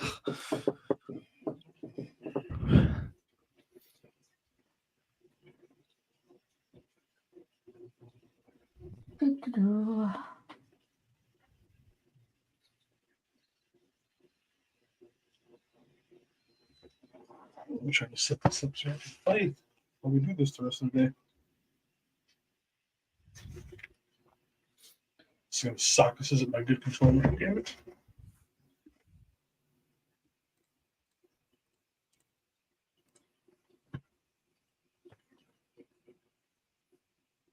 So the Niners even putting out any of the other reaction.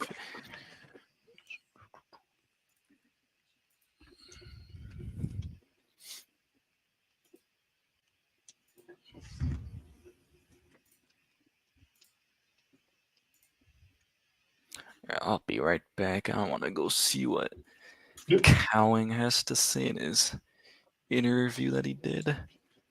All So right. let's see if this will work. What you doing? You gonna try to play? Yeah, let's see.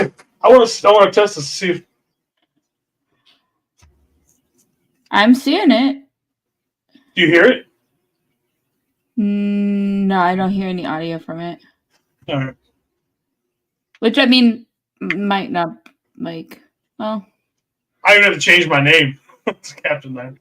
Captain 90. I want to see how it streams. I may have to change some settings. Let's see. This controller is not set up for me.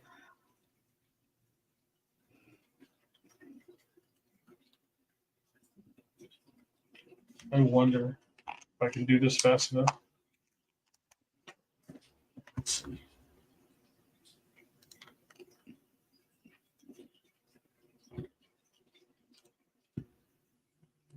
To add a device. Let's see.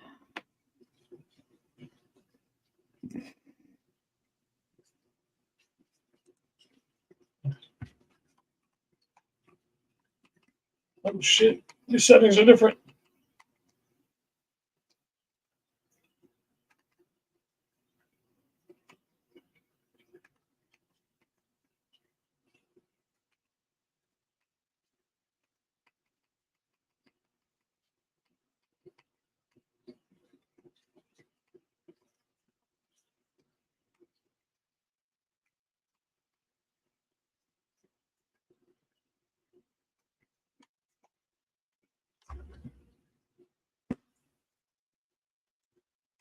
Yeah, how it looks.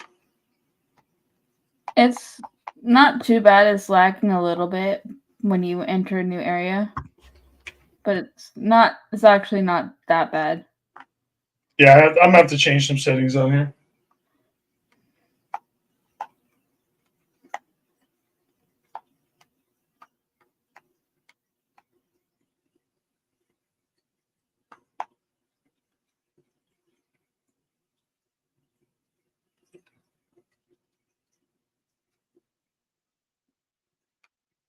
There's too many people listening.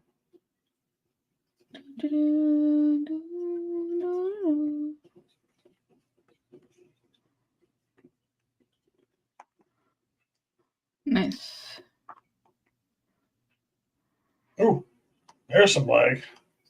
Yeah. Yeah, I am definitely gonna have to change some settings. Yeah, there's like moments where it doesn't, and then there's moments where it really lags. Yeah, I've got it also cranked on my side, so. Mm.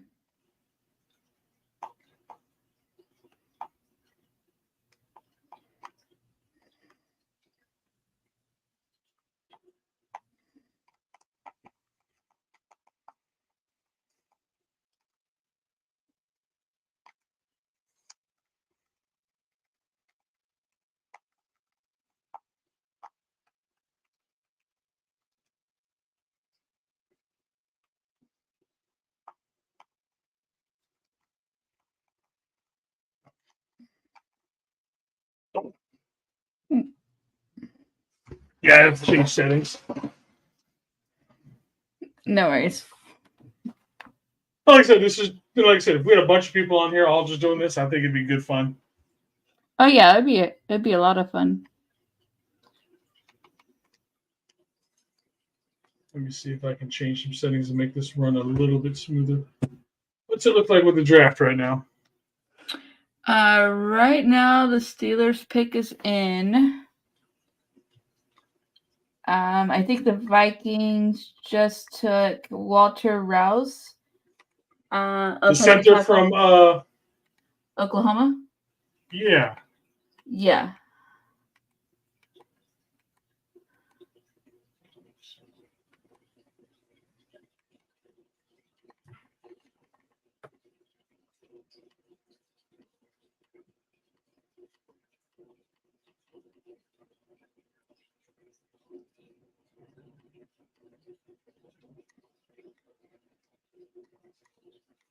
Let's try it low.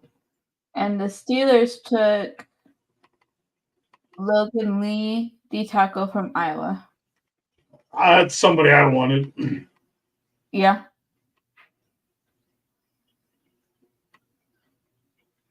And that means the Seahawks are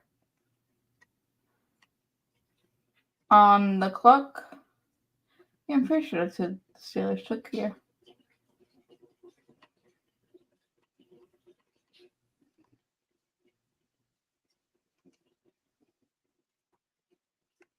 All right, let's see if this makes it run a little bit better.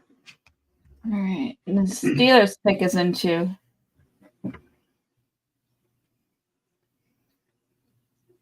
78 should switch to linebacker. That's just the standard way they look like, everybody. Dude, Ryan, weren't you playing Call of Duty? We could all play Call of Duty, too. Call of Duty would be crazy, though. I don't play Call of Duty. If I can get my brother here, he'd play because he's been playing since he was 10 years old. So I'm just not good. Like, I'm not good at first-person shooter games. I'm terrible. I'm not good at video games. I like playing them. That's my thing. I'm not very good. Right. They're fun though. No, the Harry Potter games,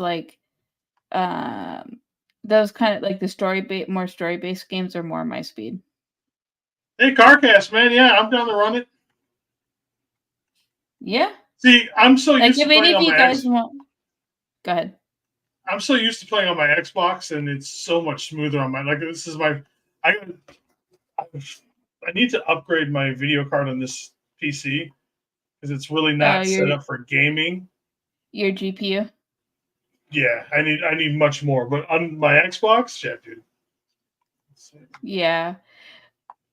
Yeah. The only other thing. Well, I don't know how to work with. Carcast, are you on Xbox or you play PC?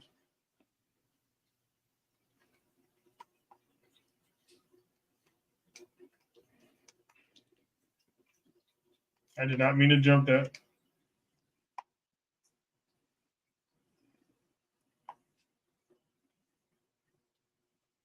Yeah, it seems to be a little bit smoother. Yeah. Yeah, Carcast, hook me up with your Epic. I'll send you an invite, and then if nothing else, we can play on. I go cross-platform. I'll put it on my Xbox because with how this is looking, I don't know. I'm gonna have to change some things on it. I mean, I can stream it from my Xbox. Just have to do things a little bit differently. And this is a terrible spot to land. There's fucking nothing here.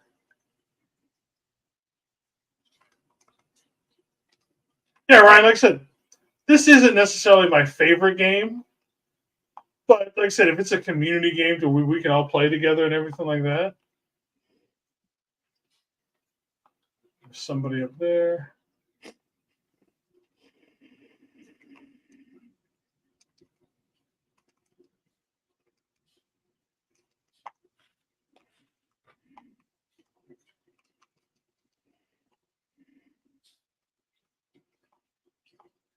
There's too many people over there. Yeah, I don't want to play on my Switch either.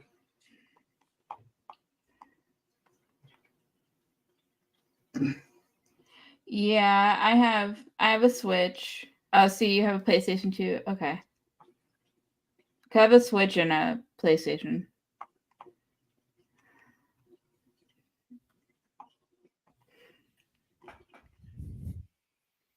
All right, let me catch up on the draft real quick. Hold on.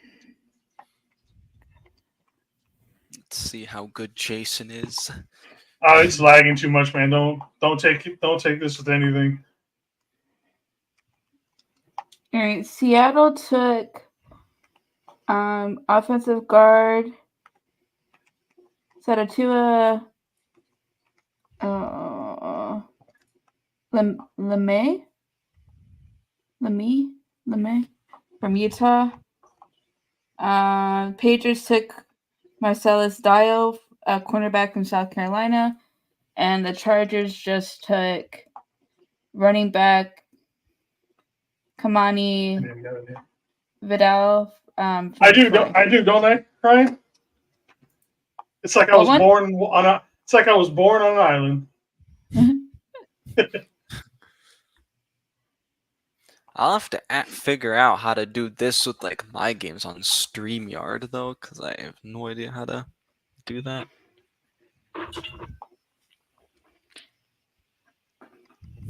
Yeah, I don't know. It's like I want to stream like Madden, kind of do those weekly like sim games, but I like don't know how to show it on YouTube because I don't have a capture card. Yeah, you need to. If you're streaming from, and if you're streaming from a console, you need a capture card. Yeah. No, you could also stream to. If you have Xbox, you can stream straight to Twitch. Yeah, I know that, but I'm trying to think like YouTube wise. Well, you can always connect it.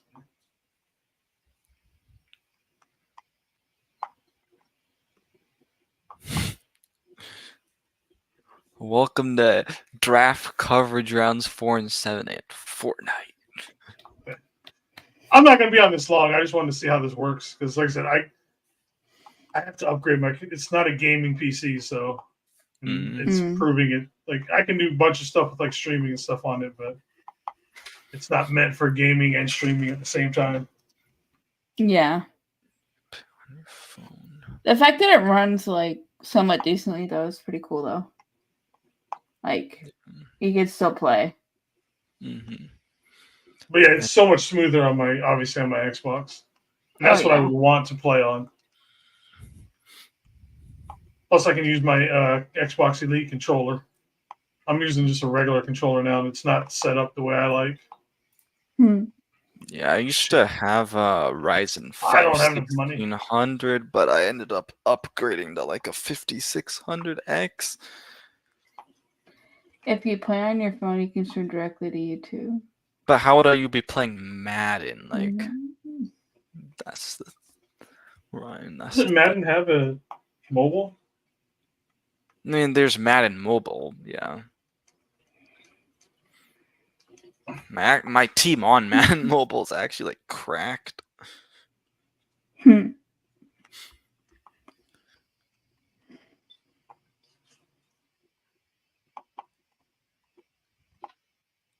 Yeah, I just ended up like saving up for PC stuff, and then like in December, surprisingly, things weren't super like crazy priced.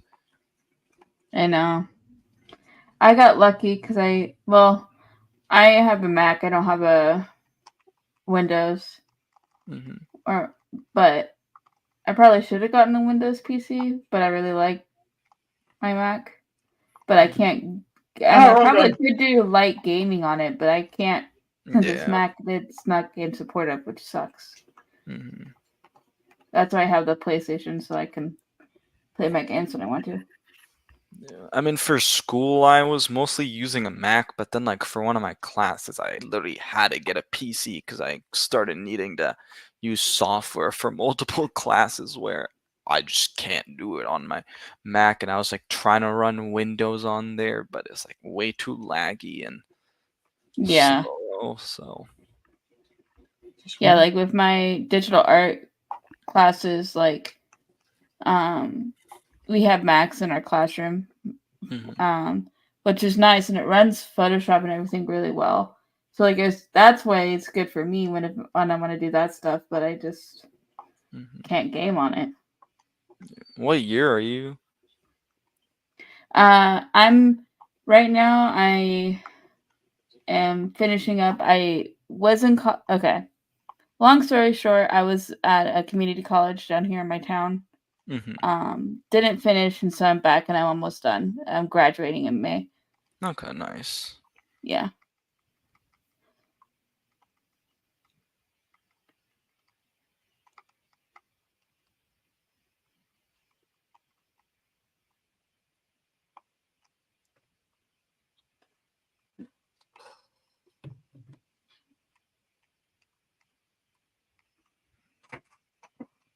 So who's on the clock right now, people? The Giants just Dolphins. made a pick, so I think I guess Dolphins. Yep. Dolphins pick is in, and they're making their selection right now. Malik Washington, wide receiver from Virginia. Wide receiver, that's a good pick for Washington. R.I.P. Brendan Rice, man. Not that good. No, I know. I'm just saying, like, he's the best available. Yeah. Damn. How many years did he even play at USC, though? I don't know. That's a good question. Where's that gun go that I wanted? Let me see. He's played 4 seasons. Technically, because he was at Colorado. Yes, he's played 4 seasons.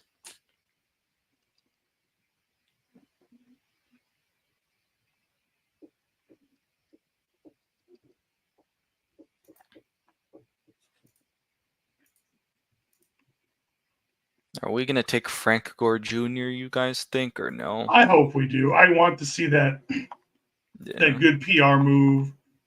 You know what I mean? Yep. It'd be fun. Yeah. I just don't know if we will because we already took a running back, so I don't know.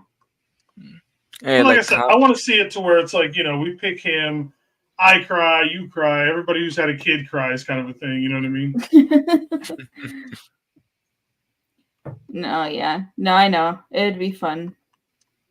We'll see. I mean, who knows? Maybe they will.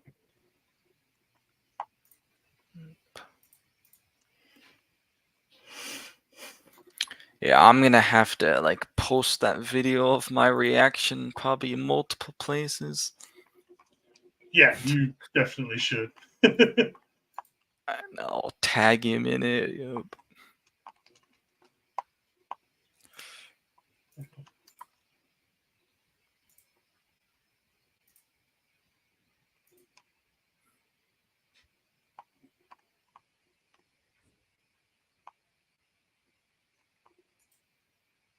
Okay, let's see if we can catch up. Where was the last place?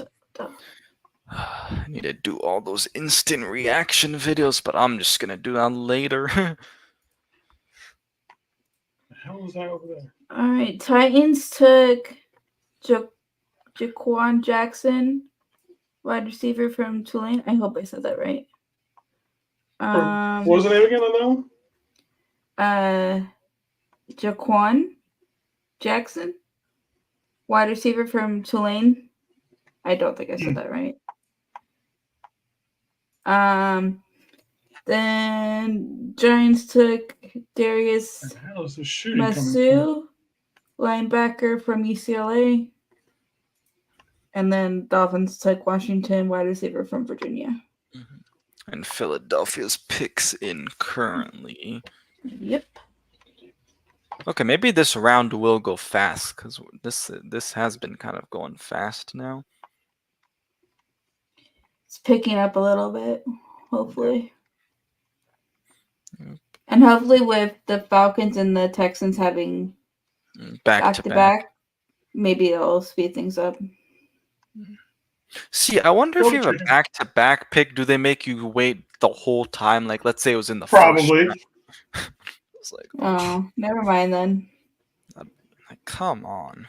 I would think they almost would. That way they could get time to talk about the pick.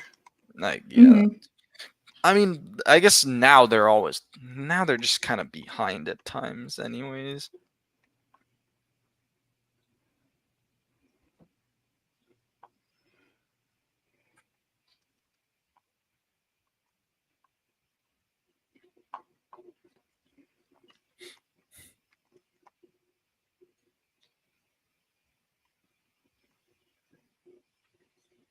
Someone else shot her.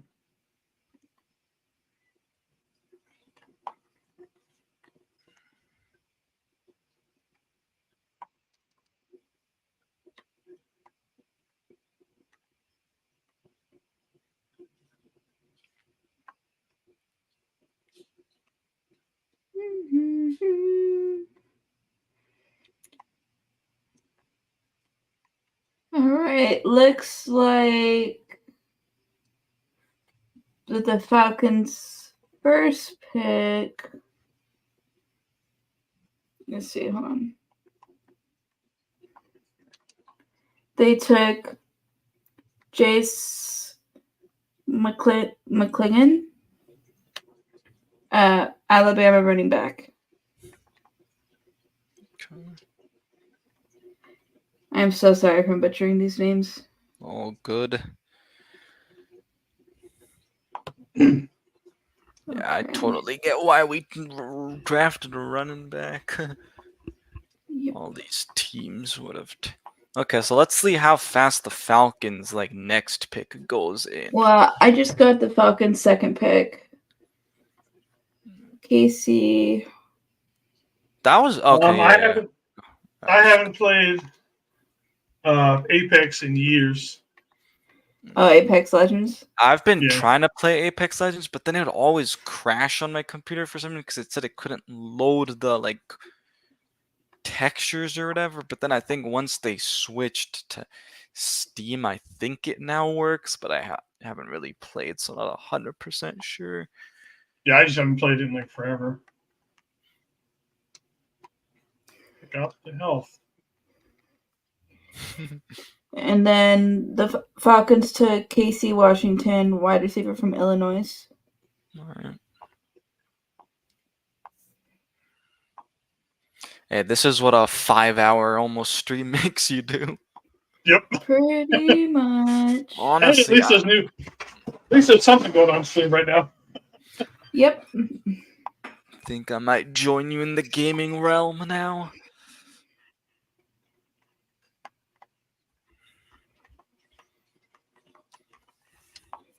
Someone's already got it.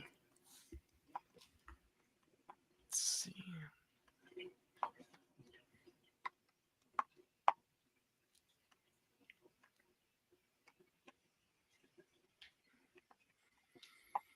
I've been playing a lot of Forza Horizon 5 recently.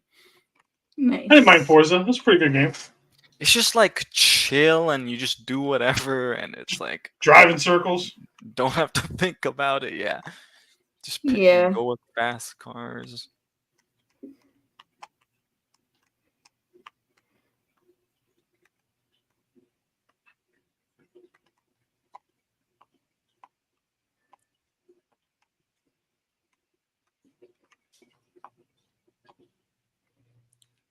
I see purple.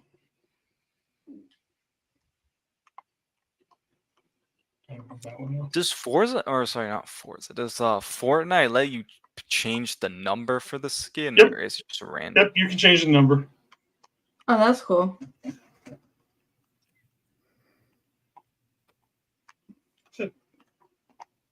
Oh shit, I wasn't paying attention.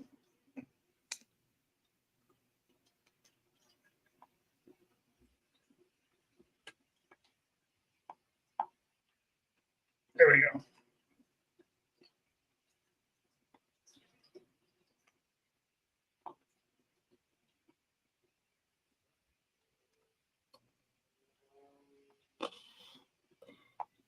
I think the Texans just traded with the... That's what it looks like. The Lions, I think. Yeah, I think the Lions. Because that's what ESPN.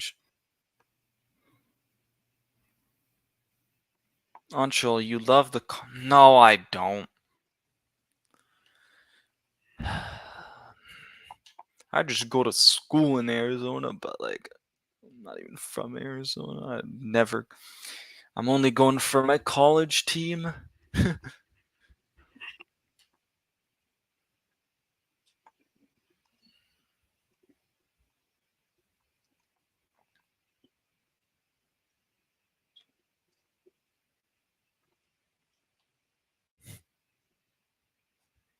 So let's go CarCast.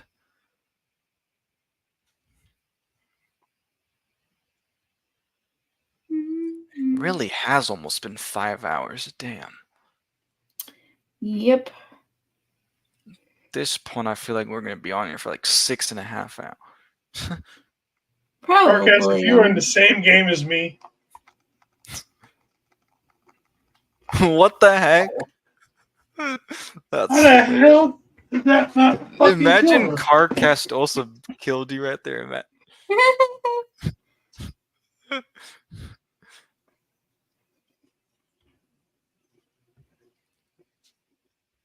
CarCast, if you're in the same game, go to the armory. I want to see if you're there.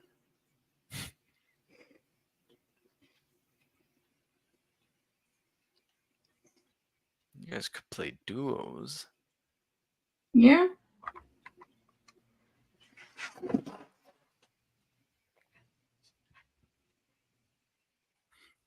This is CarCast coming to the armory now. This is going to be hilarious. Here, go get that gold. Ooh. Johnny Wilson going to...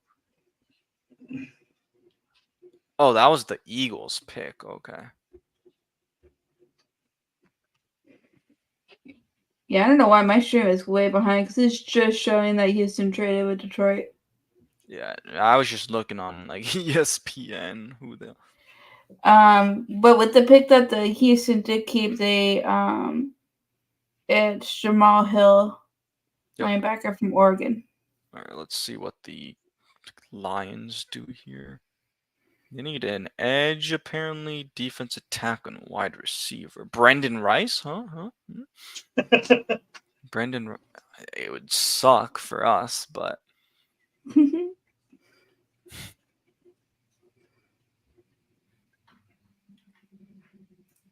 see. Are there even any other good receivers though? They're all. I mean, Taj Washington. I have no idea about the Georgia and Michigan guy, but yeah, CarCast. A lot of people are hesitant to take the military academy guys. Hey, use your. What do you guys think that is?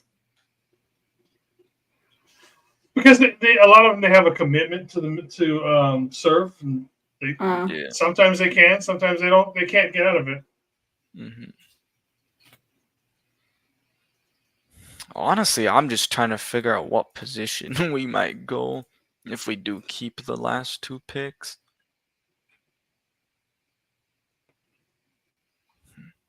Damn, the 3rd overall player, Tanner McLaughlin, still on the board. I was thinking, who's left for the tight ends? So there's McLaughlin, there's Jaheim Bell, Braywin Spanford from Minnesota, Delina Holker, from Colorado State, and then Trey Knox, South Carolina, Devin Culp from Washington, Jack Westover from BC Washington. would fucking go crazy if we grabbed him. Yep. Is he actually related though, or does he just joke about that? Okay. He's just joking about it. Yeah, that's what I thought.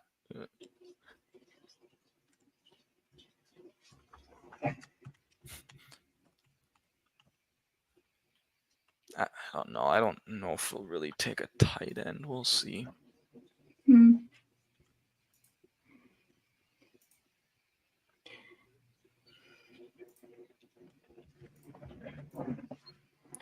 Detroit took the D tackle from LSU.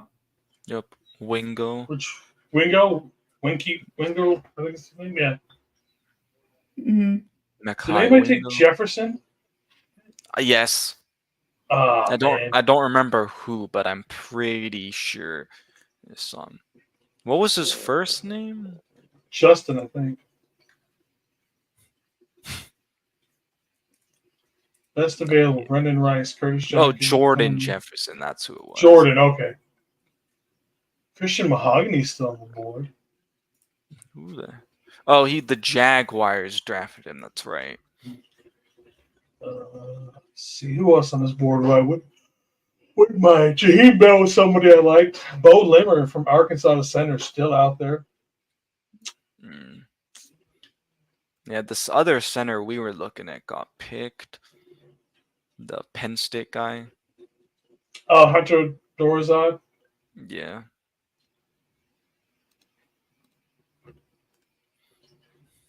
We'll see.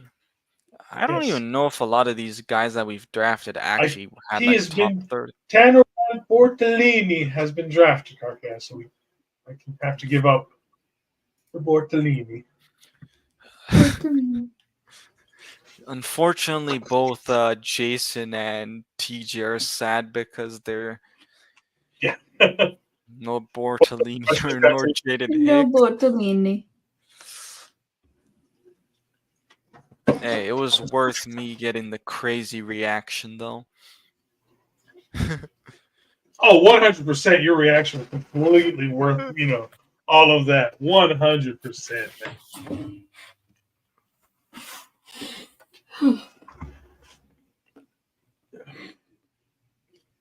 Man, I need to figure out where the heck am I going to be driving in Forza because I'm just near the stadium. I know I could turn on my PlayStation. I have my TV right there. I'm tempted now. What do you play on, Angel? Xbox. Shoot me your Xbox game tag. Okay, I could just put it in the private chat. Yeah. What is my username? I don't think I changed it. Okay.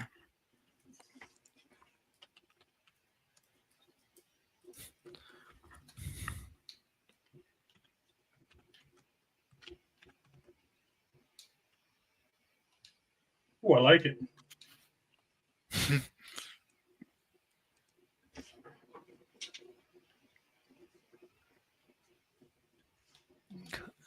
Let's see.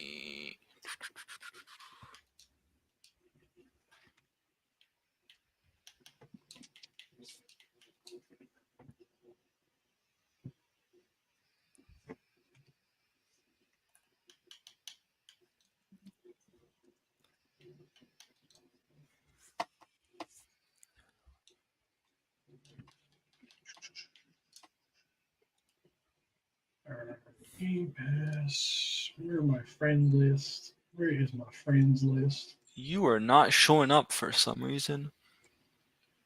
UFA KEFIY? Yeah. I'm checking the spelling. Too interesting.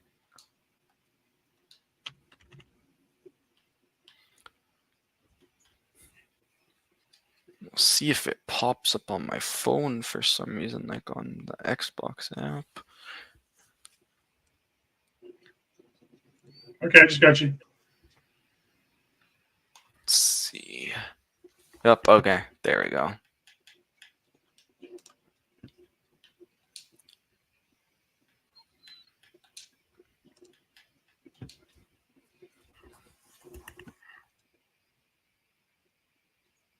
Again, we can all run around and fucking Fallout 76 together. Get a little private server going. Carcass, what are you on? I kept asking him, but he hasn't gotten back to me yet. Oh, he's eating dinner. Okay, gotcha. I gotcha. All good. Dude, because we're like all pretty much West Coast people, I think, like, it's so weird when I'm like hearing people at 2 p.m. being like, I'm eating dinner. I'm just like, wait, what? Well, during the week, I'm pretty much on an East Coast time because I get up so early and I start work and everything. So, like, during the week, it's pretty. I mean, I eat dinner at like 2 o'clock, 3 o'clock if I go to the gym. So, I mean, it's kind of like 1:43. I'm about like this is about my my dinner time right about now. If I come straight home from work and I don't go to the gym, this is about when I eat. My lunchtime would literally be like probably in the next 15 minutes, usually on weekdays.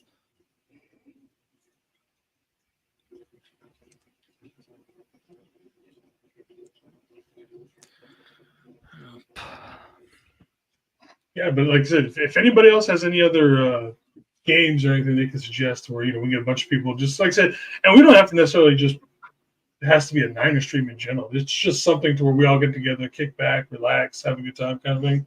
Mm-hmm. Yeah.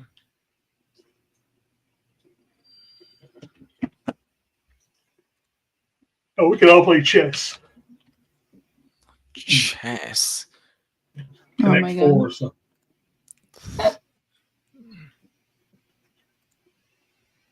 Oh.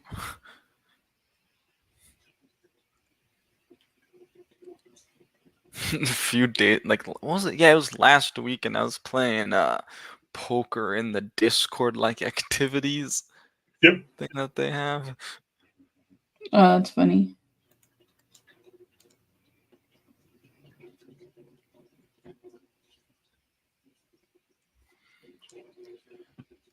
What pick are we even on right now? 193. Okay. And we're at Patriots. We're what? 2:15? 15. Okay. Yeah, so we still have a little bit. I'd say we'll probably pick within the next half hour, probably. Hopefully. Okay, so we're at 193 and okay, we're at 2:15. Okay. Mm-hmm.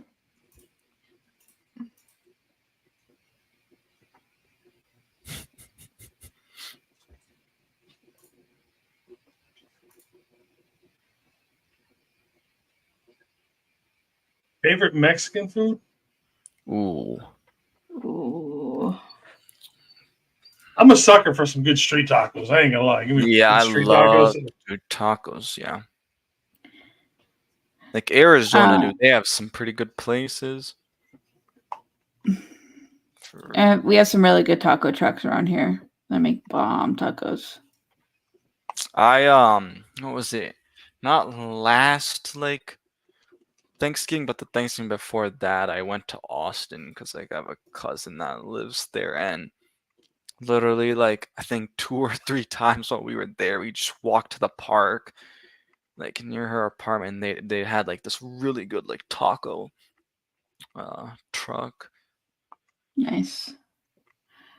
I don't know if you consider nachos. Oh, what's going on, Jimmy? Bengals took Tanner McLaughlin, tight end from Arizona. Oh no! That is such a Bengals pick, though. Hey, if Joe Burrow he'll fit in right well with Burrows, man. Yeah, really if Burrow stays healthy, though, that's a good landing spot. I'm not mad at that. Do we know how Burrow's doing with his calf thing? Oh, he'll be fine come next year. Okay. Really? Because I've been hearing people saying, "Oh, it's really bad, and it could be career changing." And I don't see it that. I think he'll be fine come next year. Okay, so already at 195. What's up, John J? John J in the house. 49ers Ultimate Report. What's up, John J? Hello. Aloha, my bro. The Patriots took Joe Milton III. Ooh, another quarterback out of Tennessee. Yep. DJ James to the Seahawks, who I know the Niners met with. Was he the one that had a couple meetings with him? No, it wasn't him. I think it was Melton. Melton, that's who it was. Yeah.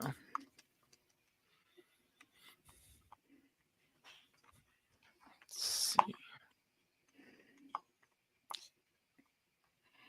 Carcast has a question in the chat. Okay, here If you were to meet any 49ers wives, who would it be? Like, are we talking current players? Honestly, for me, I feel like I could go with a couple of them, but I'd probably say Brock Purdy. Yeah.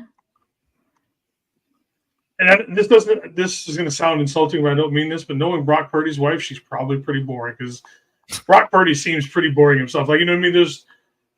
They just seem like they're just normal. You know what I mean? There's nothing crazy about them. I don't know. When am I meeting Kettle's wife? Kettle's wife seems cool. For me, I wouldn't mind talking to Claire. Claire seems cool. Never mind. I was gonna say, I think even maybe Warner's wife. I wouldn't mind talking to Juice's wife just because she does all that stuff for the team. Yeah, That'd be kind of cool. That's the pick. Yeah. Actually, yeah, no, that's a good point. Yeah, she does that. Talk to her about how she got into the all that stuff that she does. Yeah, because she does some cool ass work, man. Mm-hmm. Yeah. Oh, Carcass says CMC. CMC even actually like married, or is that just who? Like CMC.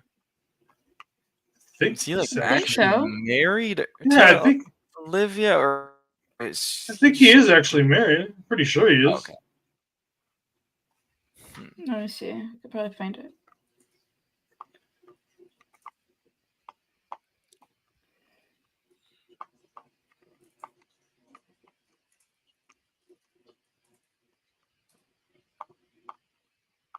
This place sucks for Luke. It says they're headed to marriage. Yeah, they're engaged right now. They got engaged last. Oh, maybe April. that's why I thought they were married. Oh, good. Excuse me. It's close enough. Yeah.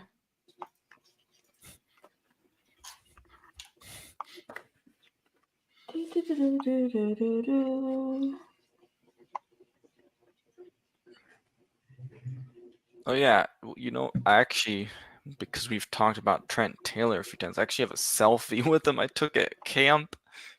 Oh, really? Yeah. That's cool.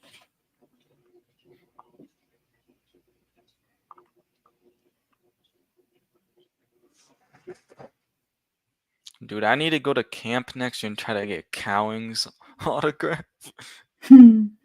So yeah, I was thinking about like I might be coming. I'm gonna try and come down for training camp. Day. Yeah. Alrighty. Sorry, what? For Dwight Clark Day. Oh, okay, nice. That'd be fun. Yeah, if you're gonna go, then I'll get. Well, probably. It's not 100% sure of any sort of way, but I think if I do come down for a day, that's gonna be the days I'm gonna come down for Dwight Clark Day. Okay. Yeah, let us know, and because I went, I think 2 years ago. It's pretty awesome. Do a live show after camp and everything from there. I think that'd be fun. Yeah.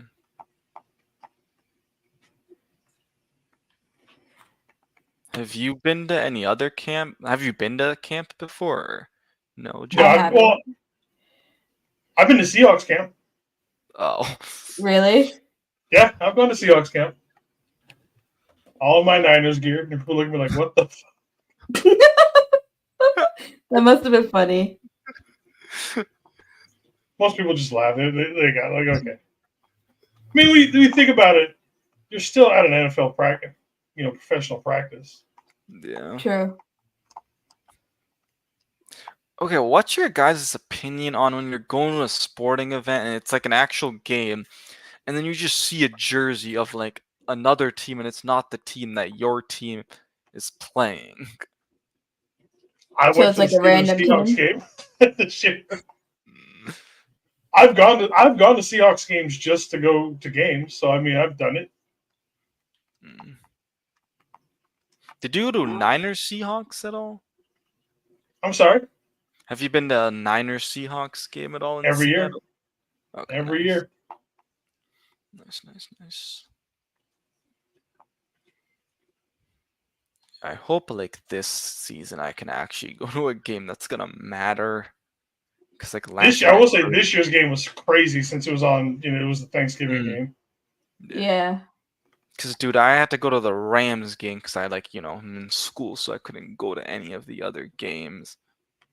And like I could have gone to the Cowboys game because I was like at home that weekend for my birthday, but the thing is because it was prime time, and Yeah. I ended up having to go back to school. So yeah, those Thanksgiving game tickets were expensive as. Oh, I'm sure. I bet.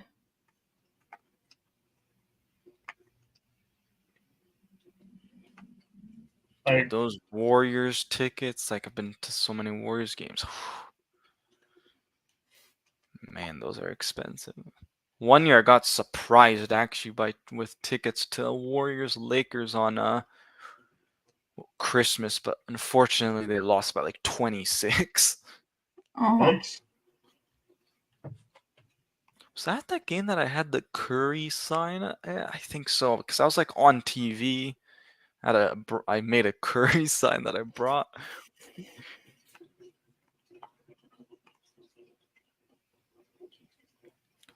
Ryan Watts to the Steelers cornerback from Texas. Oh, I want to see what they say about Tanner McLaughlin.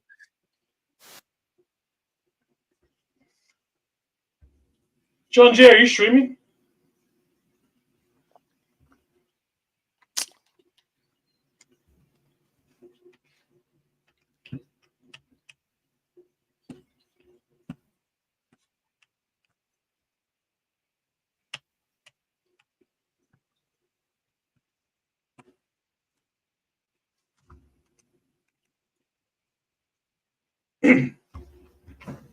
Tanner McLaughlin's such a guy that would also be picked by the Bengals.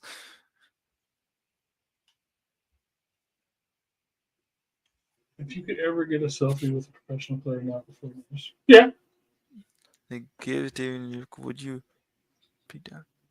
I'm not of the fact that, you know what I mean, you can be fans of other players on different teams. I'm sorry, you can be. I mean, there's no reason to just lock out. Like people who talk about, I'll never, they don't recognize other teams' great players because they're not your team's great players. I'm like, that's kind of. I don't know who I would though, take a photo with that's on another team. I can't really. Maybe CJ Stroud. Yeah. I mean, would you take a picture with what's his name? Patrick Mahomes?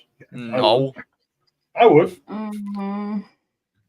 Heck no, I'm not taking a photo with Kermit the You're telling me you had just for random, you meet him out somewhere, you wouldn't take a picture with Patrick Mahomes just because? No. I probably would. No. Him or Travis. Sorry, I am not That's doing annoying that. to be. No. Actually, so I one time bumped into John Lynch, in downtown, near my house, and I wanted to ask for a photo, but he was with his kids and wife, so I was like, I'm not gonna ask. Yeah, I've seen a couple of other players around town here in Seattle where it's just but I see them with their wife and kids, and I'm like, yeah, I'm not worried about it. I'll only talk to people if they're by themselves, kind of a thing. Mm-hmm. But if they've got their family with them, I'm like, yeah, I'm not. Yeah, exactly. I mean, I respect. I hate when people do that. Well, John Jay, if you want to jump in, just let me know. I'll send you a link, man. If you're not streaming today, I hate the people who just kind of when they're out eating at dinner and they're just like, let the guys eat. Yeah. Mm-hmm.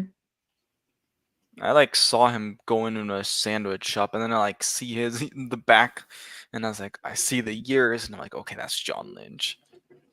I immediately could tell that. Yeah, Carcass, I thought I offered you. If I didn't, my bad. Pull it up. Tyler Davis, defensive tackle out of Clemson to the Rams. Zion Lugo, Georgia, defensive tackle to the Falcons. And Patrick McMorris, safety from California to Miami. Alrighty. Who's even best available at this point? Okay, obviously Brendan Rice. Ooh, I like feels Cedric. Feels like he's been best available for a minute. I know. I like Cedric He really Johnson, has. edge from Ole Miss. Miles Murphy, I could see the Niners, I think, going after, because didn't they have a top 30 visit, I think, with it?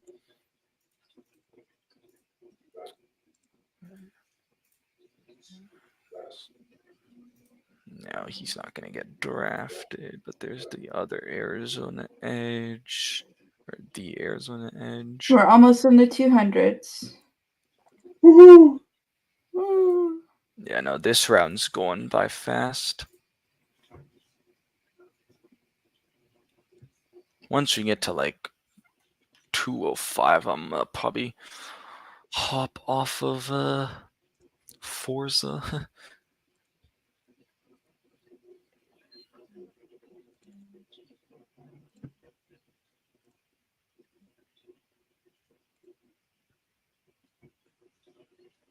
What up, Carcast? Yo, what's good, guys? So What's up, Hello. Carcast? Hello. What's up? It's nice to see you guys. How you guys doing today? Good. How are you doing? Good. Doing good, bro. Just chilling back, watching the draft. Well, not anymore, bro. I was like, damn, bro. I just finished eating some dinner, so yeah. Just playing some Fortnite. Playing some Forza. Yeah, bro. I wonder who killed you there. That was me. Sure.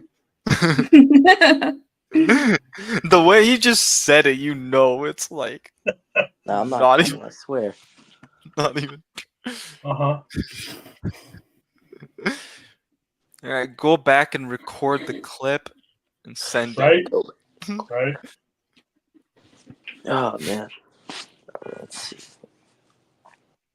What You got the think of 49ers our skin, don't you, draft? Carcast? What was that, Jason? You got the 49ers skin, right? Of course I got the 49ers skin. Okay. I was saying, so we got two of our squad to run around and snipe people. Does Ryan play or not? I don't know if Ryan plays. Yeah, I haven't asked him yet. I'm not too sure. How do you guys feel about the pick so far? Like, I mean, overall? I absolutely love Jacob Cowing, but Yeah, I like most of our picks. He's like a savvy route runner, and he has a bit of physicality mixed in a little bit too. I really like him. I was watching his like press conference or whatever, and he was saying like he literally was all in, like, I want to help this team win a Super Bowl. I will do whatever it takes. Special teams, you know. Malik Mustafa is nice. That dude, just about looking at his build, that guy's a box safety. He's gonna come. He's really good against the run. Not his best. Not as good against like the pass and stuff, but he's still capable. But I really like Malik Mustafa out of Wake Forest. The Niners are really trying to stop the run. Yeah, we have a lot of box safeties. Hufanga, or like strong safeties. Hufanga, Jair Brown, like now Brown can Malik play Mustafa. like anywhere almost. Yeah, Brown. He's pretty much free, strong, wild, whatever he You can even play him in the nickel corner. Yeah, he's so versatile. And then even the other corner the corner we drafted yesterday, he's versatile too. Renardo Green. Yeah, Renardo Green, man, that guy's. Dude, the I like media how is aggressive hating he on that is. pick so much because they're like, oh, that's a 5th round guy, and it's like, bro. Oh, I forgot we picked that dude yesterday, bro. It's been so long. Like this day's been so long. I feel like we picked him a lot earlier. Dude, that's the thing is, like, this day is always so long, and it's like you realize that we even haven't picked that many players. It feels. Because we've only picked 3 players. Yeah. And I'm like, we're on here for 5 hours. For real. Dude, I was gonna do the draft, but I'm like, I don't know. Like, shout out to you guys. I don't know. I just can't. I'm gonna honestly, it's almost so much better too with other people because, like, I feel that I would not be able to do it. Yeah, I need solo. like other people to hop on with I me because it's wouldn't.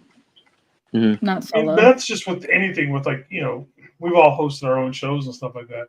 And when you go Yeah. by yourself, you're just like with me. If I'm on by myself doing a show, I'm one of the people that like I don't realize how fast I'm talking. So I'm like, oh, this will last me an hour. And I've done an entire show in 15 minutes. Yeah. And even if like you have the other people. Yeah. Oh, go ahead. No, even like the chat, like if it's interactive and stuff, like if you got like yeah. so. Or there's other people who, when you watch them, they're by themselves. Sometimes they go, because they're trying to prolong it a little bit to make it. There's no like back and forth. Yeah. Yeah, that's what I still kind of struggle with. Ooh, the Saints with a nice pick. Saints got Spencer Rattler. And they just got Christian Boyd, defense tackle from Northern Iowa. Northern Iowa. Coming to the stage. What's up, John Jay? How's it going, my brother? What's up, John Jay? What up, John Jay? Thanks for the link. Yep. Appreciate it's always it. open. How's everyone feeling about the picks today? Love them. We good. Yeah. Yeah. Yep. I know a lot of people were upset, when we drafted a receiver at 31. Mm-hmm. But after I watched this film, which is barely nothing, the guy does play like Debo. I'm not calling him Debo, but Kyle loves to run those, wide receivers, those like special stuff. So I think he's looking for someone down in the future to play like a Debo. The wide receiver from Arizona didn't pay attention too much, to him, but I think he's getting two receivers who can play like a McCaffrey Debo style, like who can run the ball and also pass catch. Mm-hmm. So I'm okay with the receivers. The Pooney, the Dominic Pooney. Oh my God, I liked him. And when we drafted him, like I was, that's my draft crush. We got him, so I was really happy. Don't know too much about the corner from Florida State, but Florida State has great players. They were undefeated this year, 13-0. They got screwed in the BCS championship and in the playoffs, but he's a good ball hawk, good player. And then the other two player, the running back, don't know a lot about him, so I'm okay. I'm okay. So that's just how I feel. Mm-hmm. That's just how I feel. Yeah, I think the running back's good because like he's a bigger frame. Definitely like kind of like the receiver we took in the first round, like, and Debo, just they all Dude, a three lot have of people physicality. after that were like, Kyle couldn't help himself. At least it wasn't in the third round. But yeah. And hey, maybe it's gonna be fourth in the seventh round. You never know. Like that's one thing about John Lynch and Kyle. Like every year we try to guess what they do, but I think a lot of people were mad because we didn't take an offensive line player, and I think that's why. Yeah. He's not bad. He's not a bad receiver, but again, I'm not a big fan of PFF. They're very analytical. But if he was ranked as a mid to late second rounder, I think how I justify it is that they were afraid that a team around that range was to pick him up. So say, hey, let's just pick him up before another team gets him. So that's how I look at our first pick. Yeah. And we didn't have another pick till 63. So if you got him, you needed to go get him then. I was pissed off that the Ravens, oh my gosh, got Wiggins just before us. Yep. And then the two offensive line guys, I was like, Yeah, Rosengarten I'm more like annoyed about because I'm like, that's literally who the Niners were targeting. And it's like, this draft would have looked way different to me if we were able to get him. So, yeah. But these players are not going to play year one. Mm-hmm. Yeah. What do you think about the safety, John Jay? The safety, Malik Mustafa. Yeah, Malik Mustafa. You see, Wake Forest is not really known like they're like the bottom tier of the ACC, but they do produce players. and I was watching some highlights. I gotta look at the film. The guy looks like a cover safety, a guy who like is on the receiver. But again, that's what the highlights. Once you see the film more, I don't know too much about him. But John Lynch said that they were going to prioritize a safety early. And besides, what's his name, Ufunga and Jair Brown, who else do we have as another safety? So I think we're very thin in that department. So good depth. Because Gibson retired. Mm-hmm. And Is he officially retired? I don't think so. No. I know. What's his name? Logan Ryan retired for sure. Yeah, Logan Ryan did. Yeah. I thought like we were gonna hear Gibson retired this week during the draft. So, or maybe he's just looking at his options. Yeah. So. Yeah. I don't know if there's gonna be a lot of teams that have interest, and I think if he'd come back, he'd probably rather would just want to come back to the Niners. How many more picks do we have? So we no, I mean like left like of the draft. I think we got 2. No, I mean like overall until like the draft's over. That's what I mean. Oh, how many? We're at pick 203 right now, so there's a while. Damn. All right. We're not even in the 7th round yet. We traded some of our 6th-round picks to the Jets to move up to get the running back or the receiver. And we also traded like 5th and stuff. Yeah. The Chiefs got Kingsley Sumataya. Yeah. And then we traded literally with the team that we lost to Super. I'm like we also like traded with the Eagles. Yeah.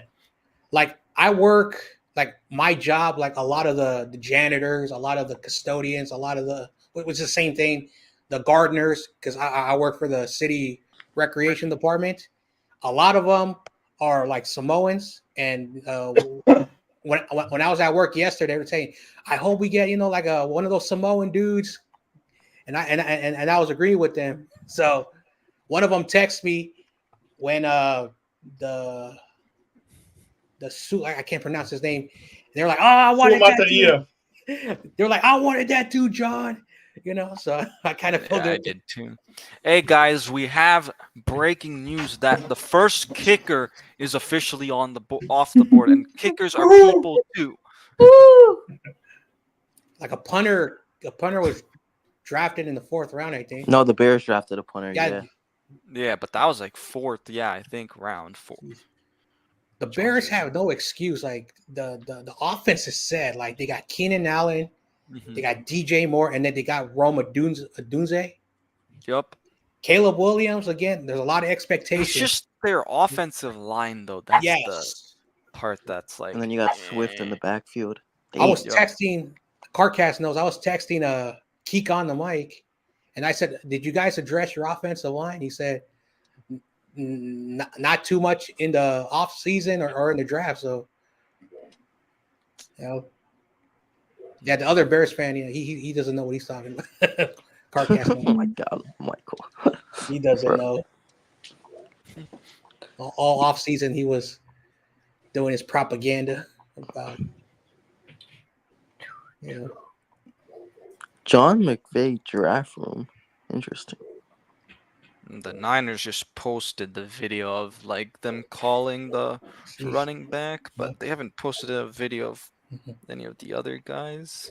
I hate the Rams even more because they picked up 2 players I wanted from Florida State. Yep. Who was the second guy that they got again? I know they got Fisk, and then the other I think was yes, Fisk. Yeah. Like the Rams. The tight D tackle. Yeah. Okay. I know. I really wanted Fisk. I think he's going to be good in this league. Jeez, the Rams. The Rams are getting so lucky. Dude, our whole division's been drafting well, though. Yeah, I was pissed when the Lions got Vaki, bro. Lions are having a sneaky good draft, bro. They got Kyler Murray. Kyler Murray got a receiver, hopefully. And I'm a big Buckeyes fan, so like, that dude has become like better than the Seahawks receivers and the Rams because again, this guy can stretch the field, and the way he runs routes, because Ohio State, they run the air raid, like basically shotgun almost air, and they just air out the ball, and the receivers are like dynamic that come out of that school. Yeah. So we got to worry about him. Let's see what the Bengals.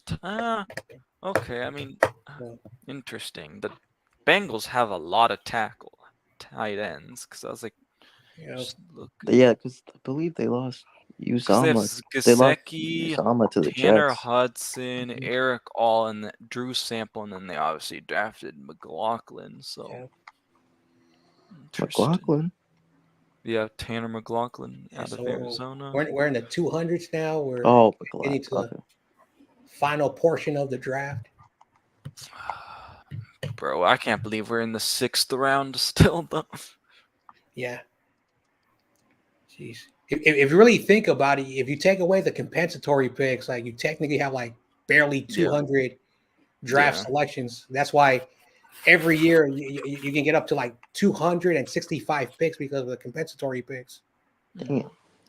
The NFL has to fix it. I do agree with some of Mr. YTC's friends that the compensatory picks are getting out of hand. So yeah.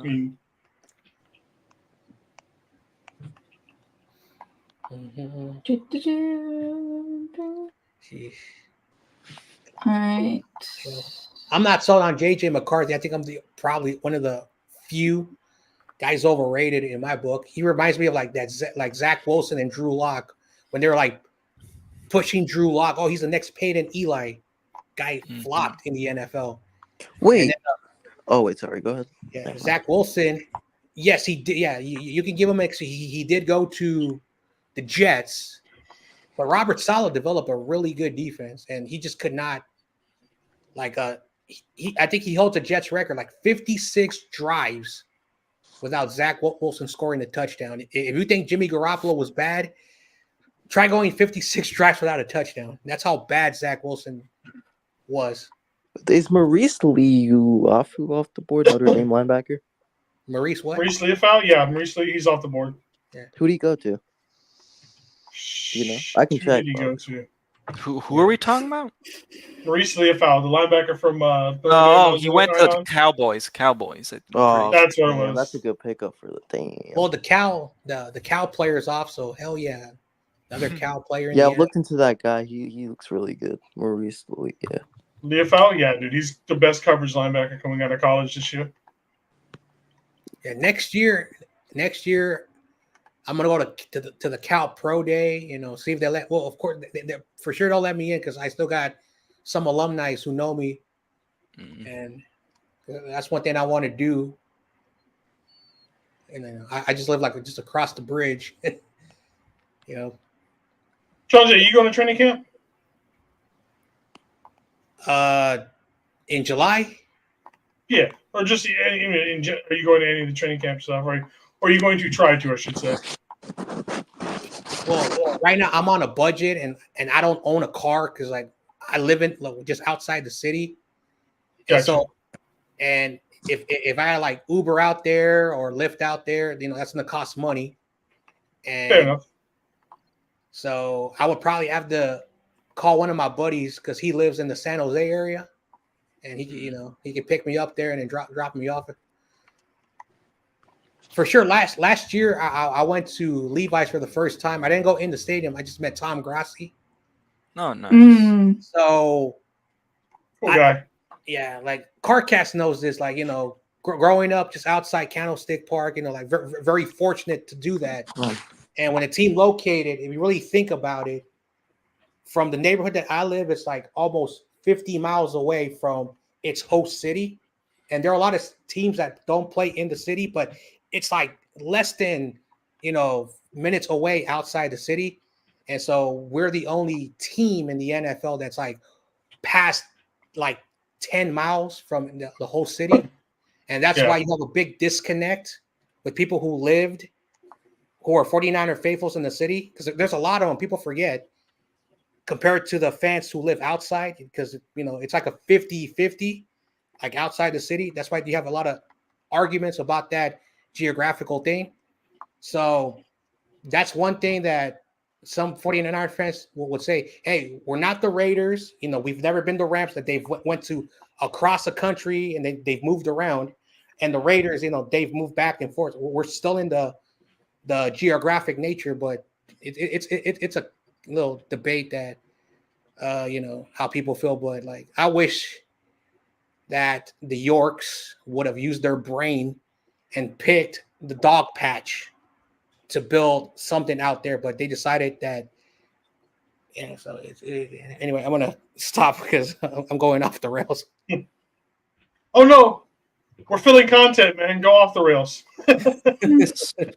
I just was seeing this on Twitter, but the Lions were all like wearing Brock Wright's jersey in their war room. It's not. It's Dan Campbell's jersey. Oh, really? I think so. I know. I saw it too.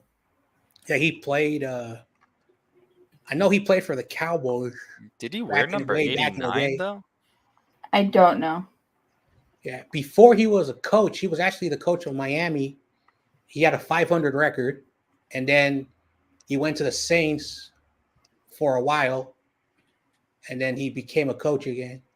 Okay, he did wear 89. So he might have played for the Dolphins. I don't know. I can't remember if he played for the Dolphins or not. So yeah, but yeah, Dan Campbell, like when he got the job, they're like, what is he talking about? Like, he's gonna be out of the league.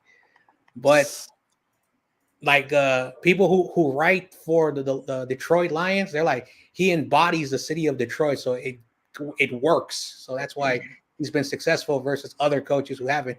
So. Now, can he do it for a decade? That's gonna be the question, because the Lions have not been consistent for a very long time. They've had spurts every 5-6 years, kind of thing. Like Stafford did all he could, you know, when he was there, but he was just one player. Calvin Johnson, like he retired. He's like, you know what? I'm not going to do it every year. Like, you know, I'm putting my body on the line. You know. So I don't know how that guy did that. So.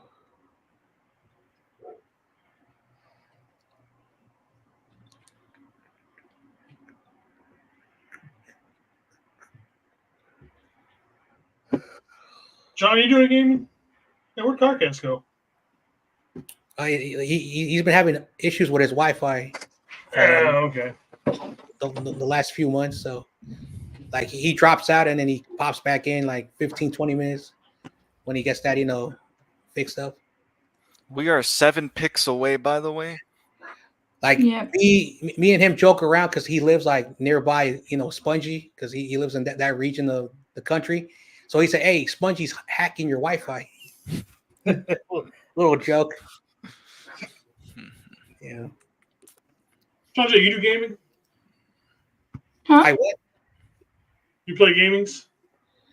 See, not as much as I used to. Like when I was a kid, I used to do a lot of like ESPN, the NFL game, all like MLB, you know, that stuff. I would do a bit of the Call of Duties, like the ones back in the day. Mm-hmm. But not as much as I used to. You know. Yeah, I was thinking about us like one of my set for our Saturday shows. I was gonna make it just like a gaming thing, just everybody come in. We can talk 49ers, we can just hang out, but mostly it's just gaming, you know, just hang out kind of thing. Well, that's a smart idea. Yeah. The new audience you can bring in, because when you broaden your content, you get more eyes and people get to discover you. Mm-hmm. Yeah. I may have to broaden my content because I think I've reached a peak of subscribers because there's so many 49er creators. So I want to run around like this. Well, that's nice. Yeah.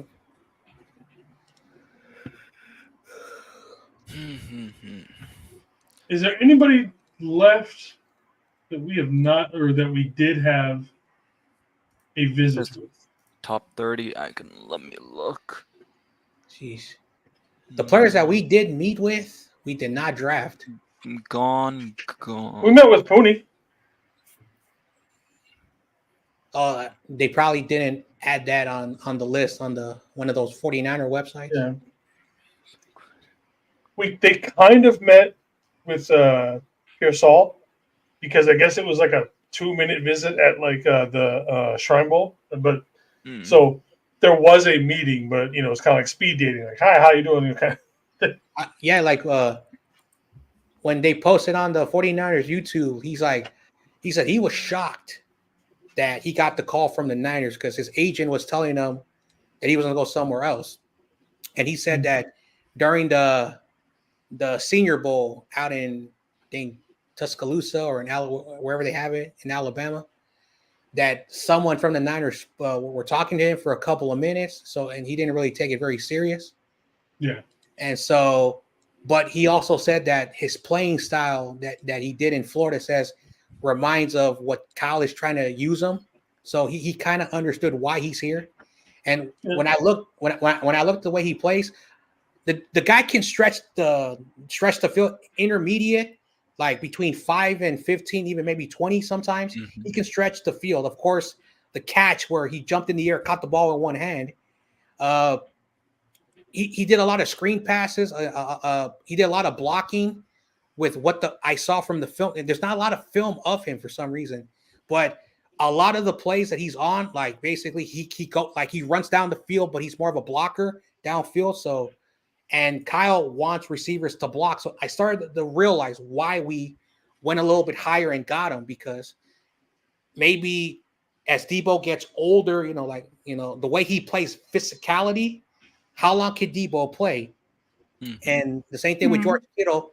We might have to prioritize someone like him because the way they play, it's very physical, which is good. You get the extra yards, but your body, like Cam Newton. I was a huge fan of Cam Newton, but as he started to take all those hits, he started to get less and less accurate because of the style he plays. And so those physical players are really good. Yeah. And you do have to replace them, like every 5 years you have to look down the road because we don't know how long they're playing. And Debo did sign 3 years. He's entering the second year of that third year contract. Will the Niners pick up another contract down the road? So you got to look at all those factors.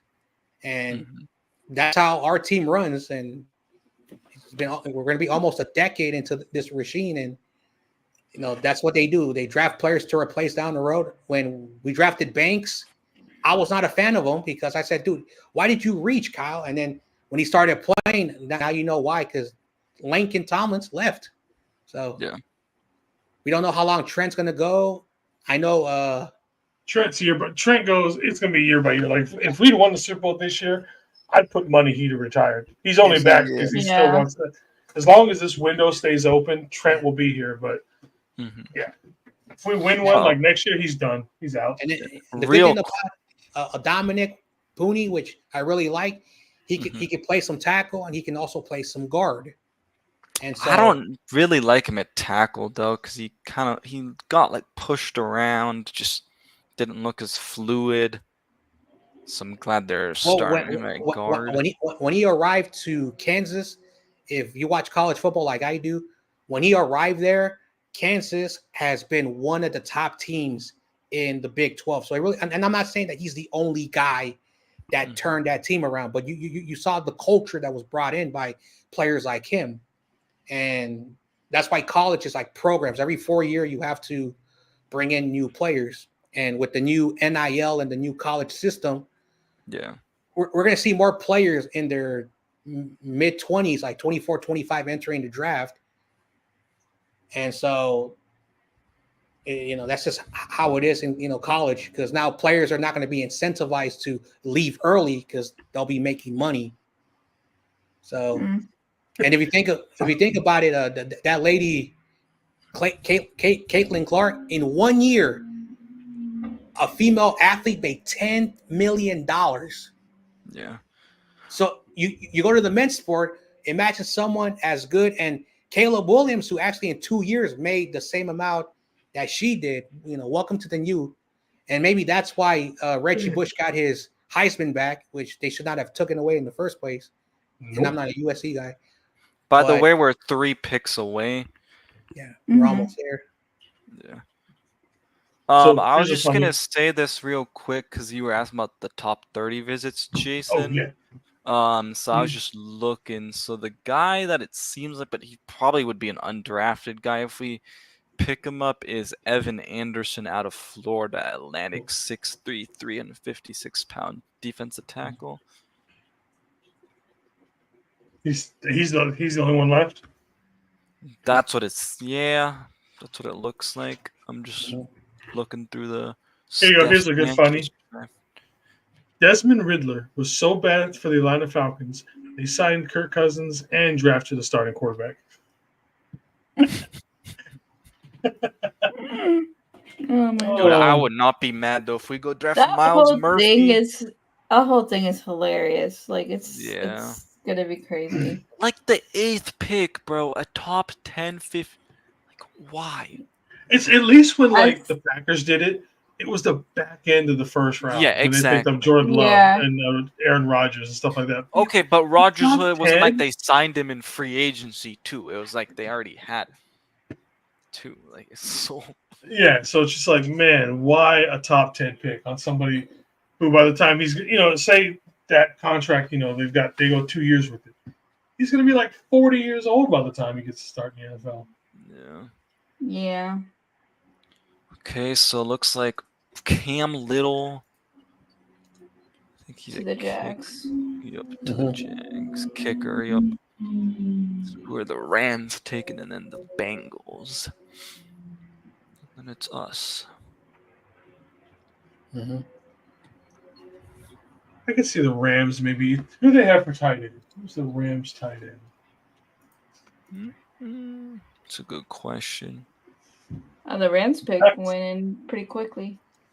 Okay, so now the Bengals are on the clock. Well, I'll think about Tyler Higbee. Yeah.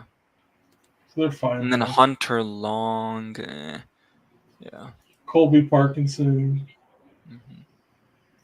Let's see. So. Okay, so Rams pick is in. So once Cincinnati's pick is in, we're on the clock.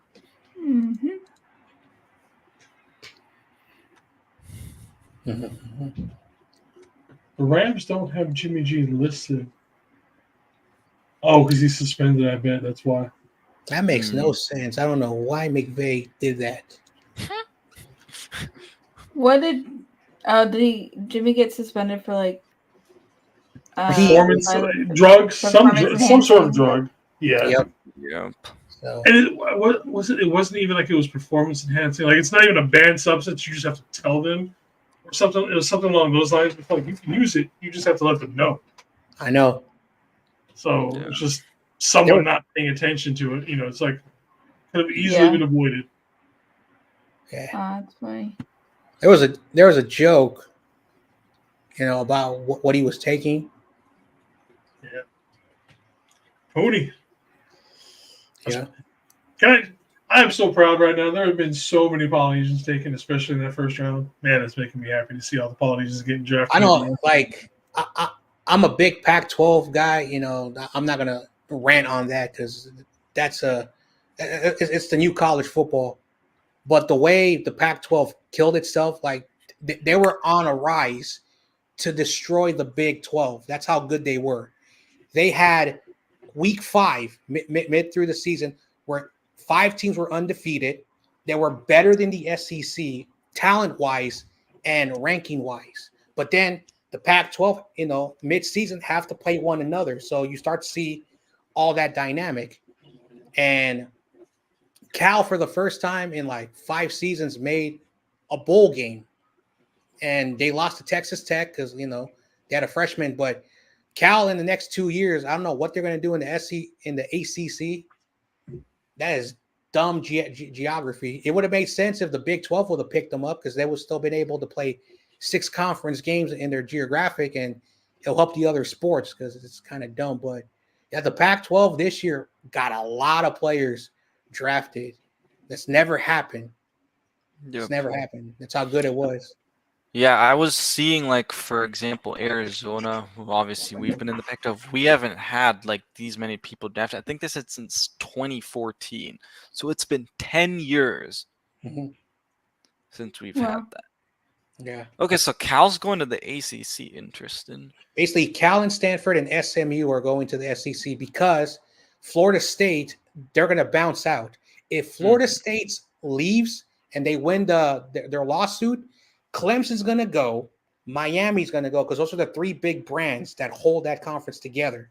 And then the Big 12 is going to poach whatever they want. Then Cal and Stanford are going to be back in the drawing board for being dumb if that happens. And I hope Florida State's win, because as a Cal person, one of the things that has left Cal from what is because they're very arrogant, because they're sort of like an Ivy League school in the West, and they do not play schools that do not hit a certain factor. So that's why they went to the ACC, because that conference has high academics in the East Coast. And so Cal has to bring Stanford. That's how geographically college football is so dumb. And that's why, Utah and Colorado had to go to the Big 12. Why Arizona had to go to the Big 12, because you cannot destroy those rivalries. And why USC and UCLA had to go together to the Big 10, and Washington and Oregon had to go together. So who did they screw over? Washington State and Oregon State. Why? Because those schools are not in a major city. So welcome to college football. And that's why the Mountain West is trying to poach them, because they will bring more funding, and that conference can go up to a Division I AA, not a group of 5. Anyway, again, college football is very it's more controversial than the NFL. Why is the Rams pick taking so long to get announced? I don't know. It's on commercials for me. Like, right now. All right, I'm gonna go live on Instagram. Yep. And I'm going to do the same thing I did last night when we go with our pick. I'm going to back out to record it, and I'll come back in. Okay. Sounds good. Yeah.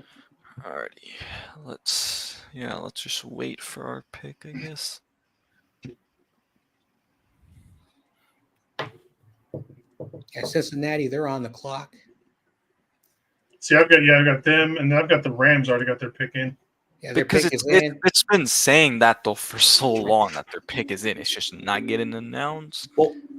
Well, the thing that delays a lot of these picks is all the commercials they have to play, because they got to. They've played a commercial before every single 49ers pick, every single one so far. Pretty much, yeah. Let's see. We'll see if this happens again. Like I mean, they just played an ad. There's no way they do that. I know, like what they need to do. What they need to do is minimize the commercials for the draft, because once the thing is, yeah. Also, the thing is, they get so behind on the highlights, like in way later rounds, where it's like this guy already got drafted, and they're not even talking about him yet. Yeah. And so a lot of people forget when a pick is in, the time starts. So, for example, once the Bears had their pick in, the Patriots were on the clock. So when Roger Goodell's coming out, there's like 3-4 minutes of the team already on the clock. So when the pick is in, it's like 5 minutes already left on the thing. So once you start to backload that, then every time there's a pick, there's like a couple of minutes left every time. And so in the second and third round, it's 7 minutes. And then it's 5 minutes in the fourth round. And then in fifth, sixth, seven is 2 minutes. So it's just free for all after that. So you can't get the picks in, and you got to get the commercials in. Okay, so it looks like the Rams. Okay, so we're on the clock because the Bengals pick just got in. Yep. Yep. Or what they just got there, Juwan Jennings. Yeah. Yeah, Niners are on the clock already. Yeah. Or what they should do is they should do the fourth round and fifth round on Saturday, and then they do the last 2 rounds on Sunday, so they're able to announce more picks. And you can extend the draft, the 4 days. But all right, let's see who we're gonna be taking.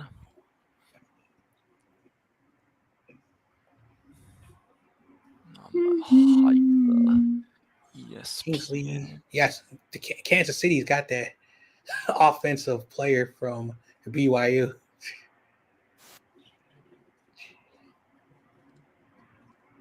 Let's see.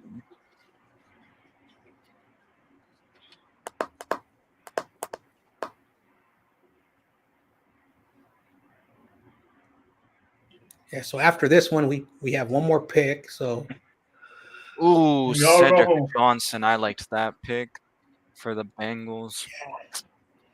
All right, I'm gonna bounce out for this pick, and I'll be back once I get the reaction. Yeah. Alrighty. Okay, let's see who we taking. So we picked up offense. We picked 4 offensive players. Yeah. We picked the okay, corner. And our pick is in already. Yeah. Yep. Like I said, like in the 5th, 6th, and 7 is 2 minutes, so it's technically what's called free for all. Yeah. Once the pick is in, then you turn in your pick, and the next team get it. Like you pretty much have your pick already ready by the time you are coming up, because you'll just see. Oh, they got all right. So they're selecting. Okay, I'm selecting. Yep, I'm seeing. I hate how it just goes to selection and then it's like 20 seconds. Okay. Guard Jarrett Kingston from USC. Sheesh. USC had a horrible offensive line. So I don't like USC because they're Southern California rivals. Yep. One of the reasons why transferred to USC from Washington State in 2023. Mm-hmm. All right. Yeah. Yeah, one of the reasons why Caleb was garbage in the second half because his offensive line, and when this is the thing about college football, like they play a lot of trash teams in the first 4 weeks. So Caleb looked really good. And that's why everyone was like, oh, why in the second half of the year he was trash? Because his offensive line was going against good competition. Yeah. So, sheesh. Yeah. Oh, I thought they were talking about our pick for a sec, but no. Oh, Brandon Rice is top of the big board that's left. Yep. He's going to be picked up soon. He'll be a 7th round guy, unfortunately. Let's see, has any of the, besides Luke McCaffrey, has any of the 49ers like siblings or sons been drafted? No, I don't think so. Yeah, and that's the thing that I kind of knew. Now, if they're not drafted, the Niners can just call them up quickly before other teams swoop up. Yeah. So we wouldn't have to waste a pick for them. All right. Rams pick us into. I like that safety from I don't Maryland. mind us going with the guard, because the thing is, like, even though you said he's not the best, I mean, dude, it's the 6th round. I know. Taking a flyer a little bit. Yeah. So exactly. we got like a tackle guard combo in Dominic Pinu. I'm saying his name incorrectly. And then we got another guard. So the Niners kind of addressed, some younger guys. So I'm happy. I know they're not going to start. We did get 2 receivers that probably will be like special teams. I had it spoiled for me, so I've already seen it. Yeah, no, we've all seen it. I worry about the running back because Kyle Shanahan's track record, like Elijah Mitchell, he's good, but he's always been hurt. He won't be on this team. All right. So, now I hope this running back from Louisville had like it was so weird this college football season. Teams that are not known were in the top 25, which is weird. I think Alabama's era is done because Nick Saban's gone. So I don't know who's in the next decade who's going to be like dominating like this new era of college football. Mm-hmm. I think it's going to take a couple years to shuffle out because of, like you had talked about earlier, with everything with the college conferences being blown up and all that kind of stuff. So they're going to have to find out, let the dust settle. Like Chip Kelly, who I do not like, said something very smart that he says that in the next 5 years, the top 64 programs in college will create like a NCAA, football. But unfortunately, a lot of schools are going to be left behind. Mm-hmm.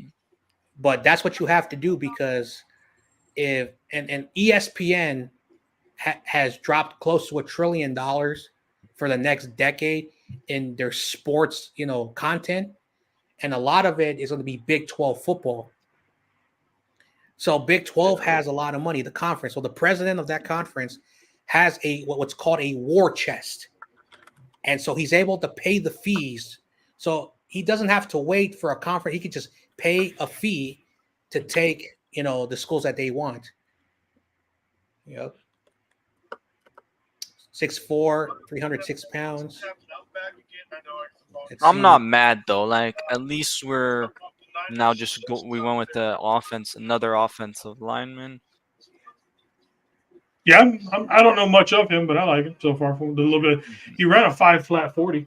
Hey, we may not have got the position players we wanted at the picks, but we got some offensive line players. We got some offensive weapons. So I'm good. I knew we were not going to get defensive tackle or edge, even though I kind of felt edge rusher may have been. We might get some in undrafted. Yeah. We kind of need some. We're really thin there just in general purposes. Because Leonard Floyd. Especially like the D tackle spot, I feel like. Yeah, we have to pick up somebody at least to fill up the roster spots. So, because like every fan, like they want the splashy name, like the big name. But just like, I can't believe I'm going to steal little spongies and Sixers fans. Trust Kyle's process. Trust the process. It's been working so far. And that's what I'm going to do. Just trust the process. Hopefully he's not wrong. Yeah.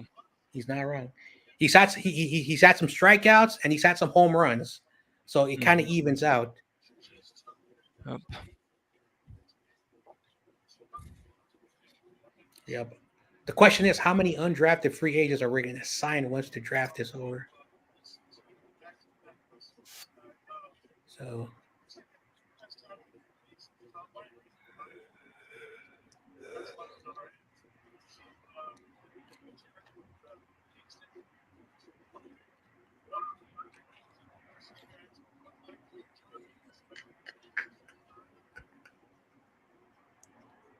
I found a short video on him. Say that again? I found a video on YouTube of his highlights. You guys want to see it? Oh, sure. Yep. Oh, it looks like Carcast. Told you. So my Wi-Fi cut out on me. Yeah, yeah. Spongy's messing with that Wi-Fi because you guys live in the same location. That Eagles Wi-Fi. EAGLES Eagles. Don't worry, don't worry, Carcast. I'll give you some Bay Area Wi-Fi, and Spongy won't be messing with you. Ooh, Devin Leary to the Ravens. That's a interesting pick. One of you guys is gonna have to add it to the thing because it won't let me. Okay, I can add it. I have it down here. Yeah, okay. Yeah. Actually, I'm gonna be right back real quick. And then... Hold up, I gotta mute the NFL draft. Alrighty. Right. Think I could play it? That's a good game. That's a good game. Notre Dame. They had a good, dangerous full rush and pass rush. Oh, look, it's Maurice Liuafu after Cowboys. Is that better? Hey. All right. Yeah. You guys ready? Yep.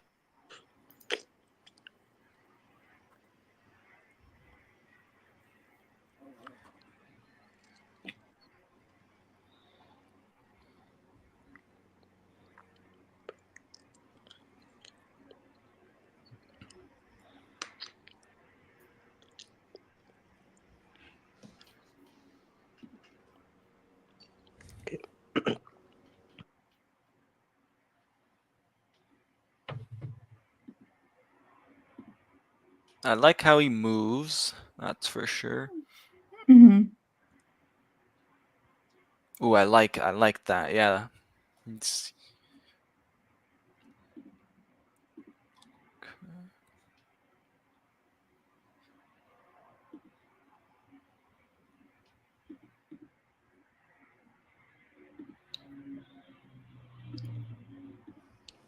I want to see what had him ranked. Yeah, I didn't know he played on USC. So he was ranked 236. We took him at 215. That's not bad. What's his name again? Jared Jared. Kingston. Yes. All right. Guard. All right. Doesn't look too. I mean, Notre Dame's a good team to watch film against. Too. I know. I was telling another Bears fan who CarCast knows that if you want to evaluate Caleb Williams, Washington and Notre Dame to see the flaws. I never do games where like he balls out. Like everyone who it was overhyping what chose San Jose State. San Jose State does not have a defense. Yeah. I don't even know who San Jose State's new coach is because we took the old one from Arizona since we lost our coach to Washington. Yeah. Yep. Like Cal and Stanford, they don't play San Jose, even though geographically it makes sense. Because apparently, I didn't know that this is true, that their academics is below the 100th percentile. Mm-hmm. Cal and Stanford, their academics are in the top 20. And so they have this dumb notion, like they're still thinking the 50s, 60s, 70s, and 80s. College football has become mainstream and has become professionalized now. So they need to stop thinking that way. Yeah. That's why Harbaugh, I did not know this. That's why Harbaugh, after only 4 years in Stanford, got kicked out. Not because he was a bad coach, was because he was bringing in players who are under academic standard. And so that's why he came to the 49ers. So shout out to Stanford for being arrogant. They brought Harbaugh to us. Because if they weren't arrogant, he would not have left. No. And I don't know what would have happened after the 2010 season. So I was thinking we might end up trading these last two picks, but it doesn't look like it. Oh man. Are we about to take another running back? I don't think so. We'll see. Imagine if we take a third wide receiver. Dude, imagine. They might take third wide. They might take. Well, let's check now. Well, yeah, CarCast guy went to favorite dude from Penn State went to the Bills. Hardy? Did he just go there? Damn, he fell far. Yeah, he went at pick 219. Yeah. What was I gonna say? All right, we're back. We're in the 7th round, ladies and gents.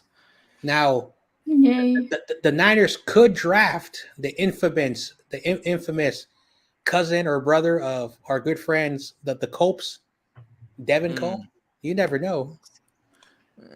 I don't really know if there's a tight end I'd go after now, though. But that would be so cool if that happens. I don't know. I would love if they drafted Miles Murphy from North Carolina, defensive tackle.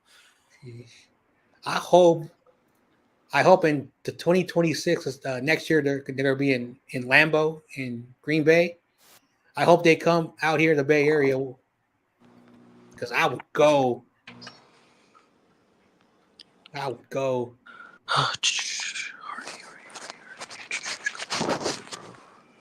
Dude, Brandon Rice is about to be a 7th. Daquan Hardy, is that the one?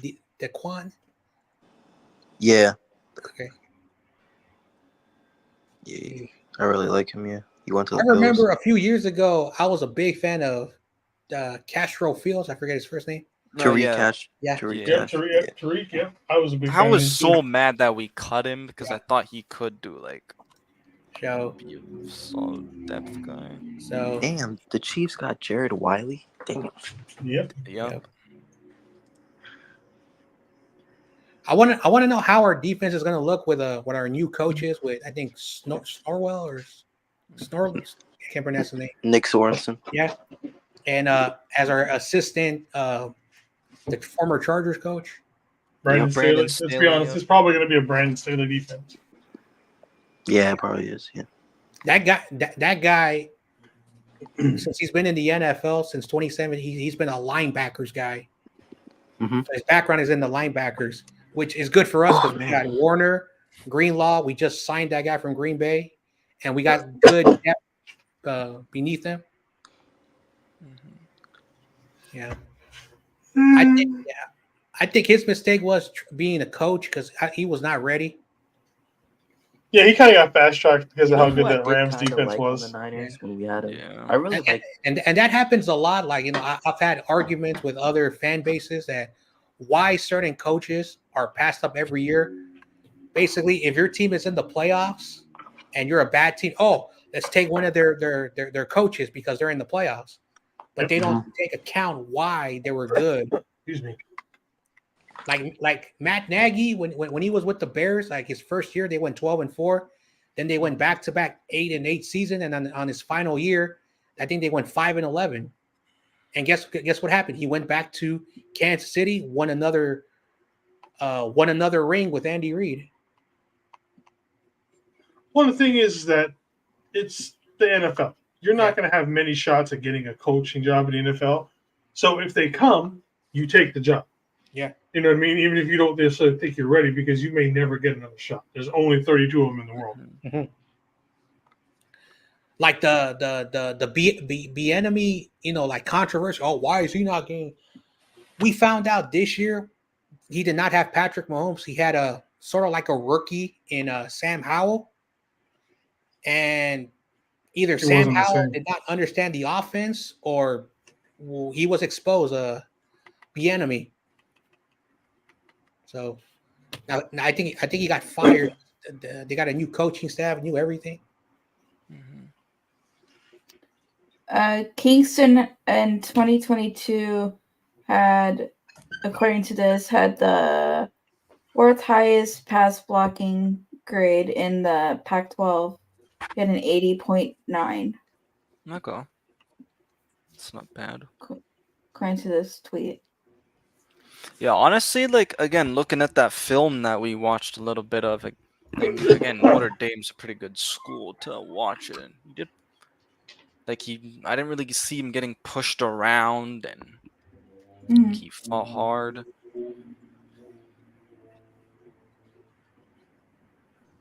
You guys plan on going to any games this year? Yeah, probably. Just kind of depends. That's cool. I want to go to the Bills game since it's gonna be freezing out here. Yes, it will. Orchard Park, yeah, that place is cold. Probably worth it, I bet. Upstate New York, yeah.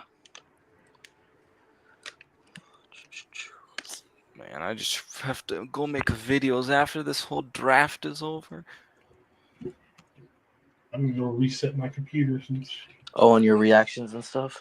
Yeah, because I've only done it through Puni, so I have to go. And then I'm going to save the one for Cowing, though, once I get the clip of my reaction. And I'm just going to upload that for the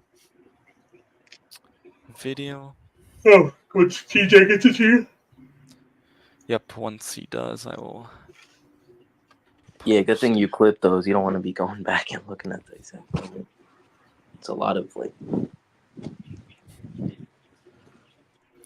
Hey, that might be the one thing that hopefully gets some views. So. Hey man, my reaction videos did pretty good. My YouTube's been so like up and down though.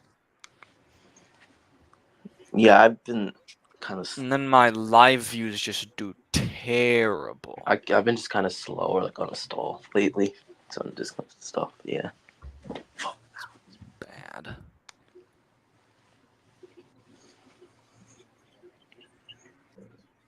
How many till our next pick? Let's see. Well, the quite a bit because we're only on. Like it's only been one pick. No, yeah, I was just wondering how many we got before our next one. think we We're picked next at- at 251. Yeah, and we're at 221. It's about 30 picks away. And that's our last pick.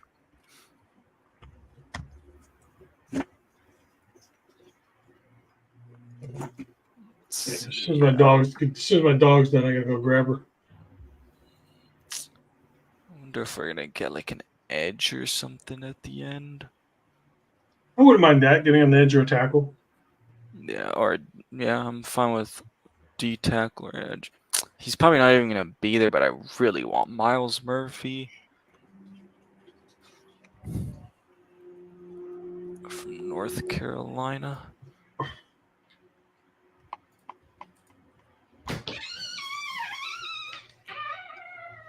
Okay, someone's got the evil sounding door. That's John Jay, I think. My bad. All good. I thought Andrew just was like, "What the hell?" Yeah, like something you hear out of like The Shining or something. Yeah, it's like in a movie. It's my door. You know, like I tell people as a joke, I kind of live in the hood, so the building is so raggedy, but it's cheap to live in. In the hood. That's funny. I live in the hood. Yeah. Well, if I live nearby the Cow Palace, if you've ever been to San Francisco, there's a place called Sunnydale. You don't want to know. That's all I'm gonna say. Oh man. That's the hardest. I haven't even heard of it, and I'm from the Bay Area. So. What part? Do you know like Palo Alto? Oh yeah. Yeah. Yep. Stanford's there nearby that area. Yep. That area is really nice. Yeah. I live in a place where people make fun of me. I call it Little Manila because Filipinos have always flocked to Daly City, just outside, but they live on the other side of the BART, which basically like on the other side you got the Cow Palace, and then you got the other one which is like near the water, and so that's why the joke is there's a comedian called Joe Coy. He's Filipino, and he says, "When we go to San Francisco, we go to Little Manila." Joey Coy is fucking hilarious. I live on the crappy East Coast. I have no idea what you guys are talking about. I am not mad whatsoever about our offensive line picks. Not gonna lie. No, not at all. Both very good in pass protection, which is exactly what everybody wanted. So, Javonte Jean Batista out of Notre Dame, edge rusher to the Commanders. Mm-hmm. So I posted a 49er short when they drafted Dominic Pooney, and it's almost at 2,000 views. So, jeez, a lot of people like him. If I'm getting that many views, is it as a short or a normal? Like, it's just like a 15-second short of. Okay, he's on the phone, I think, at his house. He says, I'm going to be a 49er. And his whole family's like, yeah. So let me see what my shorts are at. I haven't really been posting too many shorts. Shorts usually. Dude, the video I put of Ricky Pearso with the like one-handed catch he did in college has 4.8K views. Mm-hmm. Damn. For some reason, the videos about that like do really well, because I even like post the clip I saw on like NFL about like Christian McCaffrey and Luke McCaffrey, and that one got like 10K. I know a lot of people are mad that he went to the Commanders. I'm kind of interested now. They have Brian Robinson, and it's gonna be a scary deal. Dude, I am starting to really feel bad for Brendan Luke McCaffrey has Jaden Daniels to throw the ball to him. So, dude, how long has Brendan Rice been on as the best available? Like, the dude literally got shot in the leg, and then he comes back, and he didn't even have a bad season. Who took? Well, like I've said, Brendan Rice is not that good. Who took the Arkansas center? Who's that? What's his name? I don't remember. Bo Limmer? Yeah, the picks are flying by quickly. Yeah, who took Bo Limmer? I will say this, like what Rome Adunze, I know I'm not saying his name correctly. What he did the Cal, what he did the Cal, I think in week 5, where he caught a receiving touchdown, a kickoff return, and a punt return. Dang. I said, no disrespect to Marvin Harrison Jr. because I like the Buckeyes. I'm like, oh my gosh. He did and scored touchdowns off of all in one quarter, in less than 10 minutes. Less than 10 minutes. What's up, Margaret?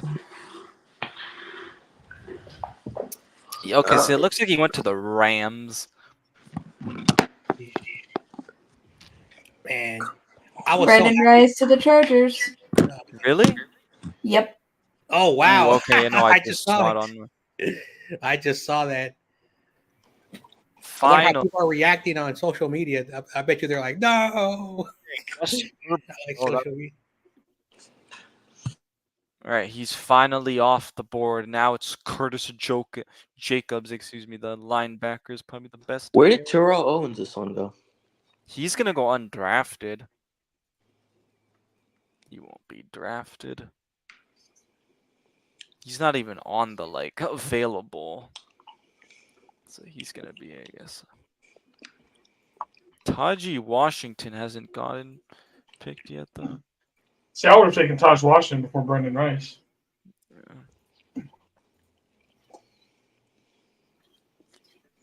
Yeah, we'll see what we do with the last pick. Maybe defensive tackle, I hope. Miles Murphy could be a steal.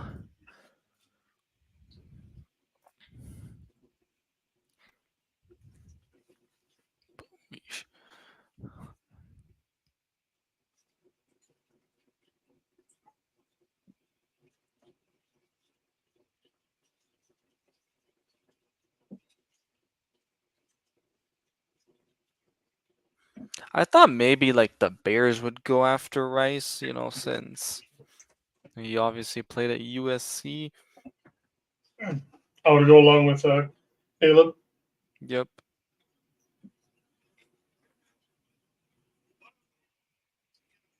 And guess what? The guard we picked up is a 5th-year senior. I'm telling you, we're definitely going for those more mature type of players. Mm-hmm. Yuppity yup. Which I'm completely okay with. No more of this, Mm-hmm.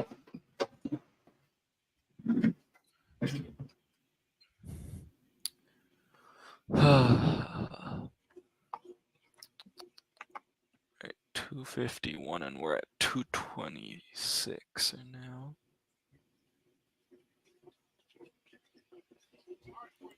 I'm probably gonna see who the Jets take, Mr. Irrelevant.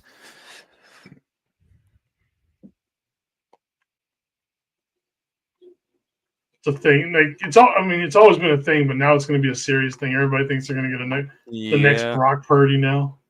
Mm-hmm. Let me see. Jared Kingston.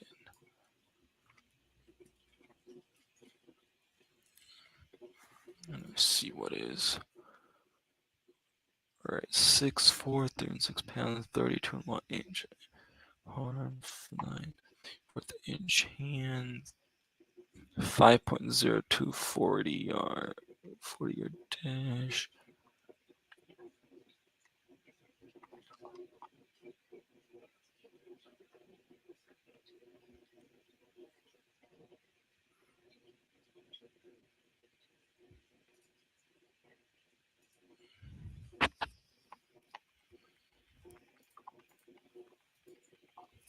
I am not on defensive tackle or anything. Really, on the D line. Oh, I don't know if Carcass is in the live, but his guy Trey Taylor went to the Raiders. Who went to the Raiders?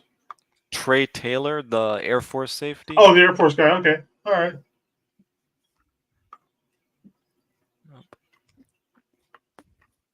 Both me and him were pretty high on him.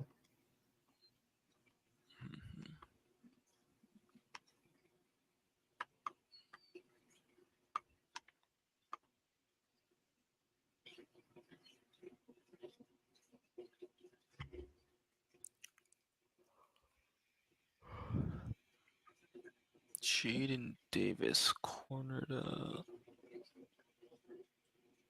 Arizona.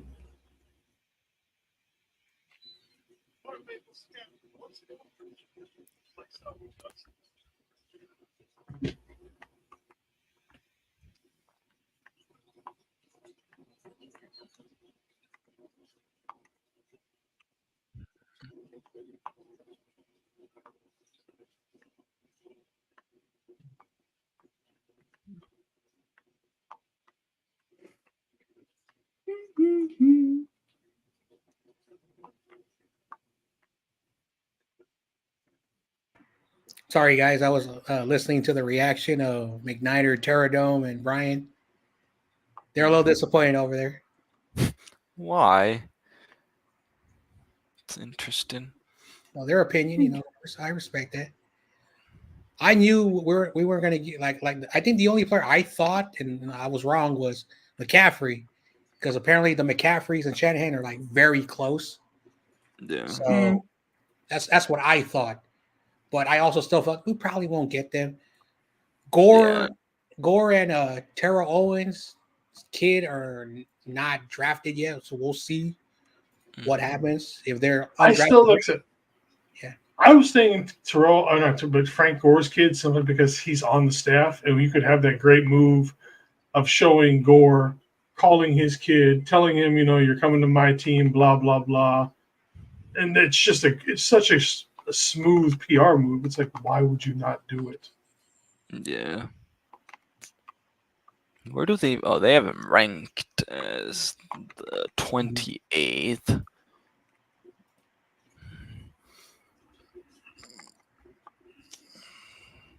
So, interested to see if we maybe take another running back. Just get rid of everybody in the room from and then just keep CMC.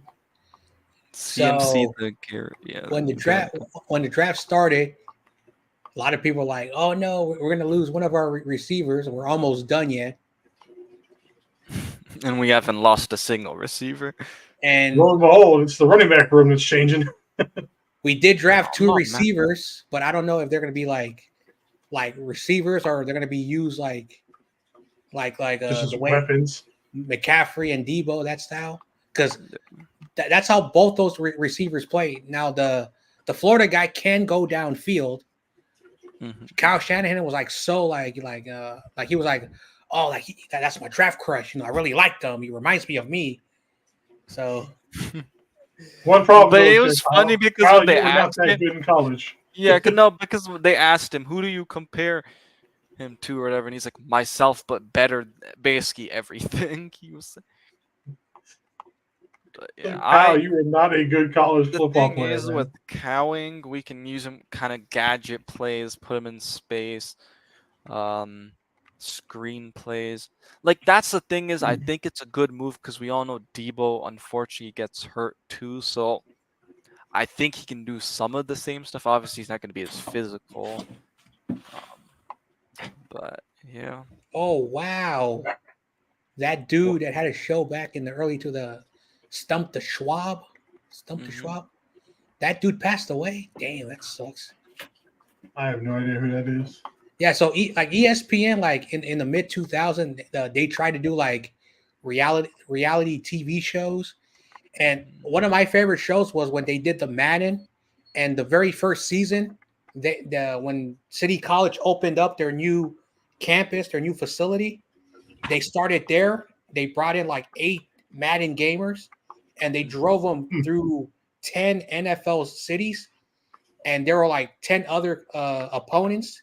So the one would be eliminated, and if they would be kicked off the bus, and a new player will go in there. They did 2 seasons of those. That was really fun. I like that.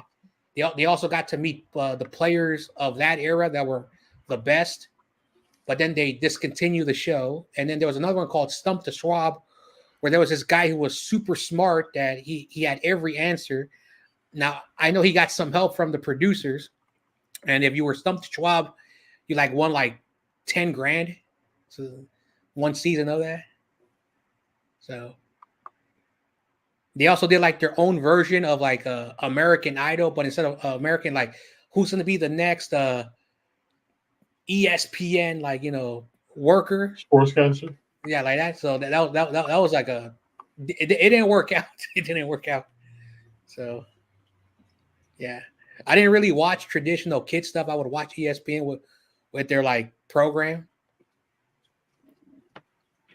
I remember when 30 for 30 came out, celebrating 30 years of ESPN.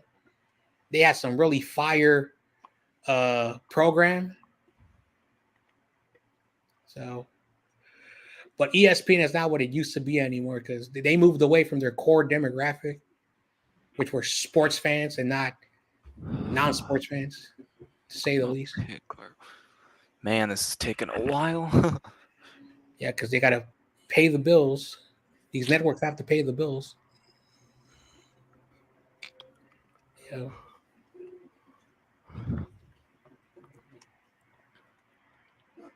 I guess that's also why they're kind of behind, maybe on like always going through. Yeah, that's why like an idea is like on Saturday they could do the 4th and 5th round. It'll be like only 3 hours, so it'll be more quicker. And then on Sunday it'll go by faster, but you'll be able to see more of the names being called. Yeah, 6 and 7. That's why like the draft technically ends after round 4 because round 5, 6, and 7 they don't show the picks no more. And so the fans who are still there get treated for like 4 hours of entertainment. Yeah. So. I agree though. That'd be cool if they just did that where they just do like, or you know what they could do? Thursday they make it 1-2, Friday 3-4, and then 5 or like 5, 6, 7. Mm-hmm. It'll be less than 7 hours, and they'll probably get done in like 4 hours. So you won't be wasting your Saturday, and maybe they can start a little bit more later. Because if you remember the draft, it used to be Saturday for 8 hours. It was round 1, 2, 3, and then Sunday was 4, 5, 6, 7. So that's how it was. And then Roger Goodell decided to commercialize it, and that's how Thursday Night Football was born.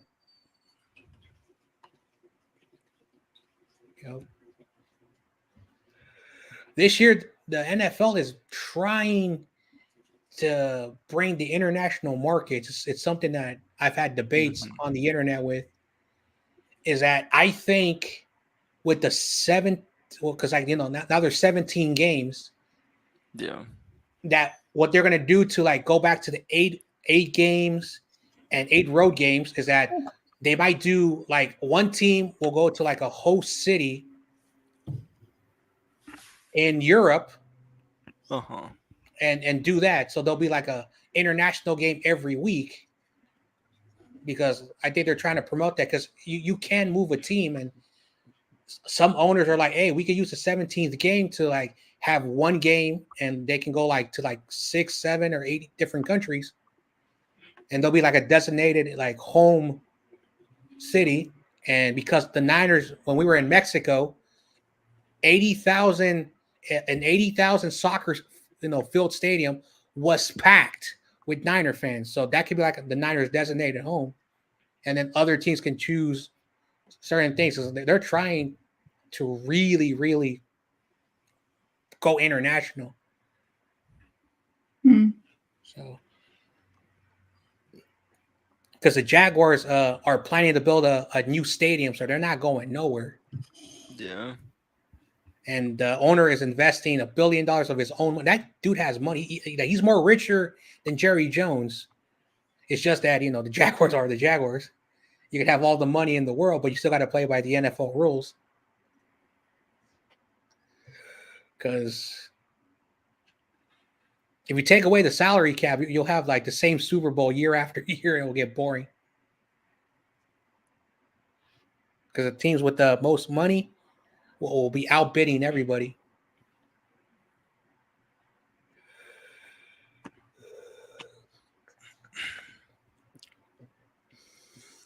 Got Margaret Herzog on there. How's it going? Thank you for showing up.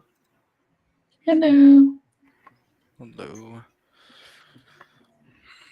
Man, my voice does not feel so weird after screaming.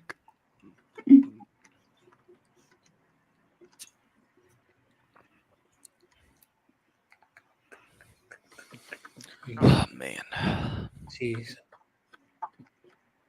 This live's about to be like 7 hours long. Yep. Yeah.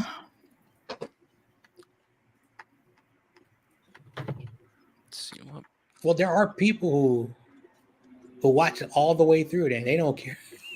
Dude, during COVID, I literally just had to because there's nothing else to do, you know. Couldn't go outside, couldn't meet up with friends. I ended up watching the entire draft. Sheesh. I remember the week before everything shut down, I had this great job. I was working at this like an independent. I don't know if it was like a charter school or something, but it was a good school that I had good benefits. I was there for like 3 months, and I was enjoying my time. It was the most easiest job on the planet. I get there at 8:00 in the morning when school started. It was a kindergarten to 5th grade, so elementary school. Most of the time, I was in the teacher's lounge, or I was either in the outside during recess. And once a week, I would take the classes, like one class at a time, to do their PE stuff. And I was doing really well. And then, boom, I said, dude, I got my dream job. I'm working only 6 hours a day, you know, like school, like, but they would pay me 6 hours, you know, so I was off by 1. And so I would get home like before 2:00, and I was having fun. Then I get the phone call. Oh, we're letting you go. I said, what? And then I found out, because I was with the agency in the city. They said, we had to suspend your job for the next 3 months until, so I was on call. But being on call with the city is like, you're not working. It doesn't pay the bills. So I was like, So I had to, you know, like I was doing what? Like I just recently moved out of my folks' home. Some of my family got sick, so they had to go like to those care, like not a hospital. I don't know what you call them. Hospice. And so, you know,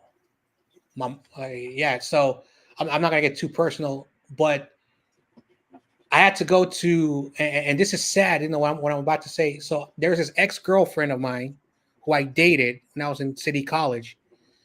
They have, you know, their grandparents. So in 2020, they said, we'll pay you to be like a home, like you would live with them, you would take care of them, you would cook their food, and they paid me, you know, decent.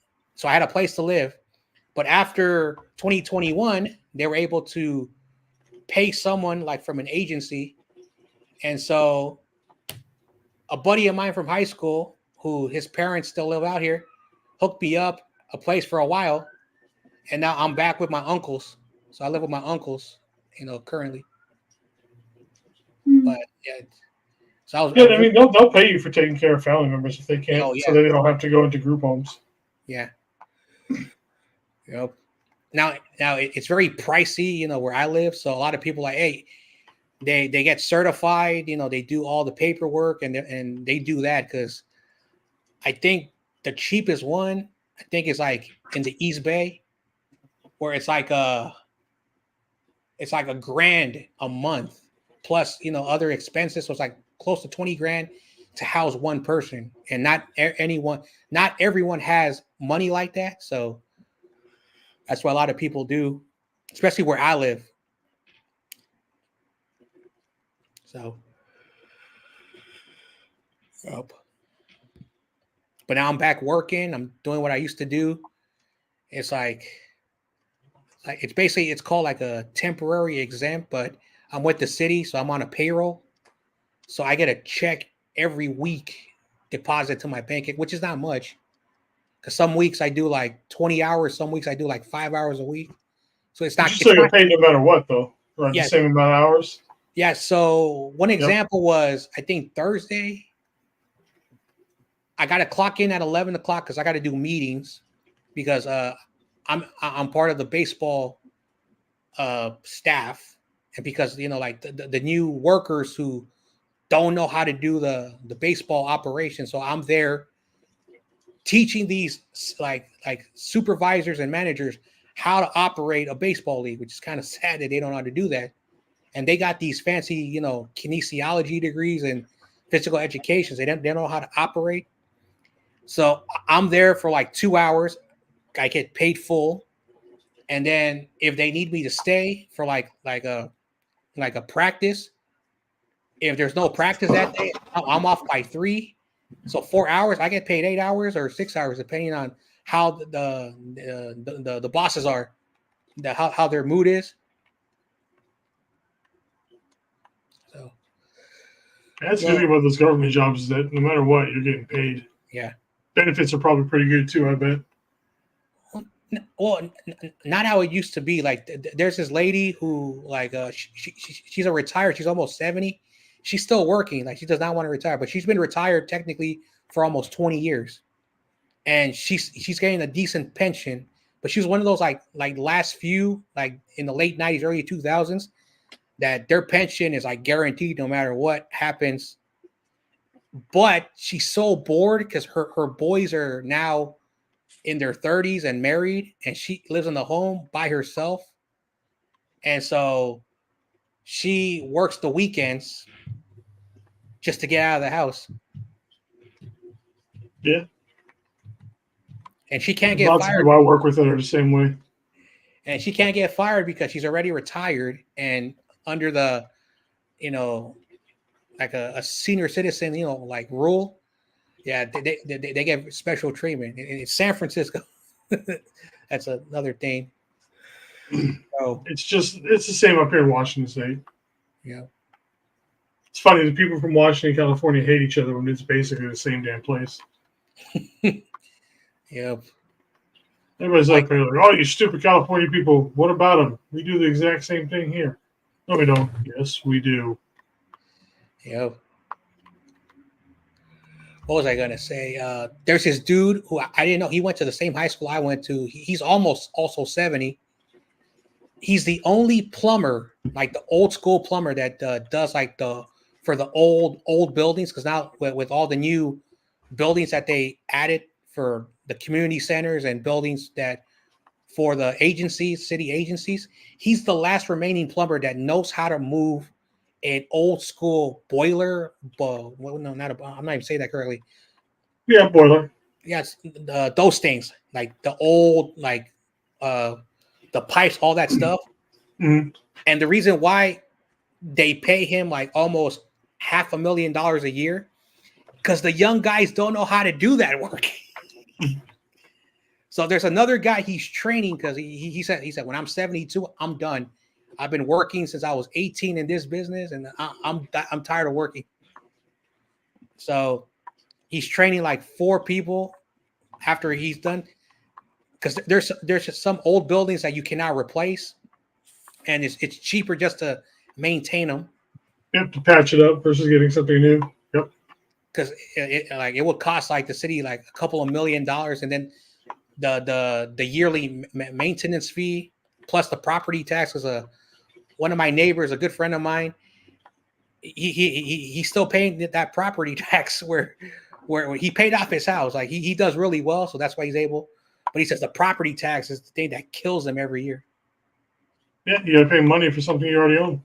So that's the thing that sucks for him. But he paid off his house like in less than 10 years because he does really well. And his wife, a nice lady, also works as a school teacher. So she's but she works at like a private school. So she gets paid really well. So it's just that their kid, he's a good dude. he's in his 20s, and that kid gets to play video games because I've been to their house. He has this giant TV that's bigger than my room. I don't know anyway, and all he does is play Assassin's Creed. I said, dude, man, don't you go out? Don't you do stuff? I'm just here eating my Pringles and playing Assassin's Creed. I'm like, damn, lucky kid. He's playing a better game. Now he's not a kid because in the compared to me, he's like almost 25. But he still looks like that little kid that like I've watched him grow. So it's kind of hard for me to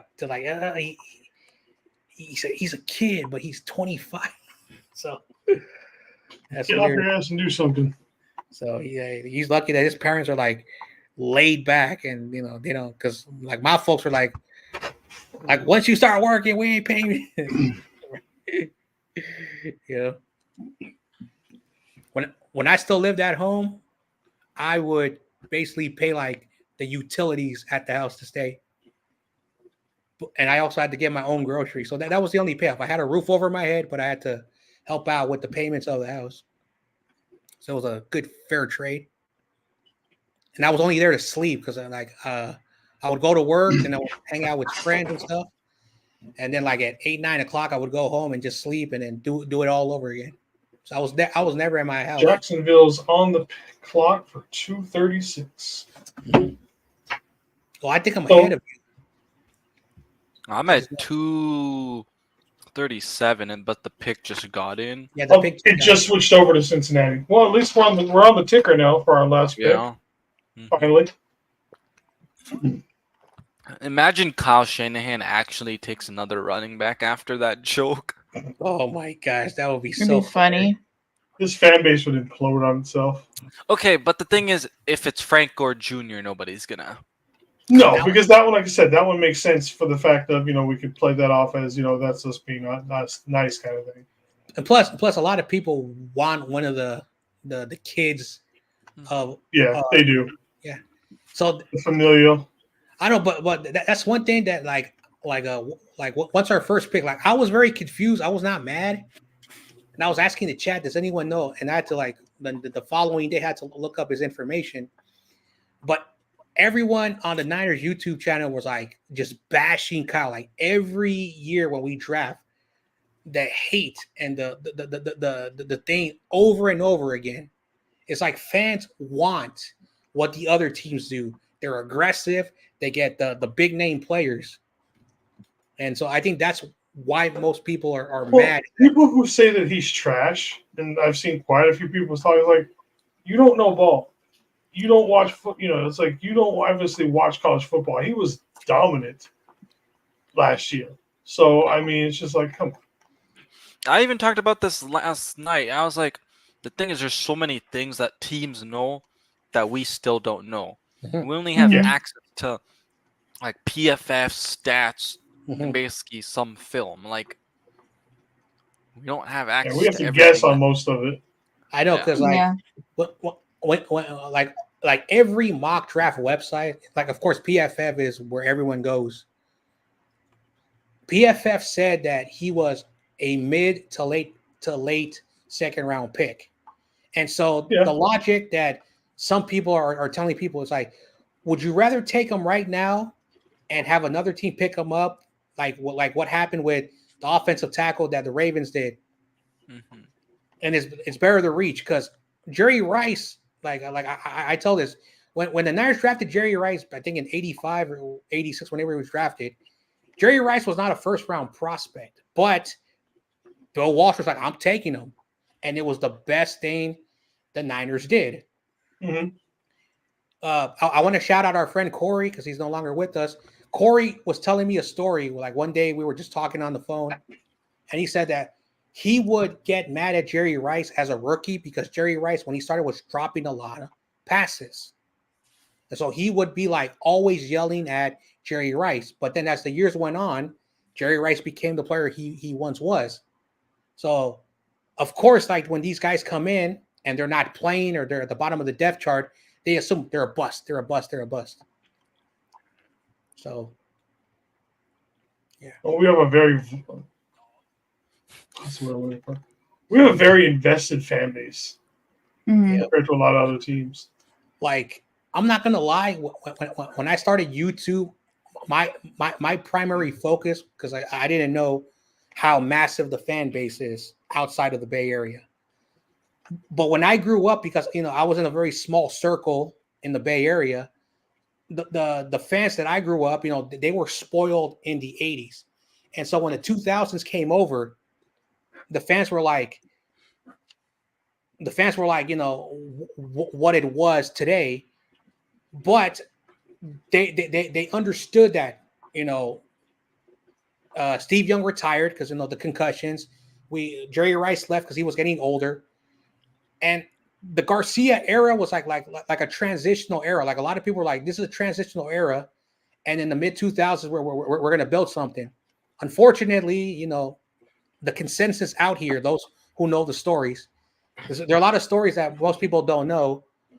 But John York, who ran the team, his general manager from the 2002 to 2006 was a guy who was like a stockbroker, but he knew business, and he thought running the Niners like a business instead of a football team. That's why we were so bad for a very, very long time. Then there was a guy called McClellan or something. I'm not sure if I'm saying that name, who brought in Patrick Willis, Navarro Bowman, like these guys in the late, and Harbaugh took over them, and he coached them up, and they became a really good player. So that layover from that stuff happened. And so, unfortunately, Harbaugh and the Niners could not get along. They had to part ways, and here we are right now. So the York family over time has learned how to run the team. But as I started to do the YouTube, that there are a lot of fans who, of course, are from different places. But at the same time, you have some fans who are just like, I don't know why they're just so rude to one another, which is kind of hilarious. It's easy to be rude. So yeah, like even like all the other fan bases that talk crap about, like, maybe it's just me, but I can take the smoke. But like, if someone says something like an opinion, like another fan base says, "Oh, the Niners are not good," and then some people, "What are you talking?" Like they start lashing out a random person on a computer screen. So.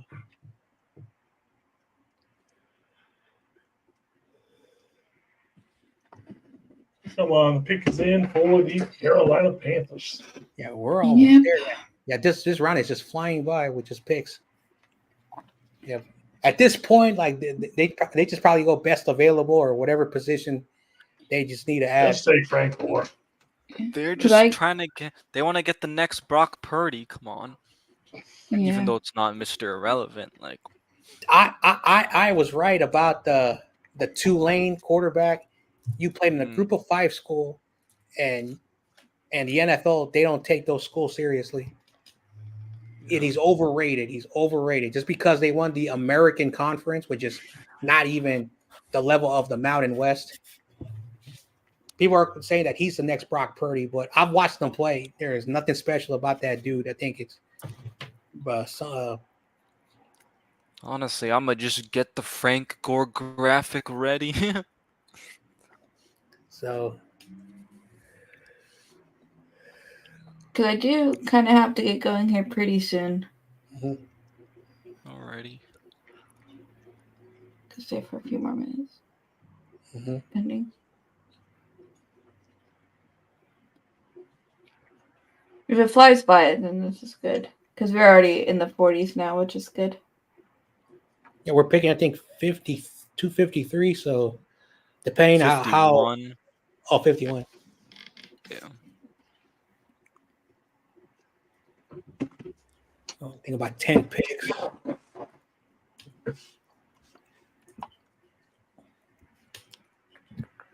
I'd say it shouldn't be too much longer, but good chance it'll be too much longer. Yeah.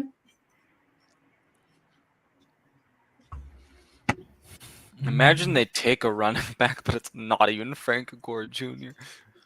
I think a lot of people revolt on that one. Yeah. Didn't they meet with? I know they met with like Austin Jones. I think too, of USC.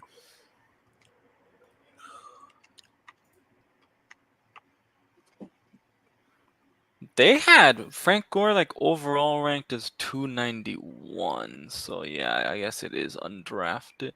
Yeah. Range. Yeah, the first running back was drafted in the 40s. Yeah, the guy from Texas.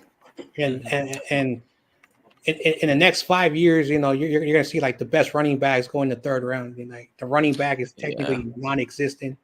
Yep, it is a dying position. Running back and like tight end in this class barely got picked. Like tight end finally started kind of going, but like it was so quiet for like between Brock Bowers and every other tight end. It was such a big gap.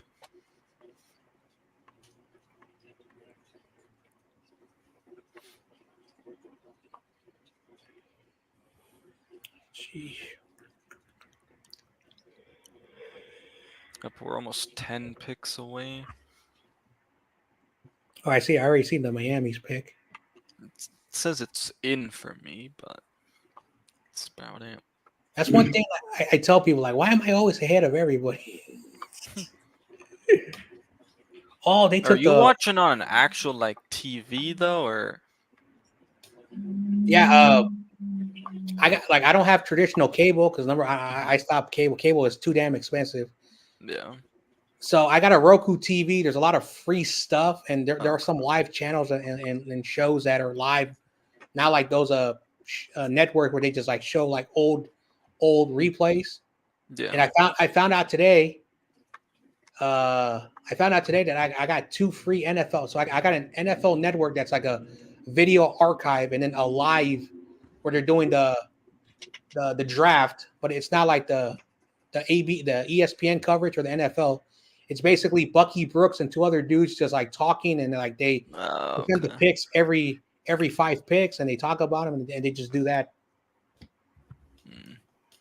There we go. Jason, your guy. Washington. Yep, Taj Washington. Oh, I wasn't big on him. Don't get me wrong. I wasn't big on Taj Washington. I just thought he was better than Brendan Rice. So Cleveland, they're on the clock because the Titans picked James Williams. Yep, the safety from Miami.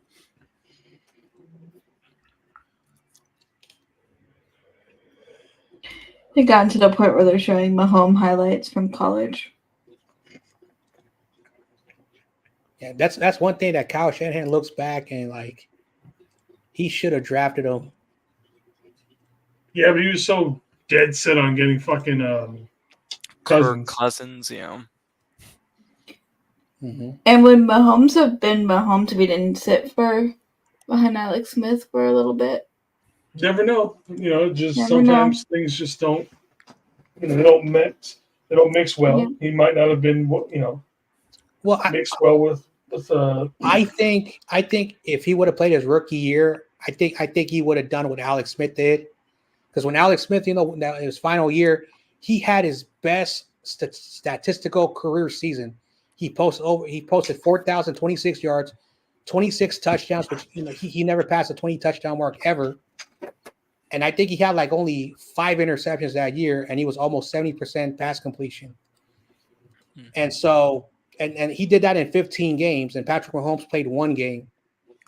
But Andy Reid said if Alex Smith was not doing well that year, Patrick Mahomes would have came in there. And I've always said this, and Chiefs fans have hated me and other people who like Patrick Mahomes. He inherited a good team, just like Brock Purdy. And so I always tell people, I always tell people, you had Tyreek Hill, who was still young, but he was really good. You had Travis Kelce, who was also in his prime. The offensive line was really good. Now, yes, they lost Jamal Charles the year before, and the defense was at its peak. And so Brock Purdy, doesn't get the same because he was Mr. Irrelevant. And if you're drafted as a Mr. Irrelevant, and a lot of people know the Niners have a good team, so they kind of penalize them. But what was the difference is that Patrick Mahomes, what he did in his first year, 5,000 yards, 50 touchdowns, 6 interceptions. And they made it to the NFC. If it wasn't for Dee Ford, who eventually came to us the following year, he would have been in the Super Bowl in his first active season. That's how good that Kansas City Chiefs team was. So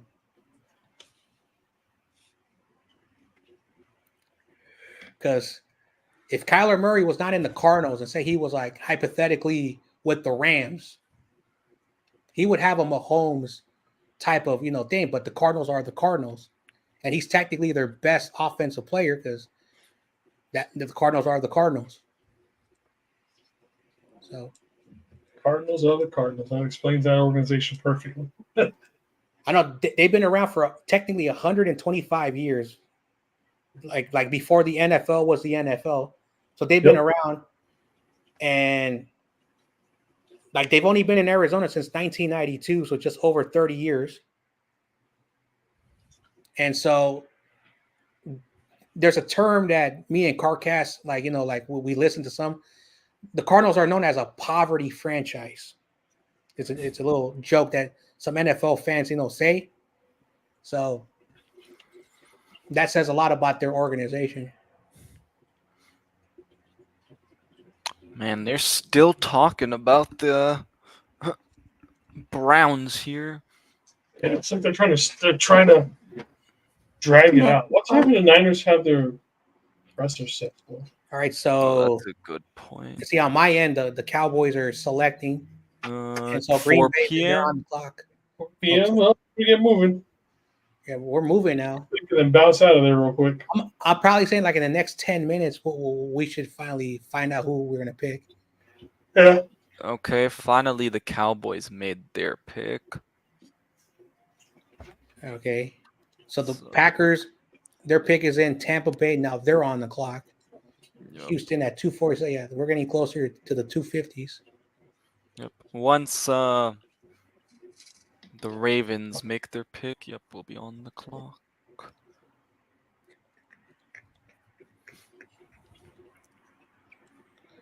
Let's see who the Packers take.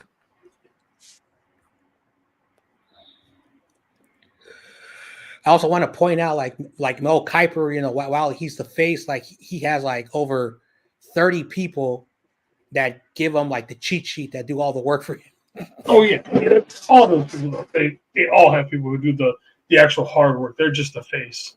Now, when Mel Kiper started, he had to do all the grunt work, and then now eventually he's able to do that. And so now you have like a lot of Mel Kipers because of him. He's the original, but Mel Kiper has been doing this long enough that he's like the expert, but he's got a lot of things wrong. A lot of things wrong. Oh, yeah. And a lot of coaches will never say this in public. Like, I think when Dilfer was drafted, I think one of the GMs from the Colts back then was like, this dude does not know what the process, what goes into why we take the player that Mel Kiper doesn't like or fans don't like, because what we're trying to do is scheme fit, and whatever the scheme is, that's why a lot of players drop, because if you went by best available, quarterbacks would not be drafted. So teams who needed quarterback would have to trade back to go to the spot where the quarterbacks are. That's why Michael Penix, who was ranked as a second round, so a top 50 prospect, ranked around 35, was drafted, was still dumb by Atlanta. That situation does not make sense. But Bo Nix and JJ McCarthy, again, they were second round prospects that was shot up the board because it's a quarterback driven league. And if you don't have a quarterback, your team is not good. So, but they have a quarterback. Speaking of quarterback, the Green Bay Packers have drafted Michael Pratt. Yeah, that's a bust right there. Well, he's not going to play. No. He's never got a chance to be a bust with backing up Jordan Love. Well, number one, he played in a Group of 5 conference. For those who don't know, it's like Division II. So every time these Group of 5 conference plays, like the SEC, the Big 12, the Big 10, the former Pac-12, ACC, they get murdered. And the reason why they're in those conferences is because they don't have a brand. And so that's why college football is set up how it is. Why the conferences are set up. If you have a brand, you are part of the table, which your school gets money, you get TV money, you get a lot of endorsements, and they play in the best top tier facilities.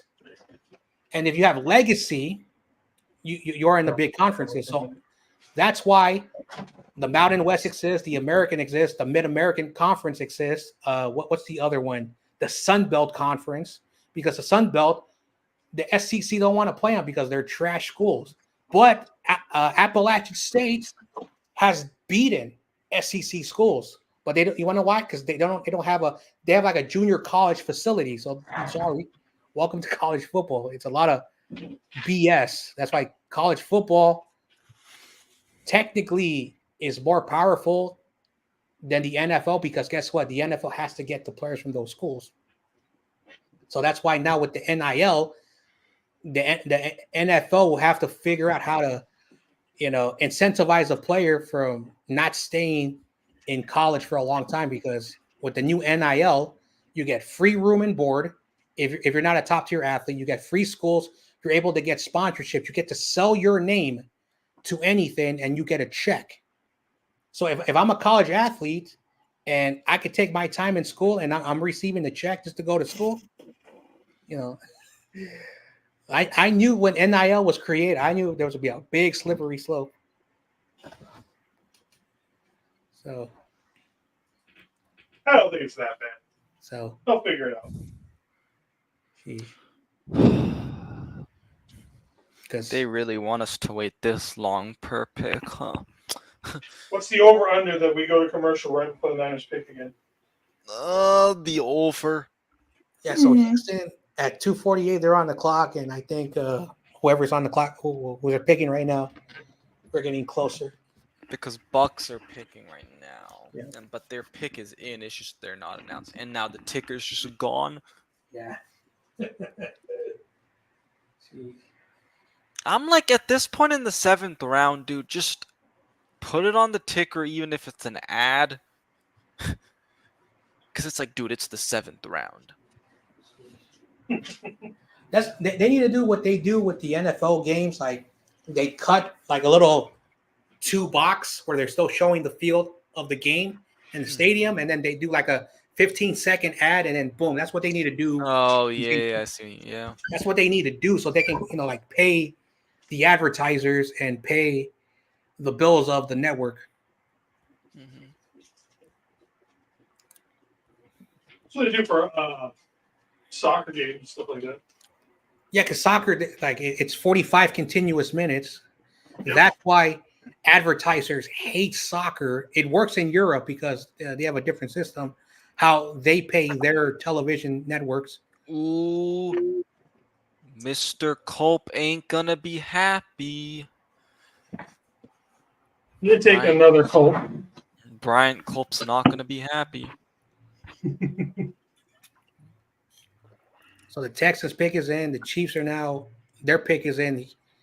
And Houston is on the clock. Devin Culp went to the Buccaneers.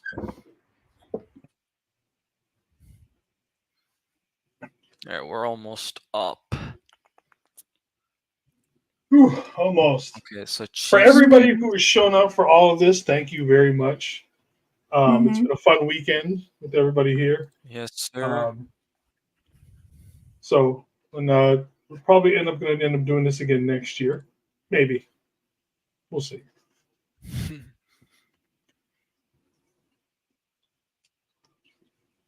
The reason why I didn't start this morning is because I had to get some stuff done around my house, unfortunately, or else I would have jumped in earlier.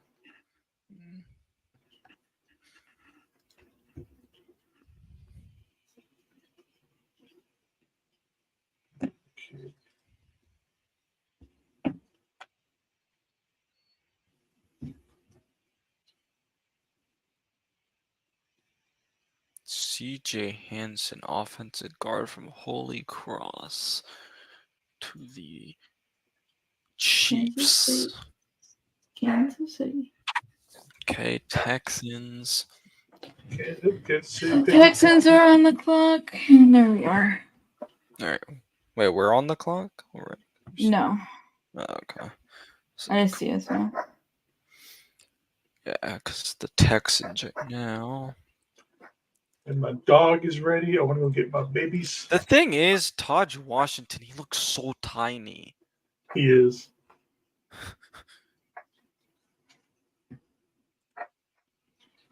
Bro looks so tiny. Like I could barely even see him on the field. It'll take 5 million years. Oh, but he has some Hey, shit. Jamie, you ready for that commercial? I swear to God. It's gonna happen though. Probably. Yeah, Carcast, we know who that person's going to be. Yeah, we know. I already. I gotta get going because I work tonight. Alrighty. If you need a bounce out, we get it. All good. I know, but the pick is like right here. That's what's so annoying. I know, it's like it's so close. Fair.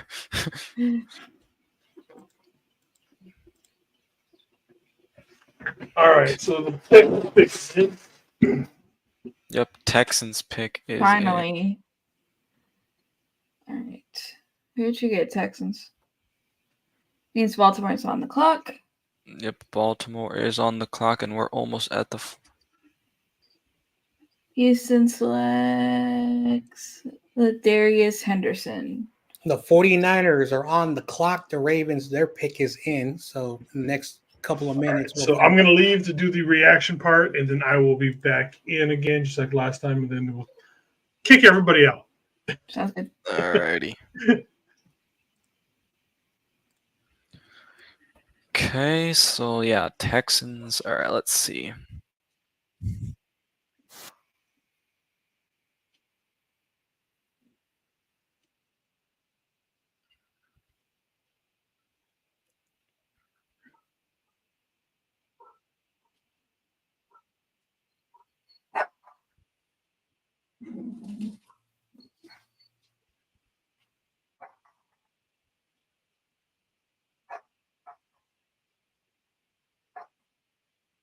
All right, Baltimore's pick is in. Yep. Swear they're gonna go to commercial. Don't go to commercial.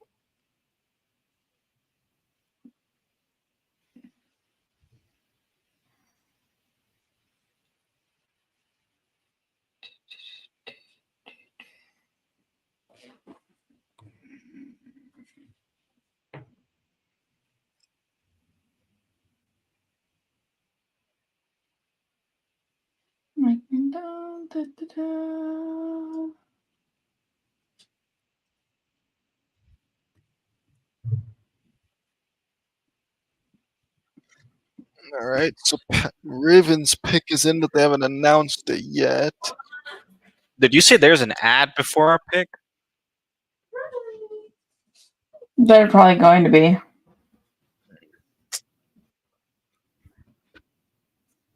We're about to find out. And the fact that it's taking this long is giving me. I know. I'm just like, dude, the pick is in, and they're already behind anyways on talking. You know, they just keep going blah blah blah blah blah. All right. We still haven't covered like 4 picks. I'm just like, tell us the pick.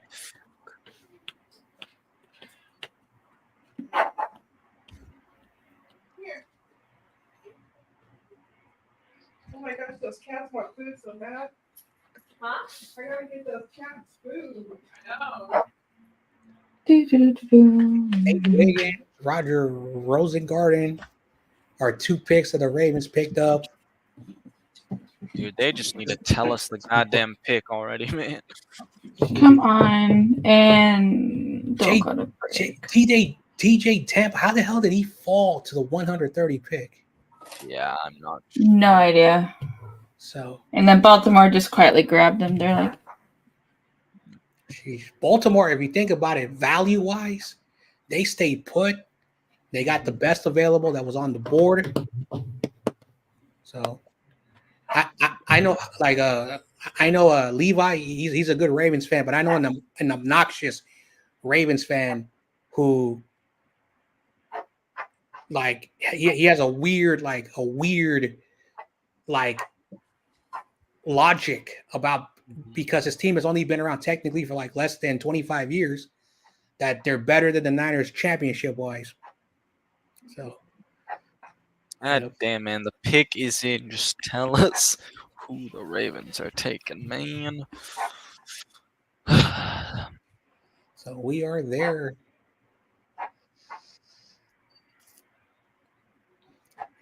See, at this point, I would just take best Just available. announce it. Even having it on the screen for 5 minutes. Yeah. I feel like they're waiting for someone to come out and announce it. That's gotta be what's happening. They're stalling or something. Mel But they haven't been doing announcements, really. Baltimore. No, I just saw a guy. Looks like Baltimore he's coming onto the selects. stage, I think. Who are they picking? Okay, I there we don't go. even Never see- mind. They're picking a safety from Purdue, and Here now we the go. Niners.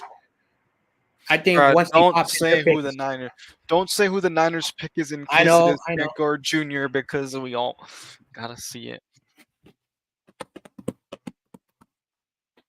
Don't go to commercial. Don't go to commercial. Don't Niners go to are commercial.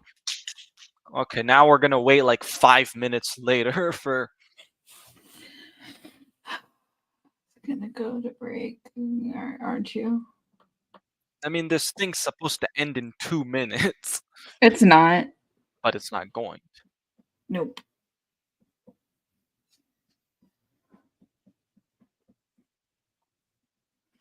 All right, I'm on the clock. Pick is in. Ooh, that was quick. All right, just tell us who the pick is so that we can be done, then go to break. Yup.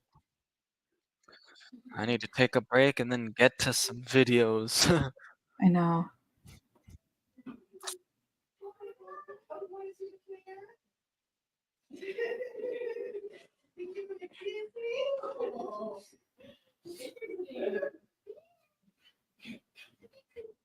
Mel Kiper, will you just shut up, man? Will they just all? Okay. Just tell us. Just tell us. Just Ooh. I see selection.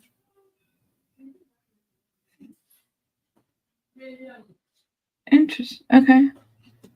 I think they had a top 30 visit with them, I believe.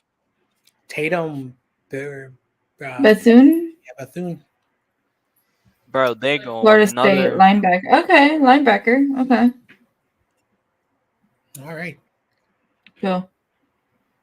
So, and then in the next hour, we'll be signing undrafted free agents, and yep.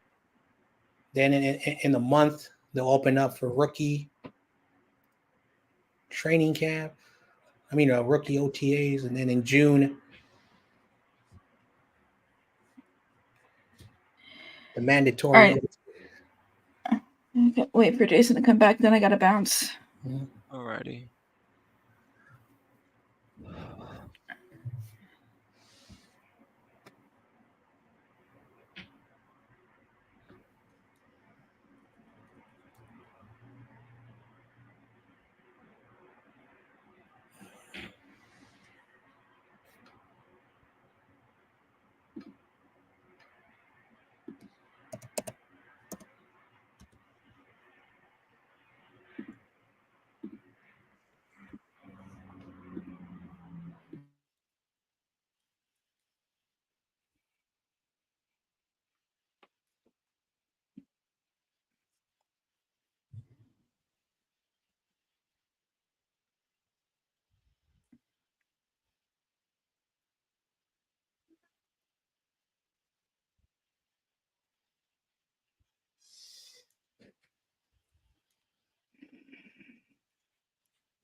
Jason. Oh. All right, everybody, that is a wrap. Going out on top with another linebacker. Yep. Yep. Not any of the linebackers I had thought we were going to get. They Obviously. did do a top 30 visit with them. Okay. And they probably wanted to sign him in free agency, so. Interesting. Excuse me. So yeah. Overall, what do you guys give the draft grade I'm gonna give it. I say a B+ for the draft for an entirety. Yeah, Same. I'd agree with that. Yeah. John Jay? He's muted. John Jay, you're muted if you're trying to talk, brother. Well, I gotta bounce because I had to get ready. Yep. Thank you very much, Jody. I don't know why I called you Jamie. No problem, guys. It was cool hanging out with you guys. Indeed. Thank you. All right, no problem. I'll see you Have a guys good later. day. You too.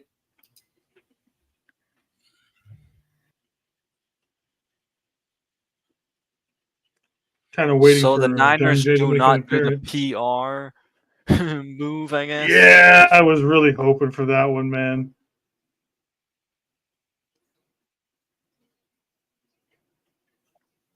Because it would have been so great to see. You know, I cry, you cry, parents everywhere fucking cry. I mean, it would have been beautiful.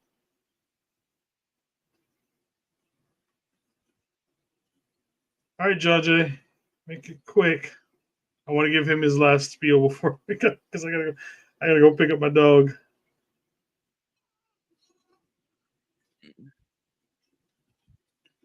Give him a few more minutes to see if he shows up or not. I thought I heard. Hey, Angel, thank you for showing up with us all weekend, man. It was good hanging out with you. For sure. Can't wait to do our show on Monday now. Yep. Talk about all these. Go through. Yep, all this draft.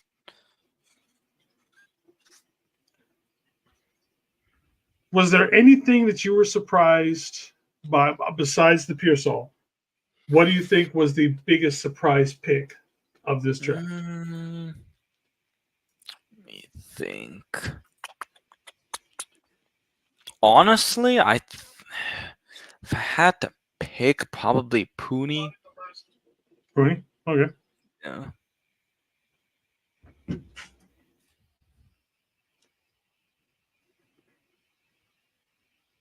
I'm going to say Cowing, just because I didn't think we would take another receiver in this draft.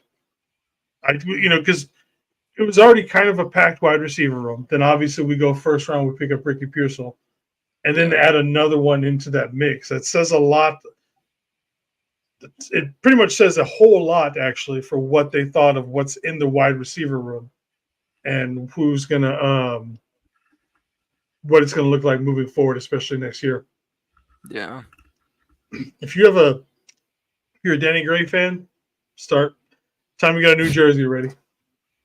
So I don't think anyone's a Danny Gray fan except for his family and friends, but that's pretty much the pick at the time made so much sense for Trey Lance and that whole situation, but obviously things didn't work out. It was a reach though. Still, like it was just like third round.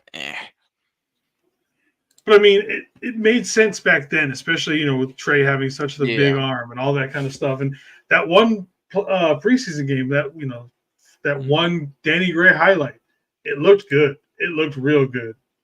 Yeah.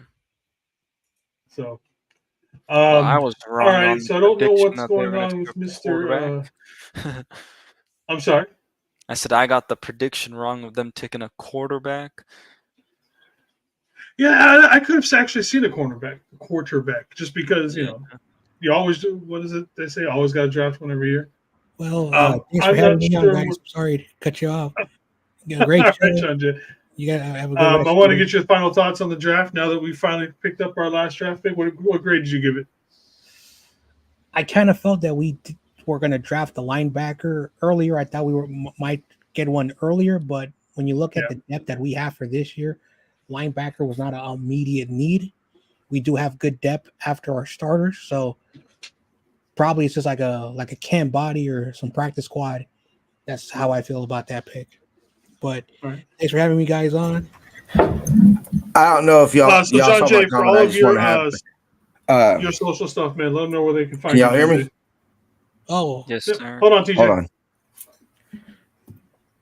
Go ahead, John Jay. Tell them where they can find you at. Well, first of all, nice to meet you, TJ. I'm John Jay from. Hey, what's up, brother? How y'all doing? Thanks for having me on.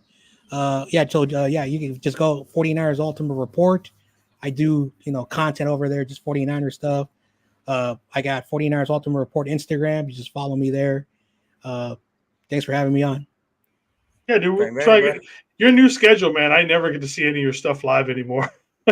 So that's why I haven't been able to get. I used to go on a bunch of your streams and everything, but your new schedule and everything, kind of makes it hard for me. Well, I'm not doing nothing live. I do the YouTube premiere, so a lot of my stuff is like during the early in the daytime. So, all right, media.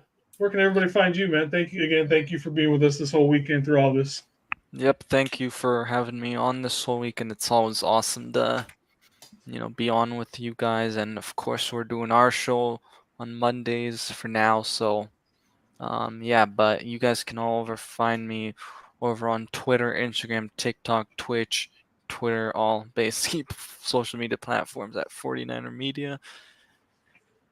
Not 49ers, by the way. It's 49er. Yeah. It's singular. Yeah. So I didn't know if y'all see my content, but I appreciate y'all holding it down and everything like that. Jason, nobody I'd rather have be my co-host, brother. And Shaw, you were a fucking lifesaver today, bro, because I would have struggled without you today, bro. I know, 8:45 in the morning. 8:45. This man was here, bro. I was like, all right, let's rock and roll, baby. That woke me the fuck up this morning. John J, appreciate you coming on, brother. We always see you in the comments. Please be known, you're always welcome on the show, bro. Appreciate it. Always. Definitely. We will see y'all Tuesday. Anyway, I just wanted to hop on and make sure. I don't know if y'all saw my comments, but I wanted to make sure that I appreciate all y'all this weekend. It was especially today. I mean, we're going on 7 hours and 21 minutes. And this man, we put in some work today. Hey, this man Anshaw's been there for every fucking pick, bro. I'm telling you, this man's a soldier. All right, y'all. Bang bang. See you Tuesday, bro. Yep. Alrighty. All right, everybody. Phi Phi Telly Love. That is the end of the San Francisco 49ers 2024 draft. We'll be talking about it here in the next week or so. Again, thank you, everybody. We'll see you guys later. Thank you, everybody.